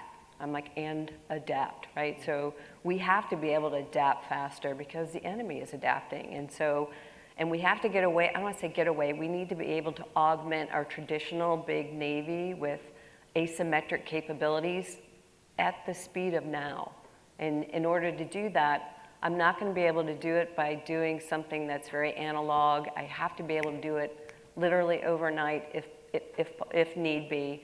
But developing that software that will improve both efficiency of the capability, targeting, MDA writ large, right? So how I process that target and how I get it to and from, one, to discern what the target is, two, then is distribute that across the Navy. I really think that's the tech that we really need to lean. Again, it's not necessarily the platforms anymore. Yes, we need reliable platforms and less humans to maintain them, but that's coming with time. Our cars are becoming more reliable. Our houses are becoming smart. There's no reason why our weapon systems through autonomy and AI are not as equally a leading edge. Sure. Captain Corden, you want to build on that? Any future trends or technologies that you see as particularly promising? I'll tell you, coming from being a ship's captain and studying traditional warfare, we're always interested in new technology and what's the latest advances in what the weapon systems and sensors we're using. But pivoting from being a ship's captain to being the Commodore of Task Force 59 really opened my eyes up to a lot of other technology that's out there. And I'd like to kind of capitalize on something that Dorothy hit on, was that what became evident to me quickly, the importance of data. Being able to move the data, capture the data, characterize the data, catalog the data, make the data useful for future use. And then, oh, by the way, who owns it and all the problems that go with the contracting. The data piece was very surprising to me, how quickly that became important and how useful that can be in the future. You know, we want to be able to use data so that we're no longer being a reactive force. And not only do we want to be proactive, but we want to be predictive. I want to be able to take the data that we're capturing from all those craft that we have out there and say that I know that this vessel carrying this illicit cargo will be here at this time and moving in this direction, and we're going to be there waiting for it based on the data that we've been collecting. That's where I think that we're going and where we want to go. But data has become very, very, very interesting to me after this. Sure. Mr. Stewart, anything you'd like to add to that? No, I think you guys captured it. Okay, fair enough. Let's see. All right, we kind of touched on this a little bit, but I think the whole, how do you integrate unmanned with the existing manned fleet is a really interesting problem set, as they like to say. So, Mr. Stewart, why don't we start with you? What do you see as kind of the main challenges and opportunities, I guess, to folding unmanned systems into the existing operational fleet? Sure, and before I answer that, I just want to make sure that, so although the DCO came from the Unmanned Task Force 59, it actually is beyond unmanned, so it's any sort of disruptive technology, Sure. so space, Duly whatever. noted. So having said that, I think what I would say is there's also a spectrum of unmanned, right? So you have sort of small attritable and then to larger systems, right? And I think what we're learning with the sort of the smaller systems, some of the stuff at 59 and some other stuff that's going on that Dorothy's doing, is you're learning what are the limits of autonomy, how much autonomy do you need, what does autonomy really mean, right? Even though I was the head of the Unmanned Task Force and we were talking about autonomy, it took me 6 months to realize the key to a lot of unmanned things was the autonomy. So you'd sort of, anybody can sort of build a boat or sort of a submarine. It's another thing to make it autonomous, and how do you actually make it work, right? And so what I'm learning is you're doing sort of the spectrum of the smaller things. It's, if you look at Tesla, they're doing thousands and thousands of reps. Every car is the data is being collected. From the smaller systems, we're learning how do you actually take all that autonomy and then put it in a bigger system, and then how do you actually operate it, operate with. And so I think all that to say is, I think we're learning, right? It's one thing to sort of conceptualize what you can do with unmanned. It's another thing to actually experiment and develop the autonomy to figure out exactly what you can do. But I think that's a better question for Dorothy. That's kind of her space. Please. One more time on the question, where? Manned, unmanned team. Oh, yeah. So, yeah. I'll harken back to what I initially started with. It's a culture shift, right? Like thinking about a manned fleet, suddenly saying, okay, I'm now augmenting with that thing over there, but there's no human on it, and I got to trust that if I tell it that's the target, it's going to hit it 99.9% of the time, right? I would say that being a ship's captain, right, that's a little unnerving. Like, okay, I've got something that's unmanned flying around my manned ship. Is it going to land where it's supposed to land, or is it going to land on the side of the ship, or, right? So there is a lot of trust that has to be earned, not just given, but earned through repetition, experimentation, demonstration over and over and over again. I would suggest that that culture is still really nascent right now, and learning how to trust that the capability is going to do what it says each and every time, the predictive piece, right? I know we use the word trust. I prefer, from an engineering point of view, predicted behavior, that I know that if I tell it to do this, it's going to do that each and every time, and or it's going to have the autonomy enough to know, oh, this is where I'm supposed to go, but there's an obstacle in the way, that it's going to be able to divert and prevent any mishap, right? There's a lot that we are working on to make sure that we can routinely know that it's going to do that each and every time. So I think it really comes back to how do I modify a traditional military to go from what they've been brought up to understand, how they've been trained their whole career, to suddenly say, today we're going to do something different. We're going to fly this off here, and it's going to go get the intel, and then it's going to like send it magically through the air back to your command and control, and it's going to tell you there it is. Historically, we wouldn't have done that, right? We would have like, oh, now I'm going to go send another thing out there and check again. And then like, I need human eyes on the target, right? Now I'm going to think about it for 3 days, right? And so that whole concept of increasing that OODA loop faster in the decision making and where those permissions in the policy lie, all of that is a huge cultural shift. And that is what we have to work through for manned and unmanned teaming to become efficient and effective. And I think through all of our experimentation, we are still learning.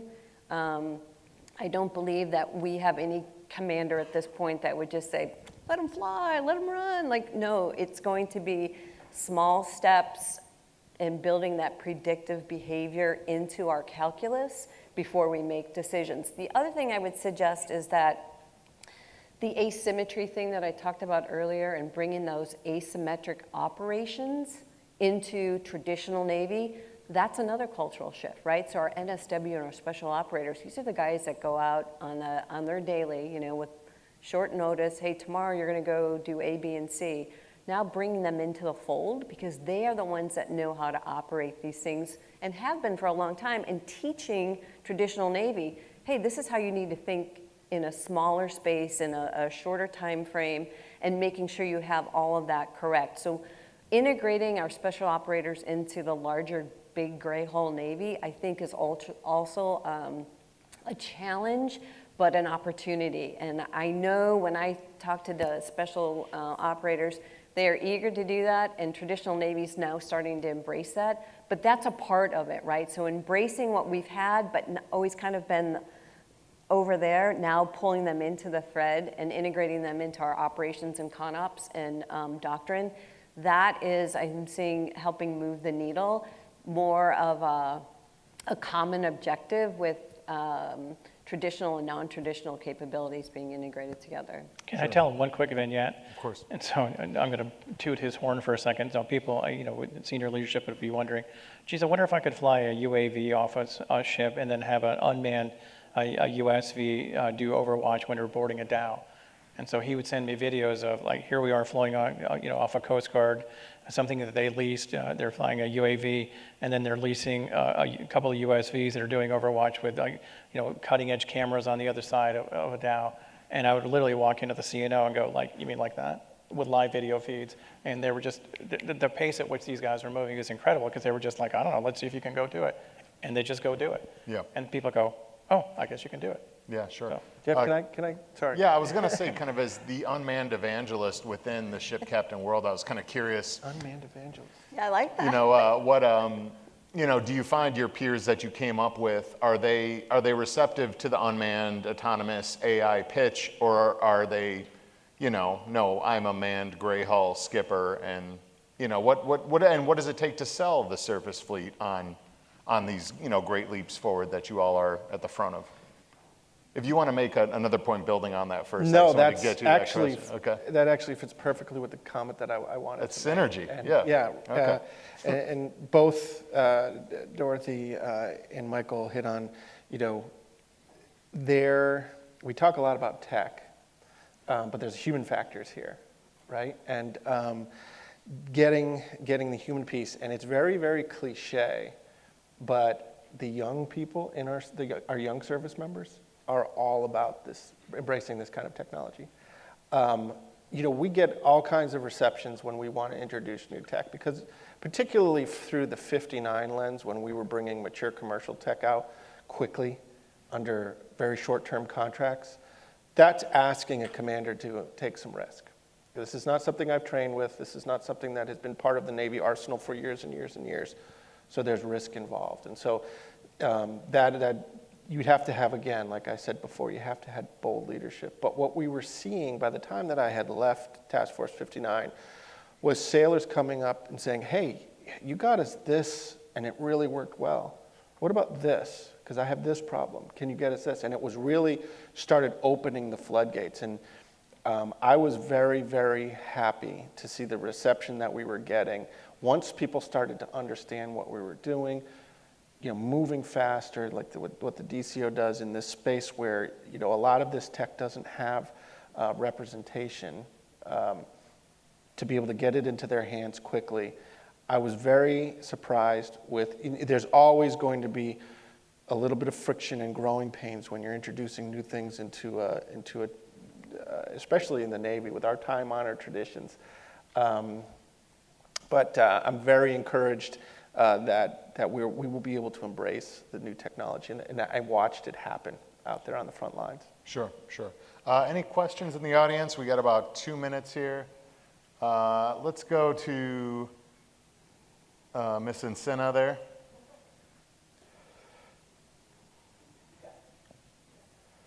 Hi, Valerie Encina with Breaking Defense. I've got a question for Captain Corridon. Just based off your time at Task Force 59, can you speak to some of the challenges or lessons learned, especially like your operational perspective for how to best protect unmanned surface vessels? It seems like you guys have used a lot of technology like sail drone, which is kind of more on the disposable side. That's not necessarily the case with other assets. So how are you thinking about that? Yeah, that's something that we learned a lot about as we were operating out in the Arabian Gulf, because it's a contentious water space. And so where do you put these unmanned systems that can't defend themselves? And so a lot of lessons we like to learn the hard way, right? So when we were using these systems, we would start to incorporate in our concept of operations ways in which we could defend them, as well as not defeat the purpose of having unmanned systems, right? And so on the spectrum of disposable to exquisite weapons systems, we'd like to think that we were somewhere towards the front end, in the term we're using now, attritable, where we certainly don't want to lose these, but a lot of the systems that we were using for maritime domain awareness didn't have a lot of nothing sensitive on board. But what we would do, how we started incorporating the force protection piece into the concept of operation was, hey, look, we need manned assets nearby to respond if they see something, right? And so having manned assets in the area where you're using these different assets, but we reserve the right to use them in any way we see fit. And a lot of them are very low profile, hard to find, but it's a very complex problem, and you have to be willing, again, it comes back to have to be willing to take a little bit of a risk as well. Okay. That's all our time here, folks. Thank you very much. Thanks to our panelists. Appreciate it.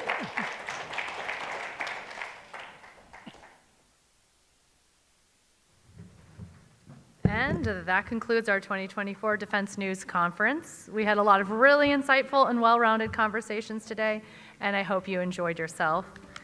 And just a few housekeeping items. Please remember to take the globes, the mortar launchers, pens, items on the table if you wish. If it's not nailed down, go ahead and take it. And thank you again to the sponsors and partners of this event. It is with their support that this conference is possible. Thank you for joining us, and have a great rest of your afternoon.